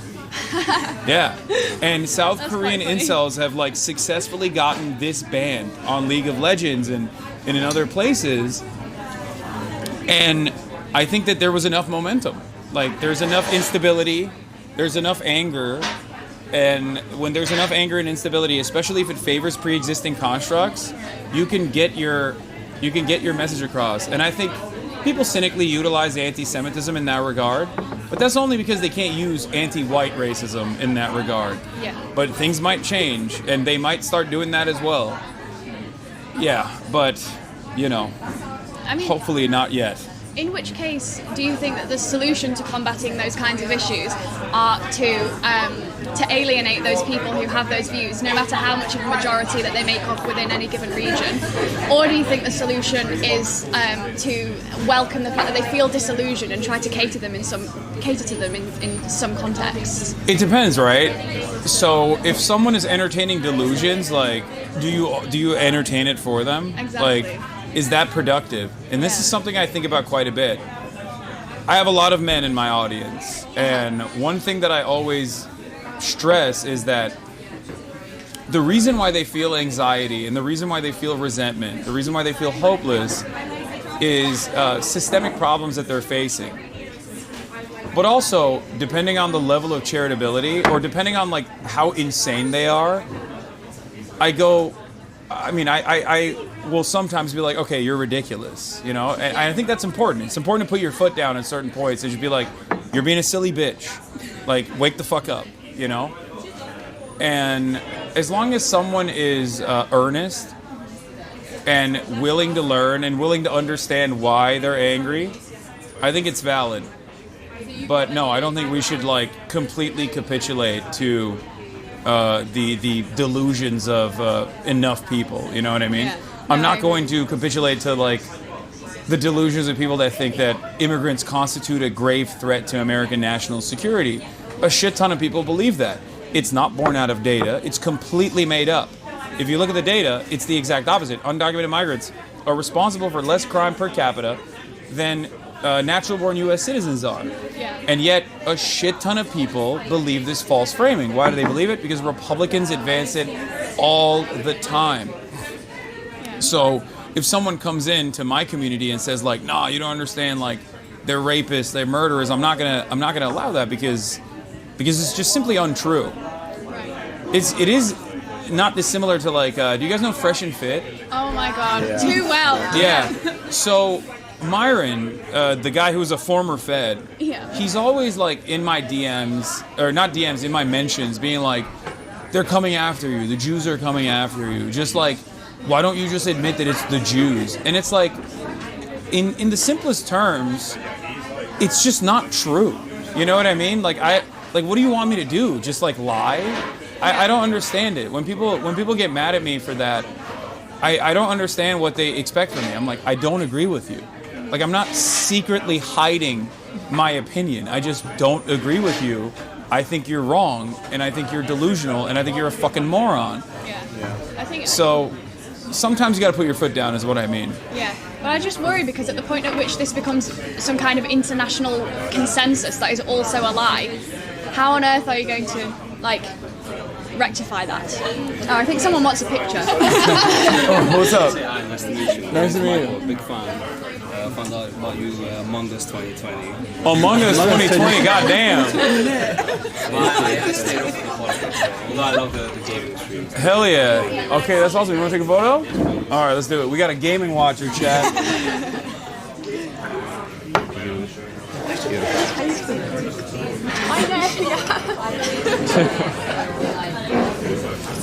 Nice to meet you, my man. Nice to meet you. Have a good one. It's not a wide angle lens. No, I don't think we're on. Which goes to the very end. I don't think we're on. I think it goes like to there. I think the shot. Yeah, we had to make this weird angle because we don't have a tripod. The only tripod we have is a standing tripod. Yeah, the phone's doing well. Can I ask a question about something you said earlier? What's up? So, do you know when you were saying about pull the mic to you. Do you know when you were saying about platforming Nazis? And obviously, I know in the past with like Nick Fuentes, you've kind of. Sorry to interrupt. My friend wants to say hi. Hi. I'm interrupting. I didn't No, it's all good. Nice to meet you. The union event where we had a posting. It's all good. Nice to meet you, my man. You want to take a photo? Yeah. All right, let's do it. Okay. Sure. Yeah. Sorry for her. Remember what you were gonna ask. Oh, yeah. Sorry about that. I might get really close. I'm on the alcohol free, so I'm not going to do much good. I put thermal leggings on. And it's the way it's on like a weird Alright, it's all good. Sorry. Oh. Thanks for letting me Thanks so ask. much. Nice to meet you. I saw you Sorry about. Oh. Make sure my friends said hi. Hell yeah. Are you from the same Yes. Yeah. Online political personality. All right, we got some more beers. Let's go. Nice to meet you guys. Thank you. No, I was going to ask a question on demographics beforehand. All right. Well, he had a question. Well, I just asked. Sorry, I don't want to interrupt. Well, then you do deal with politics. But no, he had a question first. Okay. Yeah, so some people have careers online. I'm a politics student, so I can make this case that I was going to say everything you do is politics. I was just intrigued because you all seem gathered around. Yeah. I was like, sorry, I'm very much interrupting right now. No, it's all good. I was just like, you seem to be the font of knowledge of the No, I'm just here. I'm visiting for the Cambridge Union. Oh, were you speaking? Yeah. Ah, well, how did it go? Pretty good. I think it went well. It's a mixed bag sometimes. Okay. No. Go ahead. Wait. Why do you think it's a mixed bag? Why do I think it's a mixed bag? Yeah. Well, it generally depends on the speaker and the audience. Oh, okay, fair. Yeah. Which college are you at? St Edmunds. St Edmunds. So, wait, what do you study? PhD history. PhD history. So do you attend the union regularly? Not really. What events do you like and what events don't you like? Marshalling. Right, so what position do you hold at the union? President. Here you go. Right, so that was fairly opposite. I think. Well, I mean, I'll take one. Who was a speaker that you liked recently? The speaker that I liked recently, Pamela Anderson, was quite good the other week. Pamela Anderson was a speaker? Pamela Anderson? Maybe the other year. What was she talking about? Julian Assange? Huh? How long have you been in Cambridge? 4 years. So yeah, longer than all of us. We don't remember Pamela Anderson. Pamela Anderson, was she talking about Julian Assange? We had Stella Assange last year, actually. Yeah, she's a big free Assange, or was a big free Assange advocate. We also had Julian Assange came in by teleport. Oh wow! We held a referendum as to whether to do it or not. Wait, really? This was years ago. Yeah. Why was that See, okay. Think about why that's controversial. Why is that even remotely controversial to have Julian Assange as a speaker? I think it's a shame that we had a referendum about that. I don't think we wouldn't now. It really can come down to the. No, but it's important to understand where that controversy even comes from. Yeah. The reason why it's controversial is because it goes against the interests of the American State Department, and I think that's where it comes from originally. Because like, there is no other world in which you would consider to be like where you would even remotely consider someone who is a leaker or someone who's like engaged in like hacked material or any number of different things that Julian Assange was criticized for doing. You would never look at that guy and be like, that's a bad guy. I don't even know if we should have him on. And I think that plays a big role in the way that we interpret the world, whether we recognize it or not. Even if you're against a lot of the stuff that America says and does, I think without realizing we succumb to a lot of power dynamics and a lot of resentment that is instilled upon us through social conditioning, and we don't really examine it too much. Yeah. Yeah. Definitely a lot of truth to that. I think, Anyway, what was your question? It was kind of going back to what you said earlier about like platforming Nazis and saying about like Nick Fuentes and stuff, and before you would just kind of like not even mention his name and try and ignore him, but then obviously when the election came he became much more popular. So like at what point do you kind of think like, do I talk about them or do I just keep them nameless kind of thing? It's always going to be a case-by-case basis. I don't think he's still there. But I think the only time where I talked about Richard Spencer was when he got prominent coverage from the New York Times. And even then, I was more so criticizing the New York Times for platforming him. So I think that I think that like my thresholds for it is very different than other people. But like, as long as someone is relegated to these like alternative platforms, and these alternative platforms don't have a lot of leeway, they're not like massively consequential, I don't think there's any reason to offer this person a platform, because their primary purpose is not like having a spirited conversation and maybe even changing their minds. Their primary purpose is to propagandize their position. It has nothing to do, like when you have a Nazi on, when you have someone who's ideologically committed to the Nazi project and you offer them a platform, they won already. Win or lose that debate, they already picked at least like 3, 4, 5, 10, maybe 1,000 people to listen to them in a charitable manner. That's their ultimate goal. So that's the reason why I'm very, that's the reason why, like, that's my limit for the most part. There were other options. There's Moretti, also Italian. I love Moretti. Amstel, Dutch. But I think Peroni here is probably the best bit.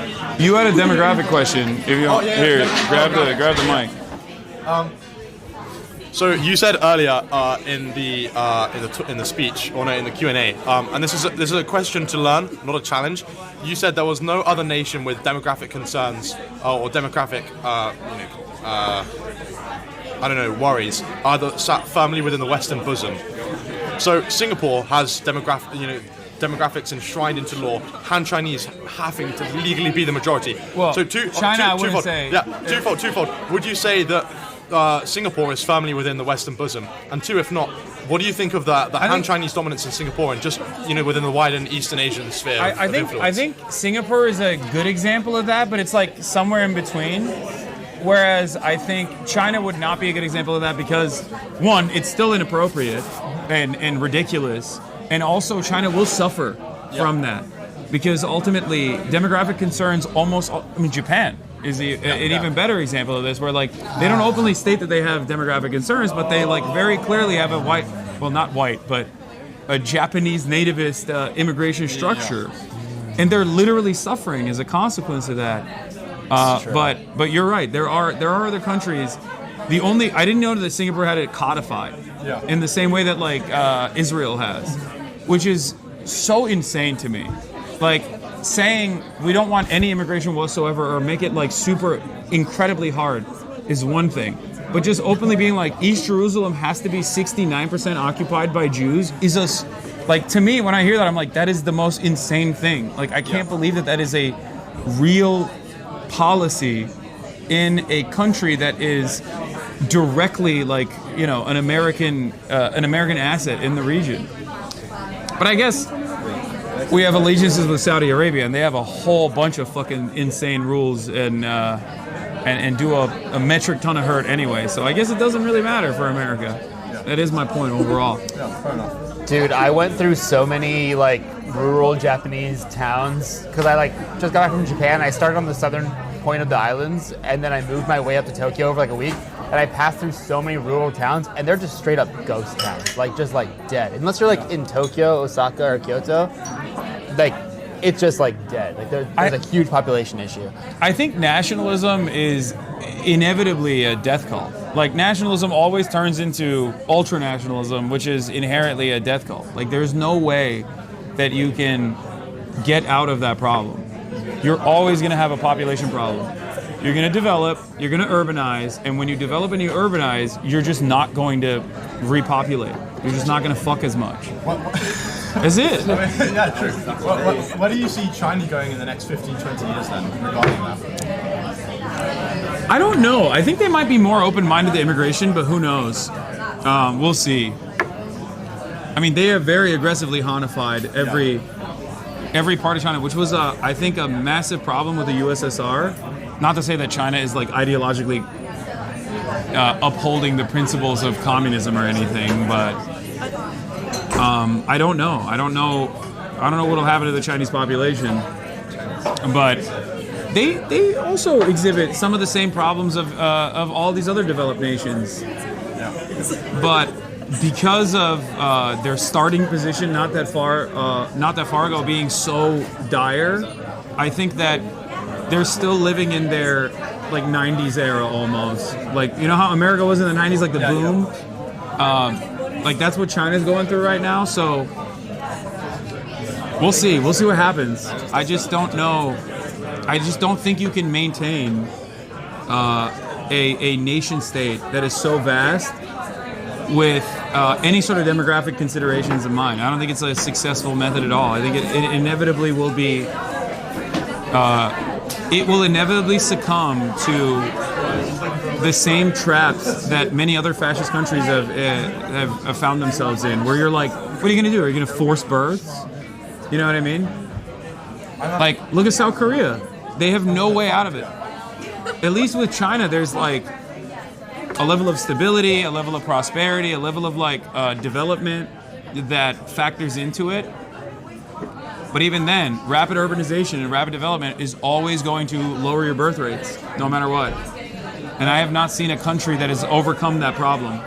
Maybe there is one. Singapore is the worst example to ever give in terms of anything ever, because it's like the one consistent exception to most rules. Like a lot of in international relations, we study Singapore as a consistent exception that you cannot be applying any blanket statements to whatsoever. So, for example, Singapore had a dictator who had the best interests of his country at heart. You're never going to say, well, in which case I think a dictator with the best interests of his country at heart is going to make things work. Yeah, except Keir Stalin.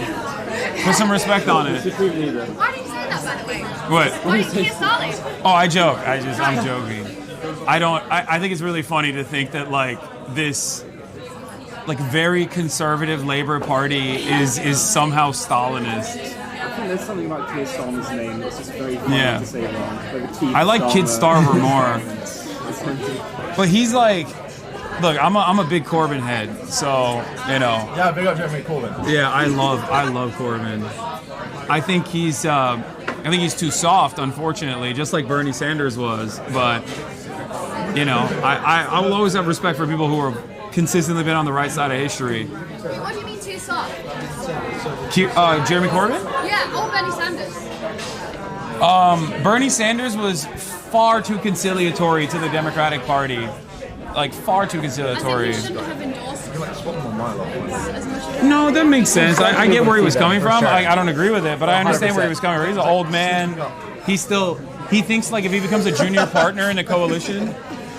What's up? Yeah. Wow, you're so tall. Hey, good eye. You caught him before I did. Thank you. Nice to meet you, my man. Usually I'm pretty quick at that. Oh, nice to meet you. Have a good one. Many Chinese friends like you. Oh, hell yeah. Dude, I gotta make inroads in Bilibili.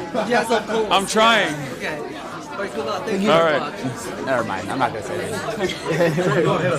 No, he said he's Chinese. And I got a lot of mileage in Chinese Twitter. Oh hell yeah! What's Chinese Twitter? No, Bilibili. Oh, Bilibili. No, I'm kidding. He didn't say that. I wish. Yeah. That's that. Fear and Billy Billy. My dream is to become a Chinese influencer. do you guys know what a white monkey is? Huh?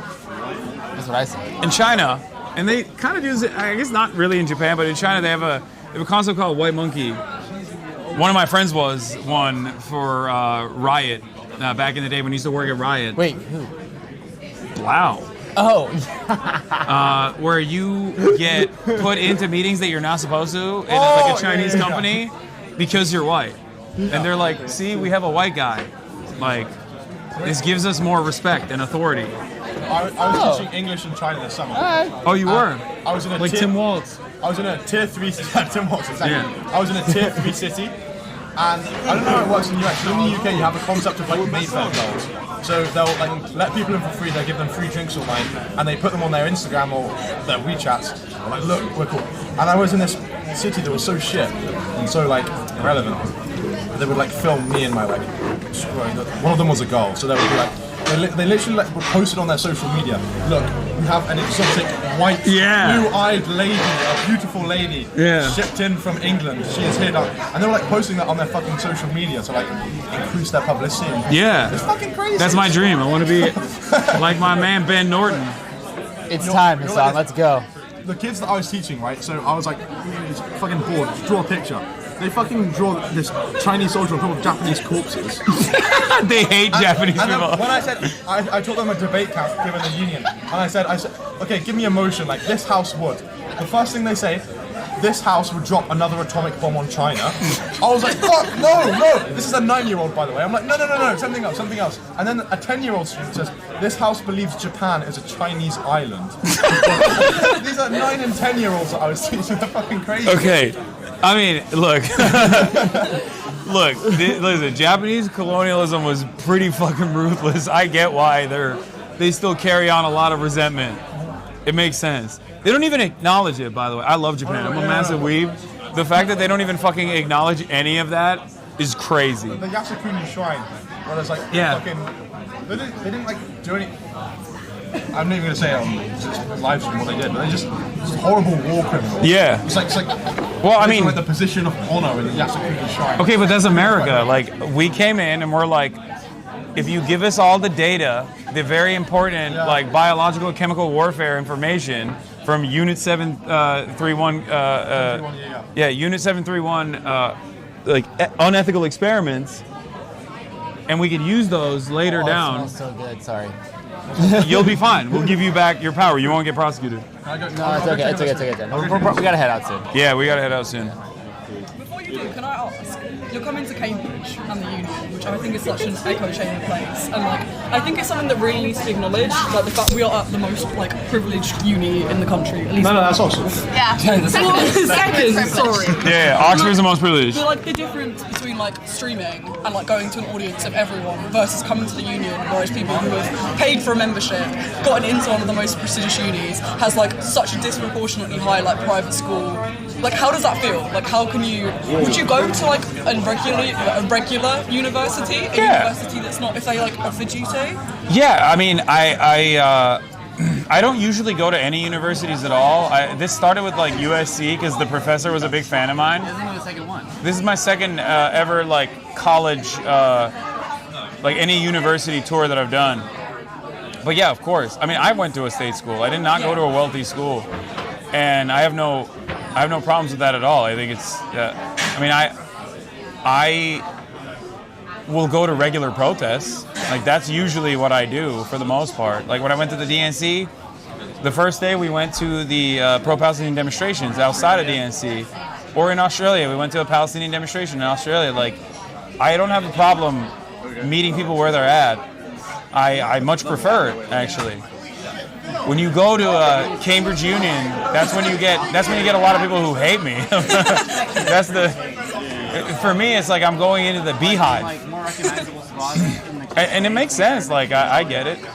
If you come from like a relatively wealthy family and you come from a relatively prestigious family, go to a prestigious institution of higher learning, you're going to develop certain resentments and develop certain attitudes that are entirely against the way I view the world. and then you're gonna come across like that one last guy who was like, "You're rich, but a socialist." I wanted to be like, "Get your money up, dog. Why are you complaining?" Like. How's it going, bro? It's good. Hey, what's good, my man? Yeah, good. How are you? How you doing? Good. You want to take a photo? Yeah, why not? Yeah. All right, let's do it. Do you have a phone? Want me to scoot over? No, it's fine. What do you mean? Hey, get over here. You gotta come. You gotta come down here.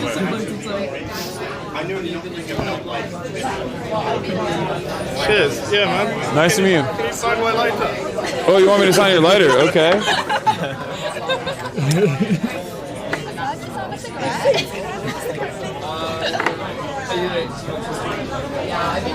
Here you go. Thanks, man. Yeah. Nice to meet you. Nice to meet you, mate. Yeah. Have a good one. Yeah, looks good. Live. What happened? Did the camera fall? Yeah, but it looks like it's good. You're totally fine. Honestly, not a great spot for it to be in. You're good. Chad, are we alive?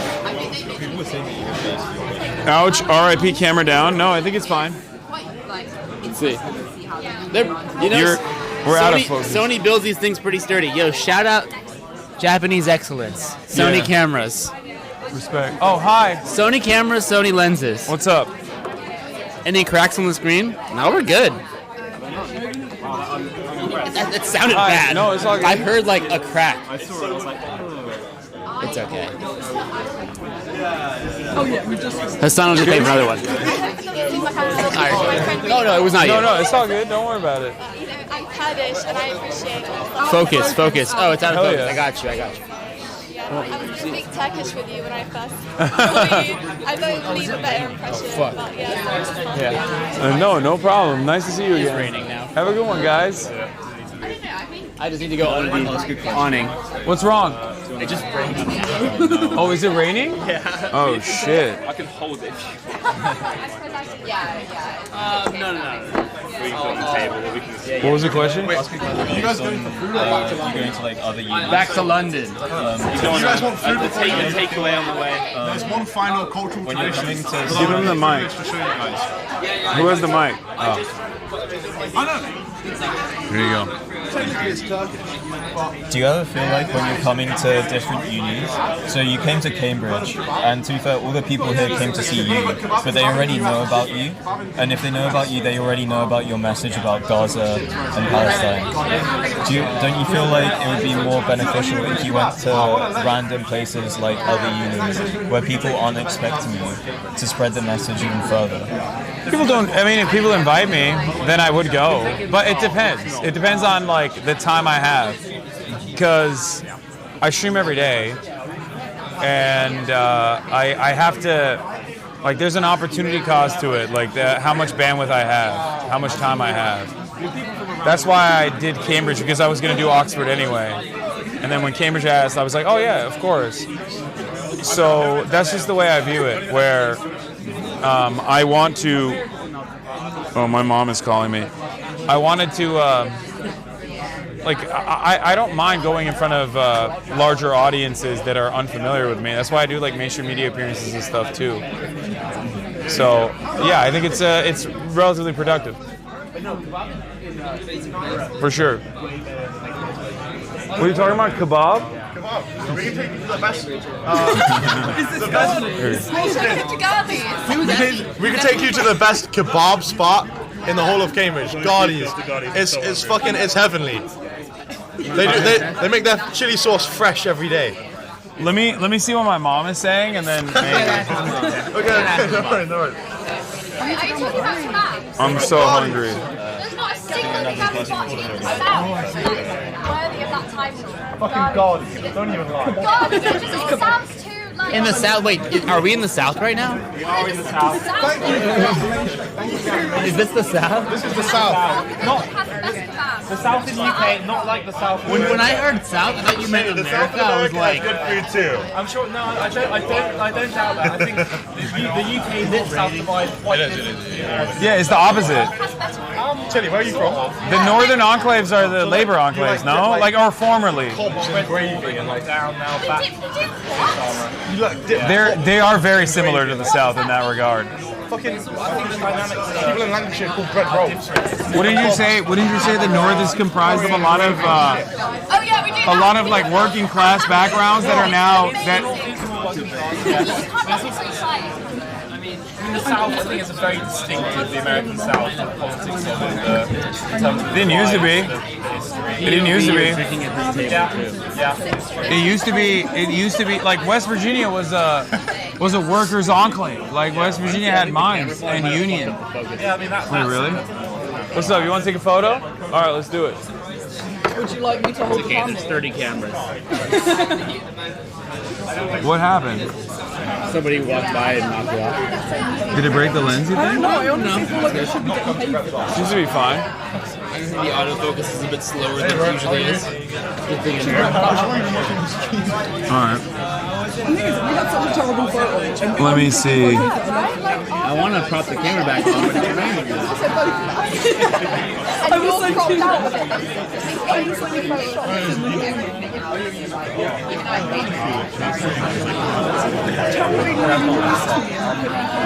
Someone said I'm guilty, and I was like, you know what? It's time to focus. You need to find all the No one's texting me saying, I'm honored that you used my parts of my speech. Convincing. Oh, hell yeah. Yeah.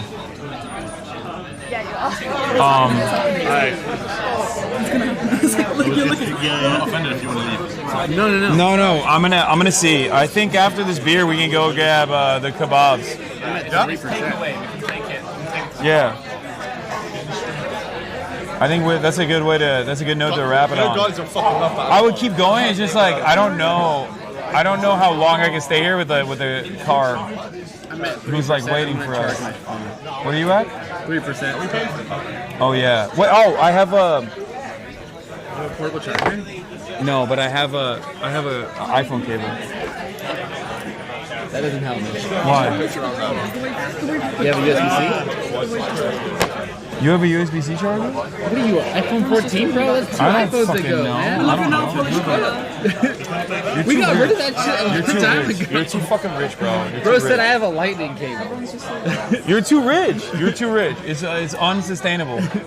It's fucked up. You should never give workers too much power. It's fucked up. Yeah, I hate it. That's gonna get clipped. Yeah, no, clip it. This motherfucker will go to Japan for 2 weeks. It's much better when workers are hungry and starving and do not have the allotment to go to Japan for 2 weeks and get a new iPhone. And get the new iPhone. Specifically the new iPhone. Yeah. Honestly, yeah, of course. We could. Would you like me to take it? You work with that. Oh, it's nice to meet you. I'm Rafi. So many cameras. It's British culture. I can go home and get an umbrella if you want. It is pretty funny though. Like, alternately, a lot of those arguments always reduce to like, why don't you advocate for the rich? You're rich, and it's like, what do you want me to do? Like, give me more money.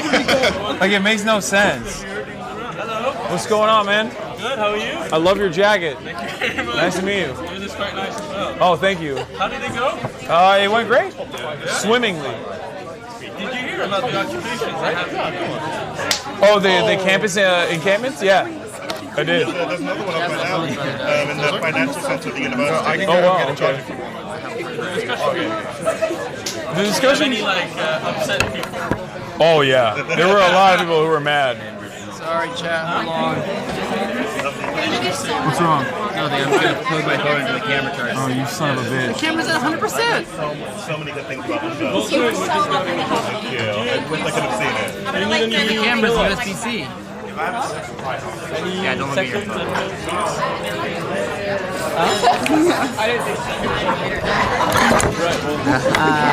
Good catch. You are fucking out of your dang mind, okay? I had it too.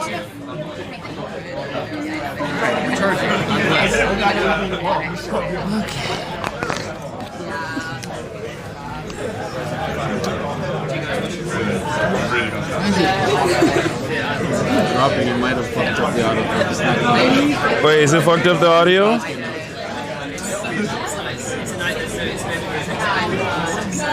I've only had beer to eat, chat. You're right. That's right. But it's a vegetable. Not only that, but it's a 2-hour ride back home. We need beer. I know. Whoa, Oh we're my gonna get god. Gardies. It's the best kebab in Cambridge. All right, I'm down. I'm Let's down to fucking do get it, that. We're getting a proper Cambridge introduction here. You guys are basically locals. Yeah, I like that.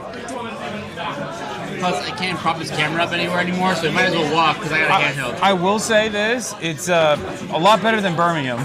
That's not hard. That's not hard. Not saying much.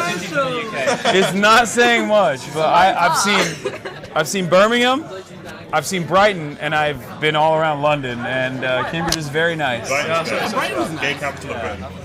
Yeah, I just there's something about like an island, or not an island, but like a beach town that does not have any remote beach vibes whatsoever. That fucks me up. Like it's crazy. I'm from one of those tiny kind of towns, Morecambe. It's like a notorious shithole. And essentially, the reason why that happens, I think, no offense, but a lot of Americans come to England not understanding social class dynamics, and they're like, Yeah. Also, basically, the reason why that happens is because of advances in technology that happen. Most working class people used to just go to the coast in England to go on holiday, so there's loads of tourist revenue that happens. And then, when more and more people can commercially fly on airplanes and they don't have to be like upper class or wealthy, then those towns are left desolate with no funding or money from the government, so then they become shitholes. And they become Okay, to be fair, not being relegated to the British Islands as your only travel destination is not the worst thing. I agree, but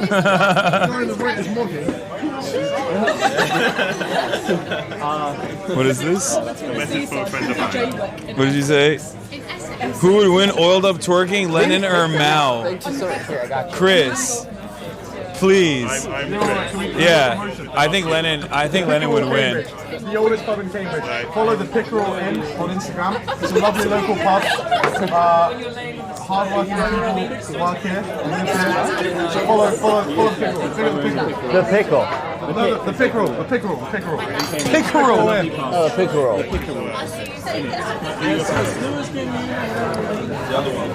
Alright, let's boogie, yeah? Yeah, let's do it. Oh, careful. It's a Muslim doctor or something, and so he used to come take fights with It's coming up. Yeah. He's coming. Football's coming up. Oh shit. No. What is this? Oh, let's Oh, I can't have a third one. I'll die. We'll go halvesies. Oh, thank We'll you. go halvesies, son. Thank you. Between the two of us, this is nothing. You're a fucking alcoholic, bro.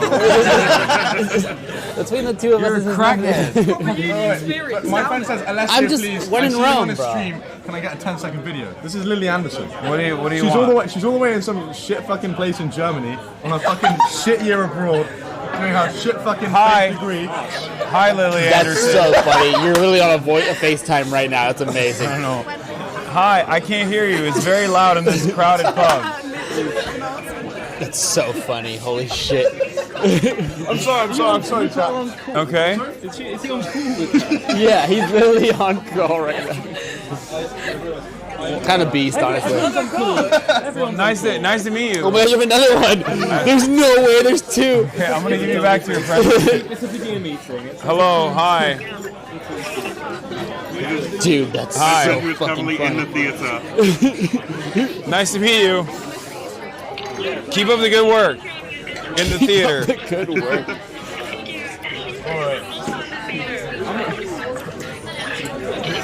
Okay. All right. Have a good one. It's a fan meet, dude. Oh, yeah, I know.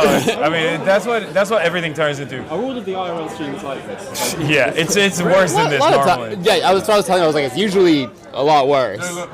These guys are... In what sense are they? No, I know that. No, we get mobbed pretty quickly. Normally, Ready? it just depends. Holy shit, maybe not. That guy goes to Yeah, he goes to no. my college. There's I mean, I don't mind it. I look. if I was going to Cambridge University and like, I don't know, someone that I really appreciate I went to pull that randomly shit up showed up university. on the street, I'd fucking freak out. I'd be like, oh my God, I'm gonna go find him. You know what I mean? I get it. I understand it. Time where it sort of happened for the first time, and you were like, Many, many years ago. At this point, it's like it's just a thing that happens. There you go. That works. That's a big set. Well, yeah, we need to finish it. Yeah. Yeah, I know. Creative. So we get a good angle of you down here. That's essentially right. Don't worry, it's not going to be a problem for you at Oxford. I think we need to do I thought you were becoming a lawyer in Singapore. we need to do a. Do you have it in America? We love to drink with Hasan. Ooh, Oxford, Cambridge. When we drink with Hasan, he Right, gets pull that shit up university. Anybody got a degree? Oh, no, hell no. That's what I'll I thought. die. I'll die. Wait, this is not charging, by the way. It's at 38%. That's because the battery died. Oh, it did. Wait, put it on the other battery then. Yeah, the battery did die. I will I would swap die. it. I'm sorry. I'm a 33-year-old man. I don't do peer pressure anymore. I used to. Yeah. What's up? I was wondering if you were staying in the UK. Yeah, I'm staying in London. It is a You went trek. tonight? Yeah. It's a trek. It's a 2-hour car ride. It's Yeah, crazy. what's up with that? Yeah, why? Oh, it is. Yeah, why'd they do that? I mean, it depends then where you're going in London. But Yeah, no. From where we're at, I think the train was like comparable to the car ride. So we just, because I love trains. Any opportunity to get on a train, I'm there. And even though, yeah, I've been on a train in England. Yeah. I mean, look, I've heard that it used to be better, and it's no longer as good. Shouts out to Margaret Thatcher. They announced it the other day. Well, they're trying to water down the nationalization. Yeah. I feel like it's not. It could be better. Why is this not working? Yeah, privatization is pretty bad. Especially for trains. Yeah. It does not work on rails. At least you guys had it at a certain point in your history. America never really had it. I couldn't living in LA, driving everywhere. Well, you have some trains. No, we don't.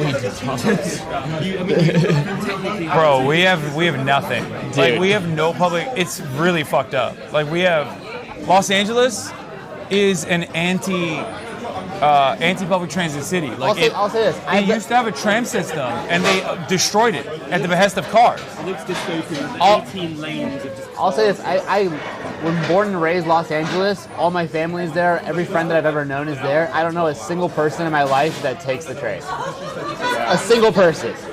That's what Roger Rabbit's about. Actually, like when the car, what is it called? The car people came together, like fuck the car. Yeah. No, they destroyed. They had an active tram system in LA, and they basically bought it out and destroyed it. And that's kind of what Elon Musk did with the boring shit, where we had a high-speed rail system that was like being implemented. It's cost like hundreds of billions of dollars at this point, and it's been held back over and over again in California. So he can do his cars on wheels. And Elon Musk came in and basically tanked the project in its entirety, and said, "Oh, we're gonna do boring tunnels for Tesla cars." Anybody from LA in God, chat I hate saying America. Metrolink slander is coping so hard. What? There's some fucking LA heads in the chat being like, "This is Metrolink slander." You guys are coping so fucking hard. Yeah.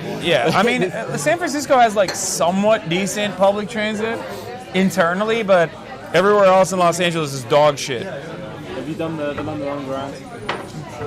I've been in the London Metro. Like I've taken public transit in London before, and in England in general. It's great. I mean, it's great if you're. It's kind of like drinking sewage water if you're stuck in the desert for like. Do you know which tube lines you're on? Where have you been? Yeah. There are differences. It's a big difference. I have no idea. That's a tier list. I have a question. How the hell is LA gonna do the fucking the Olympics? The Olympics. Oh my god. Oh my god. Well, first of all, we're gonna kill every homeless person, which is what like they're doing right now. Gavin Newsom is doing that right now. And then secondly, we're gonna have like somewhat of a fake public transit structure. I love that. Yeah, of course. Yeah, let's do it right If you now. have a phone, I'll take it. She has a band mail podcast shirt. I agree. You run a podcast. Don't say that. Except for your podcast. No, we're not a male podcast. We have a gay guy and a woman. That's true. That's true. So it's not a full one. Is a song missing later? Thank you so much. No, we're filming on Sunday. Yeah. Yeah. How's Cambridge been treating you? It's fantastic, except for the rain. I didn't realize it was raining. And that sucks, but what are you going to do? Are you going anywhere else in the UK? Thanks very much. No, I'm flying back on Friday. Have a good one. You want a photo? Nice to meet you guys. What? I don't even. Is that English? I don't know what the fuck you just said. His fishing license. Milton Keynes. Yo! What is that? Wait, can I show this? Not the license number, but chat. Okay, wait, do you have a pen? From Essex. Essex. You know Essex. This guy. I know Essex. Wait, hold on, show this. This guy wants me to sign his fishing license. There's a thing. It's a fishing license. Dude, fucking hell, so mate. sick. All right, don't show it. Don't show it. The only thing I'm doing is I'm visiting the Ministry of Sound, the club in London. The Ministry of Sound. Now when people ask, you got a license for that, mate. Speaking of Charlie You're gonna XCX, be like, my I fiance, do. her husband, Actually. George Daniel, Yeah, nice is to meet you guys. DJing You want a somewhere in photo? London tomorrow night, so I'm gonna go see that. let's do it. Without All right, him, let's do it. obviously. I know how to have fun. Where's You your guys know how to have fun. I'm gonna go see George London Oscar, in get your fucking ass George here. Daniel in London. Take us to Same thing, dude. How come you're in the UK? I'm here Wait. for the Cambridge Union, and then I'm going to be going to the less Shout out to George less Daniel. exciting Oxford Union as well. Fuck Oxford. Yeah. Have you been told about how they're falling apart, the Oxford Union? What's up? Have you been told about how the Oxford Union's falling apart? I have seen the Yosef Haddad situation. Yeah, guys, I'm gonna empty stomach and 3 beers The deep. committee is falling apart. Oh, I didn't know that. I don't know the drama. I don't know the drama. No, it's insane. Yeah, I gotta pee real quick, and then we'll do kebabs. So loud. March, you are drunk, dude. No, I'm not. How are you gonna hold this fucking camera? I'll be fine. By the way, the US says that Does he know that they're very frank about Yes, he does now. Oh, it is like raining now. I don't know how I'm gonna. We don't have like a camera cover. We don't have an umbrella. I don't know what's gonna happen. This camera might be cooked, guys. Chat. I've had 2.5 pints, man. You underestimate Billy Ray brains. Come on. You came to the UK and did a paper? Dude, I missed Salute last night. Evo. I love when you guys are really staring me in the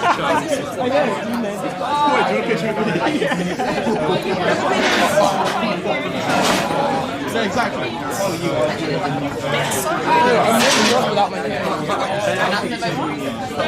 21x Pivo combo. What's up, guys? You're egging me on really hard. I'm having it with March. we like pictures of March, it's my mate. And when we click with March, we get it done in 8, 7, 6, 5. Hasan's gonna be real. You have to drink it. 7, 6, 3, 2, 1. No! Fair enough. I've heard that once before. Was I supposed to finish it? Yeah. I'm leaving some for Hasan. What's Chuck saying? We always Oh, I love it. They did. You missed it. They no. I didn't want to. I swear to God, I didn't want to. They did the song you had to. They did the song I had to. You left me alone with them, Hasan. You left me alone with English people. You're a fucking animal. Yeah. I did all the heavy lifting. Come on, guys. I'm a big boy. All right. Hasan, we're kind of cooked. Why? I don't know how to get the camera through this rain. We don't have an umbrella. Oh yeah, that's right. Don't say, oh yeah, Haas. So, right, the thing is... Haas what? Bro said, oh yeah. Yeah, I know. Does nobody have an umbrella? Is the stream have to end? No, the stream does not have to end. What? I'll just cover them. How far is it? It's a bit of a wall. Well, it's like bit 20 of a minutes. wall. It's like 20 minutes. No. It's like 10 minutes. No, it's 5 minutes. 5 minutes. It's 5 minutes. Okay, there's worlds apart from 20 minutes and 5 minutes. I feel like it's 7. It's not. If we go Have a good kebab. It's possible to take a picture. Yeah, of course. Amateur knowledge of central get an umbrella. No, you're not doing that. Because I also want an umbrella. Of course, no problem. How far are you from your place? And my place is on the way. It's like 3 minutes. It's in between here and like. Thank you very much. It's not often that people are told. I'm sure with that. Yeah. Also, Hasan, Loki, the backpack might be cooked too. Why? Because there's electronics exposed. It's fine. It's not raining Yeah, that it's bad. fine. All right, carry this. Fuck it. We'll live the test. We'll live the test. Let's do it. If they don't want the easy ones, they go on mine. I don't like how they cornered me like that. They started singing the song, and there were so many of them. Hasan, they started singing the song, and there were so many of them.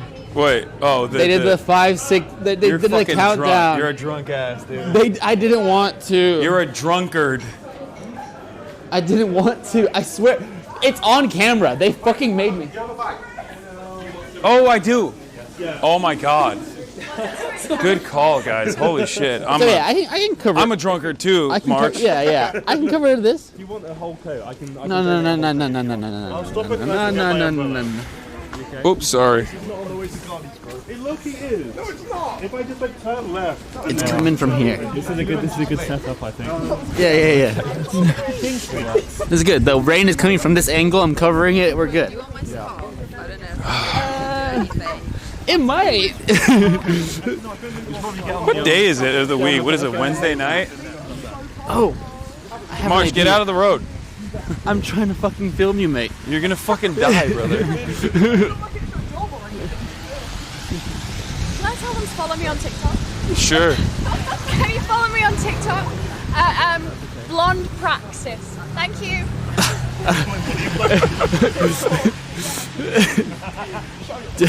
God damn it.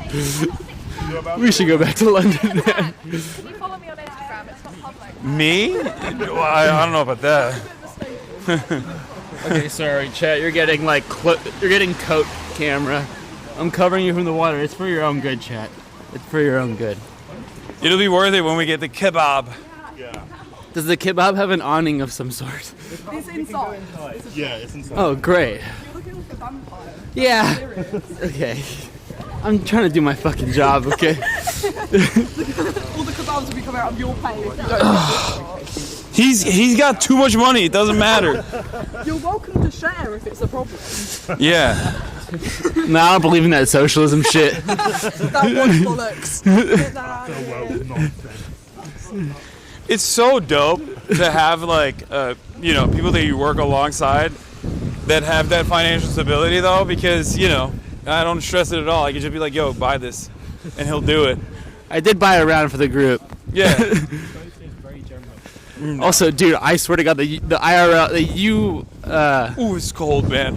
Holy shit, my hands are fucking freezing. The live view's gonna die any second. Wait, it's really? It's gonna short circuit, bro.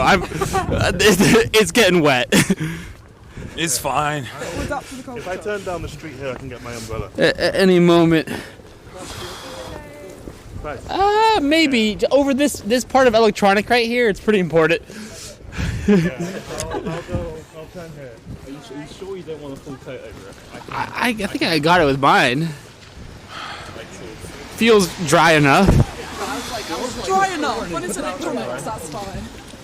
Why is the country like this, man? We'll meet you guys there. Is it always like this? Yes. That's how we live. We don't even get snow. Dude, this is why it makes sense why they colonized the fucking planet, dude. It makes sense. I wouldn't want to live here either. I'd be, give me a tropical destination. I'm ready. Spices. You cannot say that with a straight face. We're good. You're not been electrocuted yet. I'm not worried about that. I'm worried about the stream dying. Yeah. Chat's still Not chatting. great. Oh shit, I almost ate it. Holy fuck. I was an inch away from eating it on camera. Holy That's a fuck. true, proper Brexit bloke right there. Not even rocking a jacket or anything. He's just raw dogging the weather. That's crazy. Sorry, Chad. I'm wiping off the fucking water. It's cooked. It's so cooked. I feel like the sun is too much for me. You know, I'm accustomed to this. Oh, trust me. I'm like a Once you snail. get acclimated, you'll be like, this is the greatest. Yeah, probably. I never want anything else. If I'm being honest. That's how I feel. Yeah. You guys had 5 minutes. You guys are fucking liars. Yeah, this is 5 minutes now. It would have been 5 minutes. It is. Are we halfway? Are we halfway? We are past halfway. We're going to go down there. We're going to turn left eventually. And we'll be in there. Back in the coat, Chad. Back in the This coat. kebab must be fucking dank. So they've got like in photos in there. They'll take a photo. We could get a photo taken and put it on the wall. The walls are covered in photos of students. Nice. After like nights out. Like post. What's the who owns it? Who owns it? I think it's a family business. Yeah, but like, are they Turkish? Are they Arab? I want to say they're Greek. What? You're taking me to a fucking gyro place, bro? Dude, I'm gonna kill myself in a video game. Dude. I can't. I'll have to confirm that. I have to confirm that. Bro, no fucking. What's the name of the place? Hasan. It's Gardenia's. Oh my god, it probably is Greek. Oh my god. This is the Hasan, worst day of my life. We're in the middle of fucking. Sorry, guys. We're in the boonies of the UK. What did you expect? Oh my god, we're about to have Greek kebab. Oh my god, Stavros. Don't let Stavros. Stavros is gonna never let me live this down. No narcs in chat. This never leaves this broadcast, okay? This is fucking devastating. We're doing it in front of 30,000 people. Fuck. Yeah. I'm gonna get. Oh god. This is an iconic Cambridge spot, even if it may be Greek? nationally wrong. So, do they have Look, pork? It's the UK. Pork. Yeah. I thought they. No, I didn't. Do they have pork product? Maybe they're not Greek then. Anti-white Maybe they're not racism, Greek. that's If my they don't bad. have pork product, they're probably not Greek. My bad, y'all. A little jokey joke. We're about to find out. We're about Quick. to have fun around here. What's up? look You wanna at take a photo? All right. Let me check if we're even live. I might just be speaking to the ether right now. Good one. Oh, an awning. Holy shit. I don't eat any seafood. And Chinese. Wait, bullock fish chips? This guy's Turkish. Oh, they're Turkish. Read up there. No, this. They sell it as Greek, but I think. I'm so sorry. Have the What's up? Do you like doner or chicken? No, I'm gonna get. Well, I don't know. Where are you guys from originally? It depends. Are you Turkish or Greek? Both of them. No, both of them. No. What are you? Oh, you're from. Okay, that's fine. Hey, that passes. That's not bad. Yeah. Thank God. That passes the I smell got check. worried. Because it says bullock outside. It says fish and chips, but in Turkish. That's why I was like, maybe they're Turkish. Don't say that. No, it's fine. It's fine. You're right. It's cool. What's going on? What are we gonna get? Whatever what do you you guys order. want? Whatever you order. You can get us yourself. Okay. Whatever you order, get me one too. Which one do you prefer, chicken or? Chicken souvlaki is very nice. Chicken souvlaki. That's burrito. Okay, I mean, it is what it is. Get me the lamb. I don't. Starving. Oh, they got baklava too. God damn. Give me the lamb. I don't fuck with you. Wait, do they have lamb? Do you have lamb? Yes. Okay, let's get two lamb souvlakis then. Large, and then whatever they want. I got whatever they want. I'll get it. Sure? Yeah. Any drinks? He's sparkling. Do you have Pepsi? All right. You know the stream is Coca-Cola? still No, I'm live. good. It's, I'll just add water. We haven't short circuited. No, that's fine. We're good. Yeah, I'm paying for everyone. Doner and chicken mixed. What's your regular? Regular, please, regular. You know what? Can I change my lamb souvlaki to chicken? You said chicken is the Such best, a right? traitor, bro. Yeah, give me the chicken. Clark, fucking delicious, bro. No, he wants a lamb still. So one chicken, One chicken, one lamb, yeah. Chips. For you, chips or salad? Chips. Chips. Sorry, fries. Fries. Chicken mix with chips. Vibe check. That looks good. You want to try some? Is it good? I'm about to get it. It's alright, it's not bad. We can move down this way. Oh no, actually, you probably say. No, I'm gonna pay.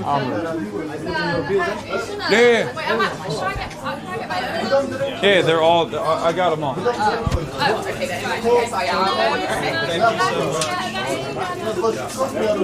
Champagne socialist, you got champagne socialist over here. Can I get a mixed kebab?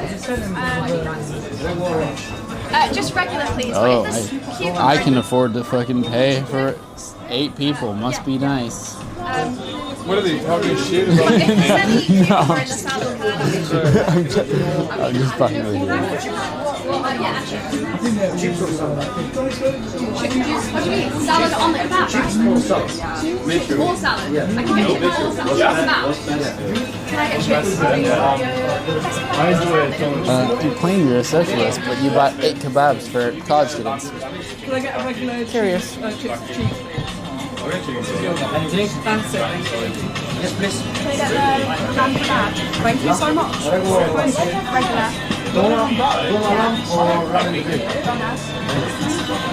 Chips or salad?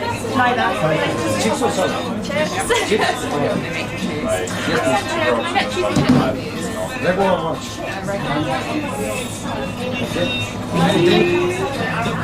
Do you want something to drink? Can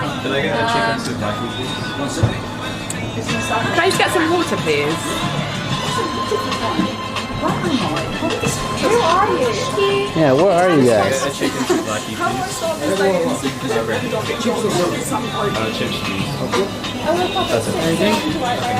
You can get those 2 as well. No, I got it. Go ahead. Go. Can I just get like falafel? Sorry? With pizza.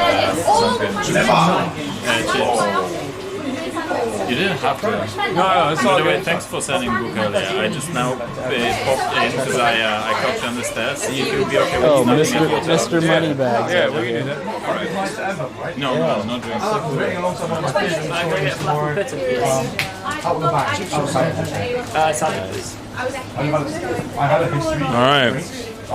Thanks for distributing. The son is drunk. He's trying to hide it, but I can tell.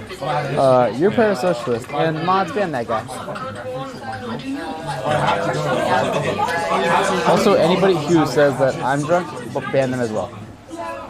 Anybody who says I'm a lightweight and can't hang, ban them. It's true though. You want people to be banned for the truth? Speaking truth about? Oh no, I was talking to him. Ban any The non-believers. souvlaki comes with what? Like, is a wrap? Is it a pita or no? And chips or salad? Okay, but what do you put in the souvlaki? Like, do you put like jajuk or anything, tzatziki or anything like that? The son's really hitting them with the, that's not how we great. do it. Great. Oh, Authentico. Or did I get a discount? Don't worry about it.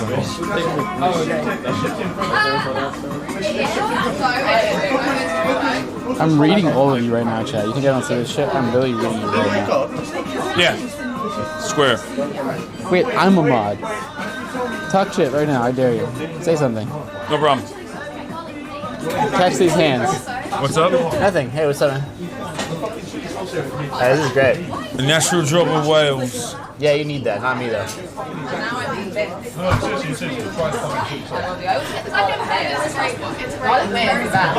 You want the garlic mayo in a pot for chili sauce? It is a criminal offense to buy alcohol on behalf of a child. You could face a $5,000 fine. 5,000 pounds. 5,000 pound. Quid. 5,000 quid pound. 5,000 quid pawn. Oh, we could drive back to the UK. It's just 2 hours. You'll or sleep. London, I mean. Yeah, you fall asleep. It's gonna be 2 hours, little bro. You'll be all right. Nah, I'm going out tonight. Shut the fuck up. No, you're not. Are you really? No, Consequence of Sound? I could. You're such a freak, dude. Well, I mean, Oxford doesn't let us stream, so I guess I'm not busy anymore.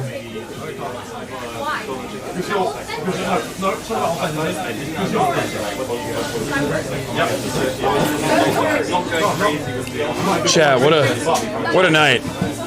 They're having a great What a day, what a night. Chat's having a great time. This is a one-off special. You clocked the blonde dude on the right. I know. That's funny. Yeah. I didn't tell Chat this, but I clocked him so hard that about 10 minutes before he spoke and asked the question, I took a picture of him. He sat behind me and was asking about why won't you debate Destiny law? Oh no. You know how I clocked him? Why? Is during your initial speech, you said just something like, and I saw the eye roll, and then I was like, immediately like, oh. Yeah.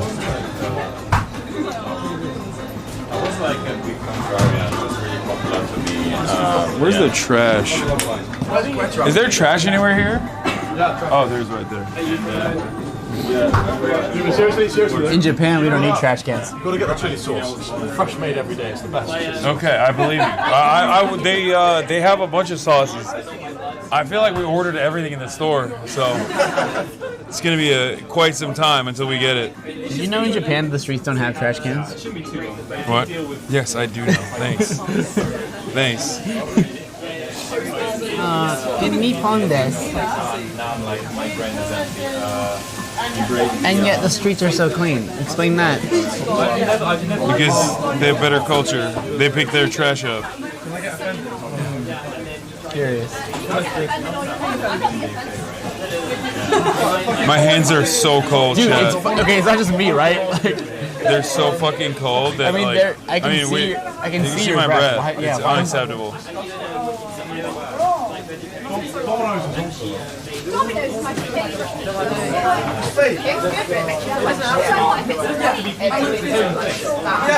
Oh, there was a Bloomberg article that came out about the adpocalypse. Chat. Don't do coverage right now, man. You're doing coverage right now? No, I'm not, but I see that all the normal heads are out. Yeah, it's like 2 p.m. in Los Angeles. Yeah. It's 1:30 p.m. in LA.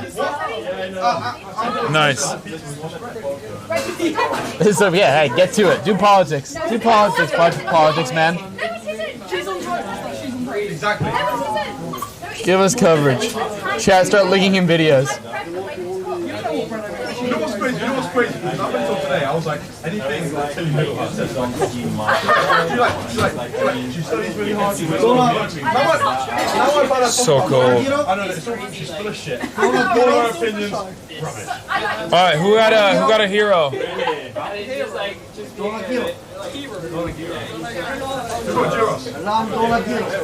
Oh, that might be me? Yeah, I think so. That might be me.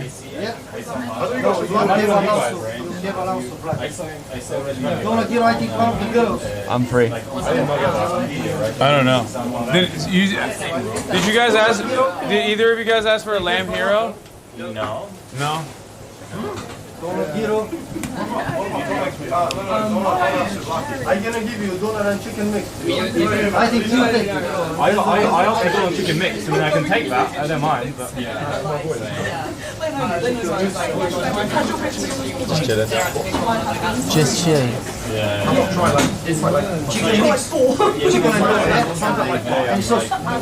can I get hummus and sweet chili, please?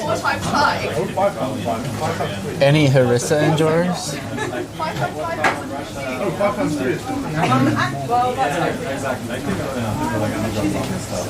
That girl that jump scared me was crazy, dude. The ghost? Yeah, while we were talking about ghosts, like she just pulled up. Was she actually a ghost? What? Did she turn the corner and then evaporate? Yeah, she just came out of nowhere. It was crazy. Oh, I'm so hungry. Yeah. I'm gonna give you guys a taste test, and then we're gonna wrap this up. Good call. Yo, big man, I got the chicken souvlaki, right? Can you put the chili on it too? Thank you. All right, this guy really loves the chili sauce. This is the mixed. Yeah. Dolan chicken. Oh, that's mixed. Okay. Mixed Dolan chicken. Oh, mixed. Who wanted the mixed chicken? Chicken and what? Chicken and doner. That looks so good.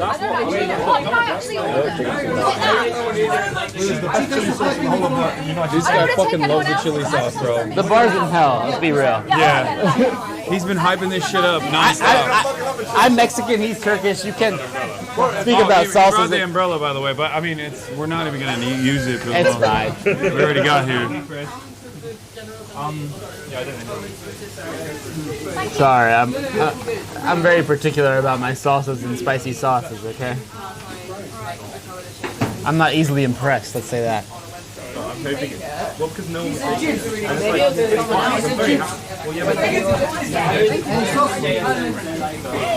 And second cheese and chips. And sauce. Ooh, they got the garlic mayo though, too.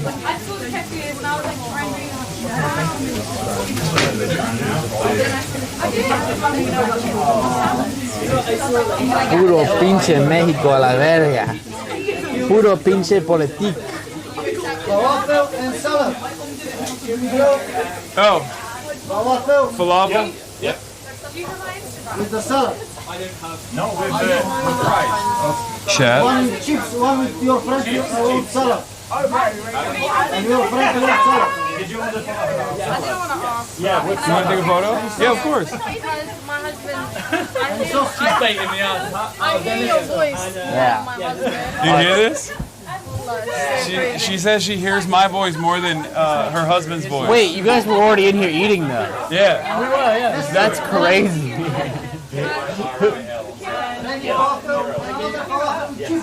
Excuse me. Thank you. Nice to meet you. Yeah, likewise. Good, good man. That's awesome. If he's watching me in the house, is it? Sorry for. 24/7, I wake up. You don't understand. I hear this. I heard this from my optometrist. I went to get a new prescription for my glasses. My optometrist is like, I recognize your voice. It's because my boyfriend plays you in the house all day long.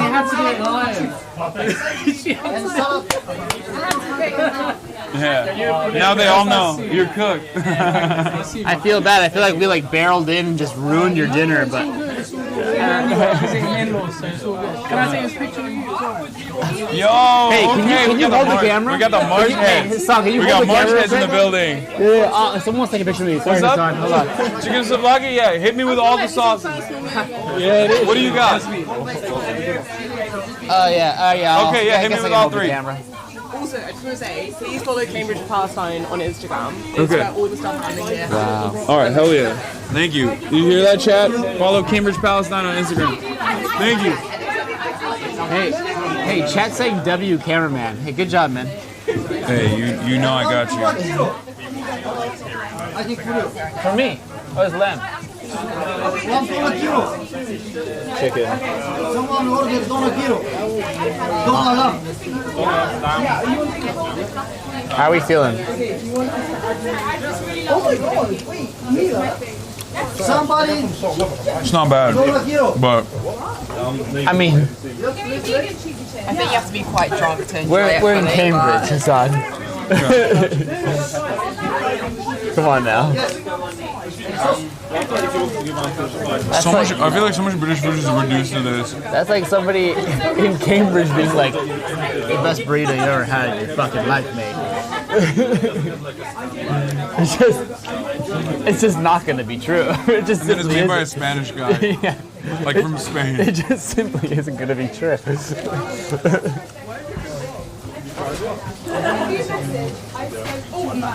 I'm from so hungry. Yeah, you also have to realize that you're grading this on a curve because you're starving. Yeah.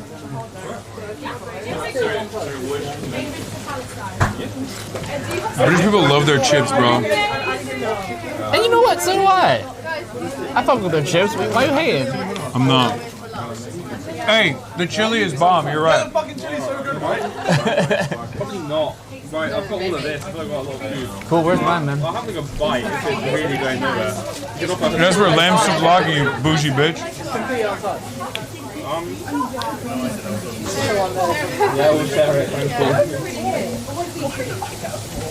And I stand on that. How are you gonna eat your food when it comes in? Oh yeah, thanks. Yeah, I'll hold the camera. You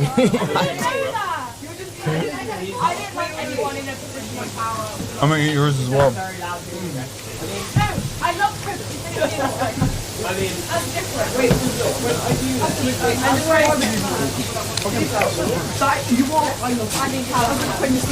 No more Coke, chap. You know my ass will be drinking, guzzling some Coke right now. Yeah, you haven't asked for a single Diet Coke today. I'm actually... I even did the unthinkable. I asked for a Diet Pepsi. Wait, why? Is there... Oh. Chicken. Pesos. Can I get Yes, I'll die. mayo, please? Yes, I'll die. Let's get a zoom in. Pretty good. Thank you. Wow. Oh, sorry. I feel like this is literally so much of like British food is reduced to this. It's just like sauces and chips. Wow. Eat up, chat. Healthy bit of protein in here though. Sorry, I need to fucking back up a little bit. My lens isn't wide enough. It's a tight space. Chat, if you're wondering why the camera angles suck right now, it's a tight space, okay?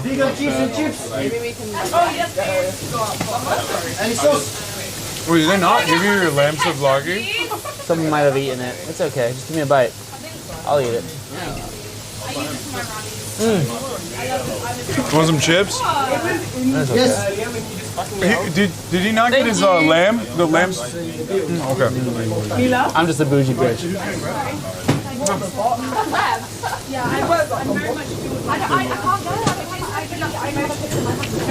What, cheese and chips? Yep. What? Can I have garlic mayonnaise, please? Oh, you're so wrong. We don't got gunshots here. Not very common in Cambridge. I mean, you're like so far away. It's such a far much away. I'm at Fitz. So yeah, 25 minutes. There and back. Where are you? I can Uber there and back. Hey, Hasan. What's up? You stream, man. What chips? This turned out significantly better than I thought it would. I fucking knew it. So I was literally talking to someone earlier, and I was like, I think I can speak for both of us, and I think I know how Hasan's mind works. I think we both think this turned out way better than we thought it would. Yeah. Verbatim, I said that on stream while you were off camera. It's because a lot of perverts in the chat say they hate debates, but they love watching me debate. They love it. Especially in public. In front of college students that want to own me.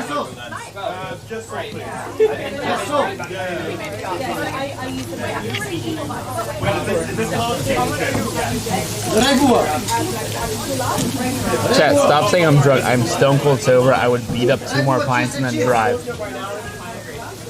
Cheese and chips. It's gonna be outside, so it's not like... Give me my keys right now. I will operate a motor vehicle. You want to operate one, but, you know, you'd be drunk. Give this man his keys.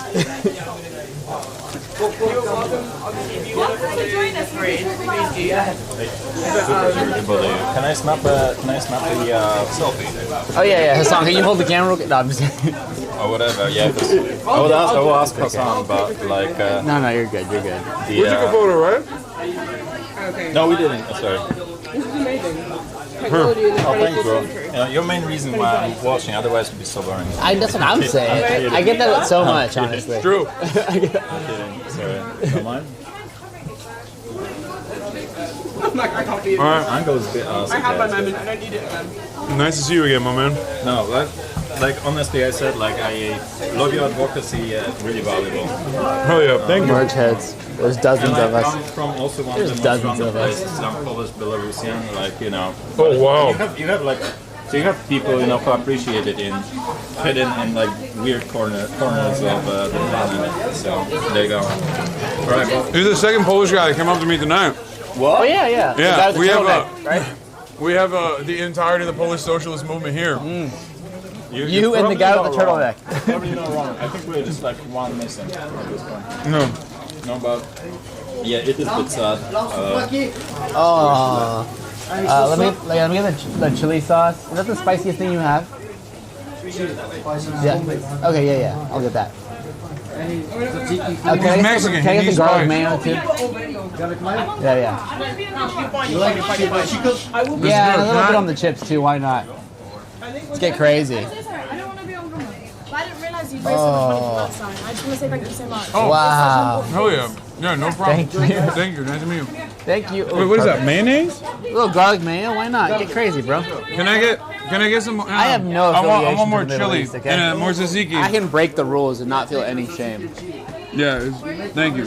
I'm Latino. It's so good. The chili is I'm fantastic. from Los Angeles, but I'm Latino. Thank you. I'm first generation. Thank you.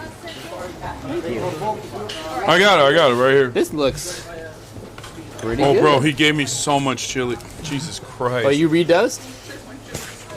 You re-upped on it? I wanted a little All bit. right, let's see. All right, taste test. No. One by everybody knows the rules, chat. Let's go. Let me try this vloggy. With the garlic sauce too? Oh, there's a fucking lemon in there. Not bad. Oh, come on. We could have live streamed me asking for a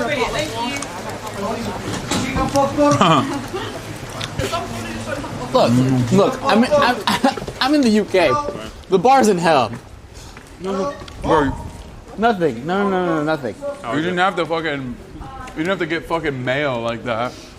So disrespectful. Pardon me, excuse me. That's what I just thank you.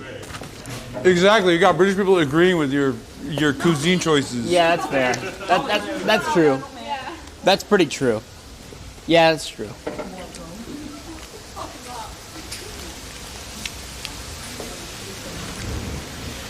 It's like me going to It's like me going to a Mexican restaurant and being like, that was a lemon. Why was there a lemon? Oh, I told you that. You didn't hear me? It's like me going to a Mexican restaurant. I mean, like, substitute the sour cream for some mayonnaise, please. Hey, I get down with mayo, bro. Don't fucking act like it wouldn't crush your soul a little bit. No, I mean, I'm making your ass eat Guzmani Gomez every day in Japan when we go back. There's a Mexican food chain in Japan. Started by Australians. Started by, no. An American guy from Chicago. It's ass. Well, we don't know that. We haven't tried it yet. You're acting like you want to try it. What do you guys content? Okay, guys, what do you make of the 4B movement in South Korea? Ooh. And do you think South Korea mentioned? Do you think problematic attitudes towards women in East Asia are the reason why perhaps women don't want to have kids? Yes. I think it still comes back to how expensive it is, childcare, and how awful it is to be a child in Korea. But yes, I think that the misogyny, the ramped up misogyny, plays a significant role in it. Like, I've looked into Korean misogynists. They're on You guys know how like Nick Fuentes, that Nazi that came out and was like, "Your body, my choice." My high school is fucking TikTok videos of me. Stop. Oh, ew. Making interesting choices of good Here you go, chat. Take a bite. True.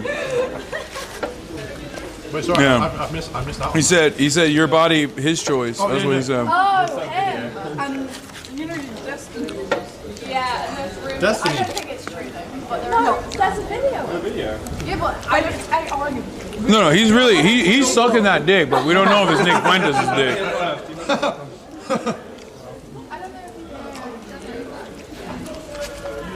You know what? That's okay. Good for him. Not if it's Nick Fuentes. Fuck him. Wouldn't be the first white nationalist he fucked, but no, he like the way he approaches it, where he's like, "Your body, my choice," like that level of like insane, angry misogyny. Like that's, I feel like that's the average Korean incel. You know what's really interesting is that Korean true crime demonstrates the degree of misogyny. Like the amount of secrecy involved between networks and tech networks. It's like American or Western true crime on steroids. In Japan, they have problems. They have true crime documentaries and then form, I don't know what they're called, channels, producers will like make half of the... Look, say what you want, Hasan. I'm eating it. And then make their own half and then be like an actor. Say what you fucking want, mate. Why are we even talking about politics there? It's insane.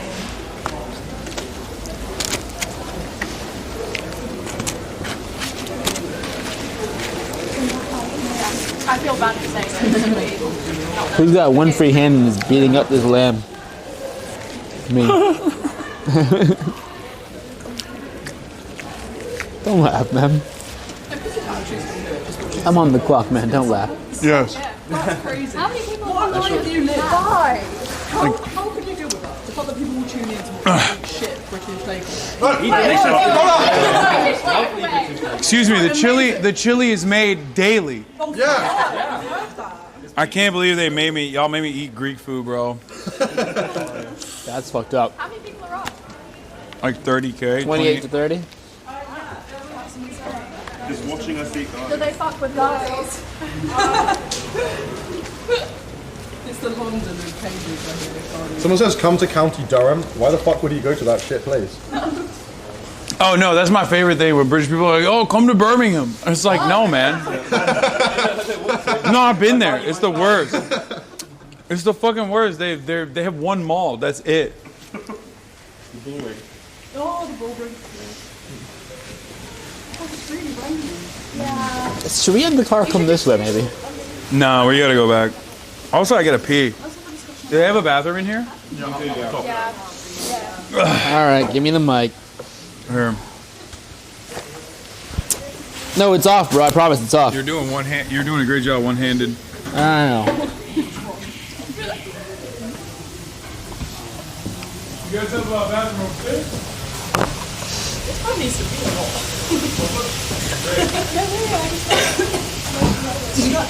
All right, chap. Here you go. That's for you. This is your bite.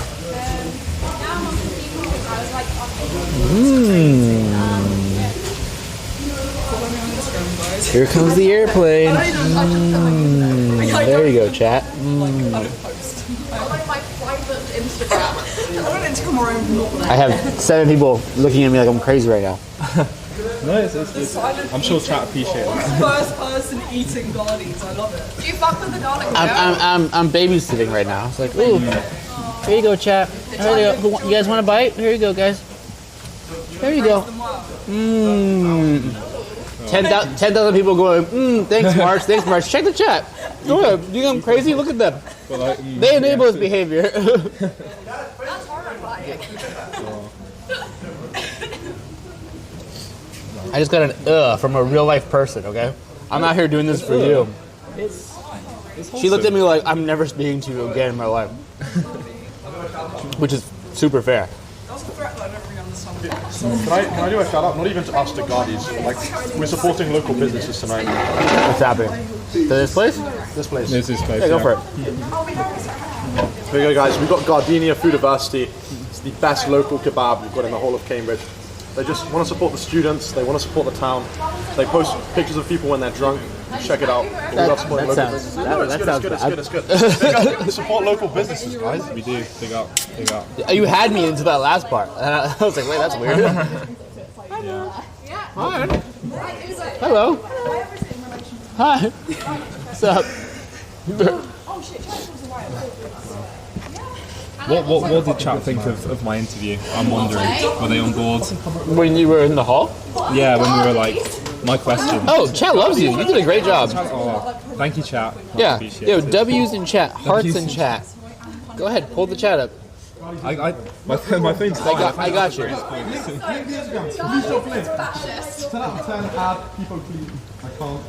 There you go, read it. Oh, that's so wholesome. Thanks, guys. The thing is, I have like a symbiotic, personally, I'm not speaking on behalf of like Hasan or Yeah. personally, I have a very symbiotic relationship with chat because I just know chat super well. So I don't even need to ask them or consult them to like kind of accurately assess how they're like digesting a situation. Yeah. There must be some. That's why earlier after it was all done, I was like, you did great. Like that was awesome because I know chat was loving it. So I was like, yeah, no, you did good. There must be some kind of leading characters in chat that you sort of know, you Like, recognise. Well, no, was it just sort of a mass? It's like a hive mind. A hive mind's the most accurate way. What? I see it. I know. I wouldn't have forgotten it. No, I wouldn't have. By the way, I'm the responsible one here. I don't know if it'll focus, but this is the Guardians. It's been shown. It's already it's been shown. shown. Then why did Alessio ask for? You said you wanted to. Never mind. No, I promoted it already. Oh, you wanted a screenshot. You wanted a screenshot. Just like chat. Oh, okay. I thought you wanted me to show chat. No, chat. Chat's already Chat shown. Chat is well acquainted with Guardians. Yeah, chat knows about Guardians now. Ready to go? Oh, you're. No, I'm done. Let's go. Do you want me Well, go back to the Union? Yeah, that's where the car is. Yeah. Right, I got the umbrella. I'm gonna throw this out real quick.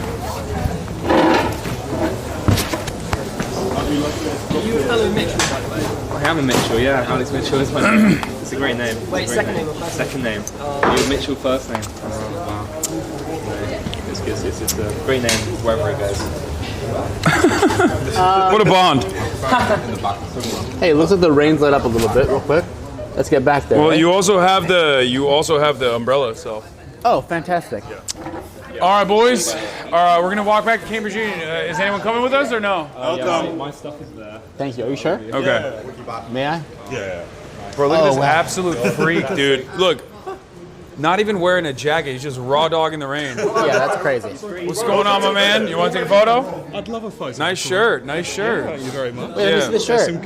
He's got the capitals in his Oh, hell yeah. drippy. Oh, fuck me, I'm bad at these. You got it. What do you mean? So, do you mind if I go right side? Yeah. Retake it. Retake it. Both your phones are dead. Well, then you're cooked. I'm sorry. Oh yeah. Nice to meet you. Thank you. Hasan, they both want a selfie again, but their phones are dead. We did it wrong. Oh my God. We can do it in transit. We can move as it happens. Okay, let's do it. No, that's gonna be bad as well. Yeah, but it's a different kind of bad. It's really bad. Okay.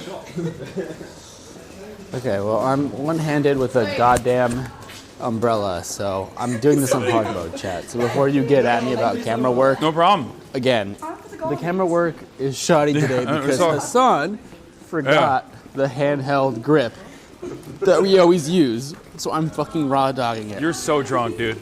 I'm really not. You're so drunk. No, I'm kidding. No. I'm stone cold. Give me my keys right now. Free points. I will operate. 3 lines on a shirt. Jules remains still grieving. Am I supposed to know what that is? 30 years of hurt.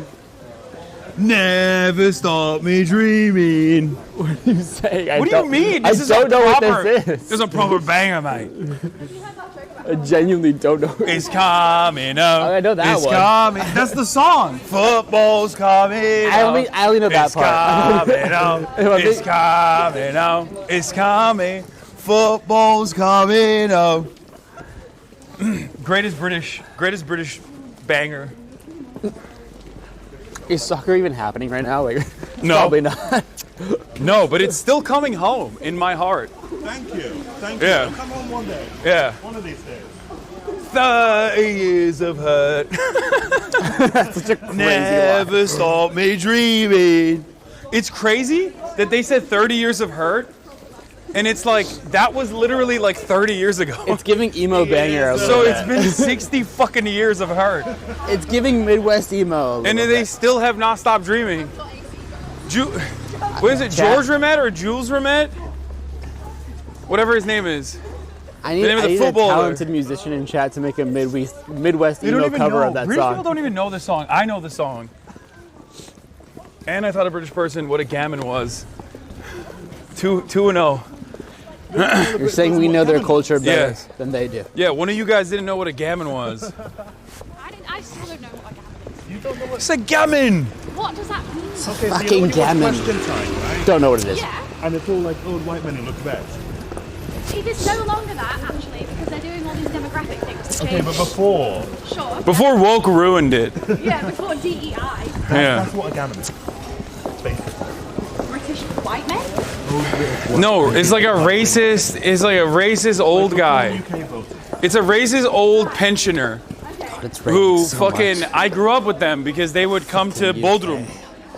That's like a This travel. guy's a t-shirt on. For what the fuck?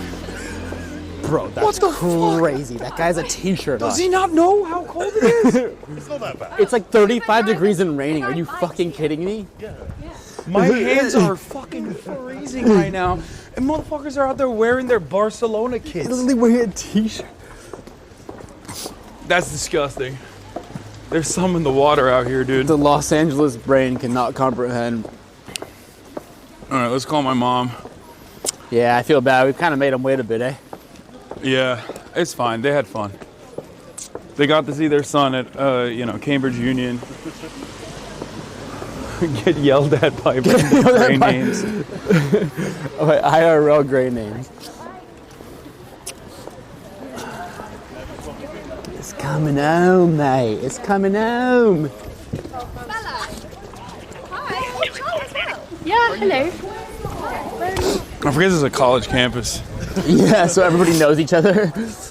Yeah. My mom is not picking up the phone, but I think they're in there. I They think might I have see left her. without us. No, they're in the bar. Why is it open still? It's open till late. Well, Till like 4 11 a.m. midnight. Well, this one does 11 to midnight, depends on the day. Oh. I'm Nice. gonna die. Excuse me. You're drunk. No, You're drunk. I just almost got hit by You a got car. control. By the way, I'm going to post like the photos I took today on Instagram. Oh, yeah. Just like tag you and you repost them. Do you wanna Yes, like, yes. And if you send them to me, I will publish them as well, and I'll at you. I'll give you proper credit.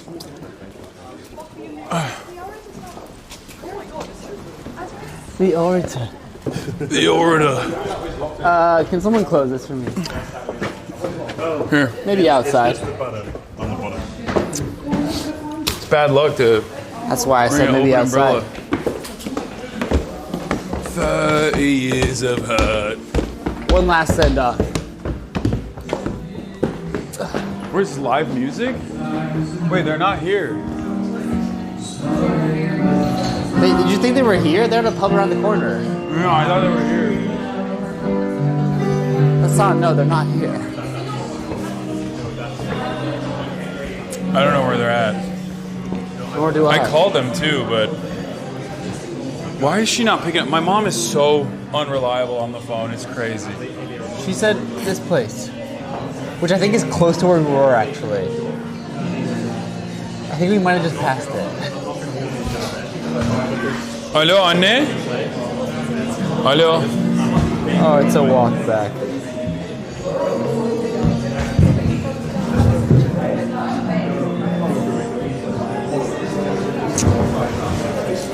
Hello. Oh my God. Dude. She don't know walling you right now? I love my mom, but she is like this. She really is like this. She will literally go incognito for like hours and then be like, what happened? I don't understand. And it's like, Mom, you put your phone on like do not disturb. I know. Yeah, we're in the union. And we're in the orator. Where are you? Where are you? Where are you, Mom? I can't hear you. You're not talking to me. She hung up. Sick. Okay, well, Yeah, do a I'm send gonna off, end it. yeah. All right. Ladies and gentlemen, boys, girls, and MBs, thank you so much for participating in this wonderful adventure. Day 2 of London. We're in Cambridge. What a fantastic time. bunch of propalads. Is that the right term? I don't know. Thank you so much for everyone that joined us on the fun. You can show them on the camera. Yeah, thank you so much to Cambridge Union. So far, Cambridge on top. I'm not gonna lie. Like in comparison to Oxford, Cambridge on top. Okay. Thank you so much for your hospitality. This was fantastic, and we'll see you tomorrow. Oxford, unlike Cambridge, is not allowing me to live stream the process. So, yeah, boo. Anyway, so I will be live after that process, but we'll be able to do a sit-down, regular live stream. I might have Jimmy the Giant on as well, so we'll see. But I'll see you tomorrow. I'm gonna journey back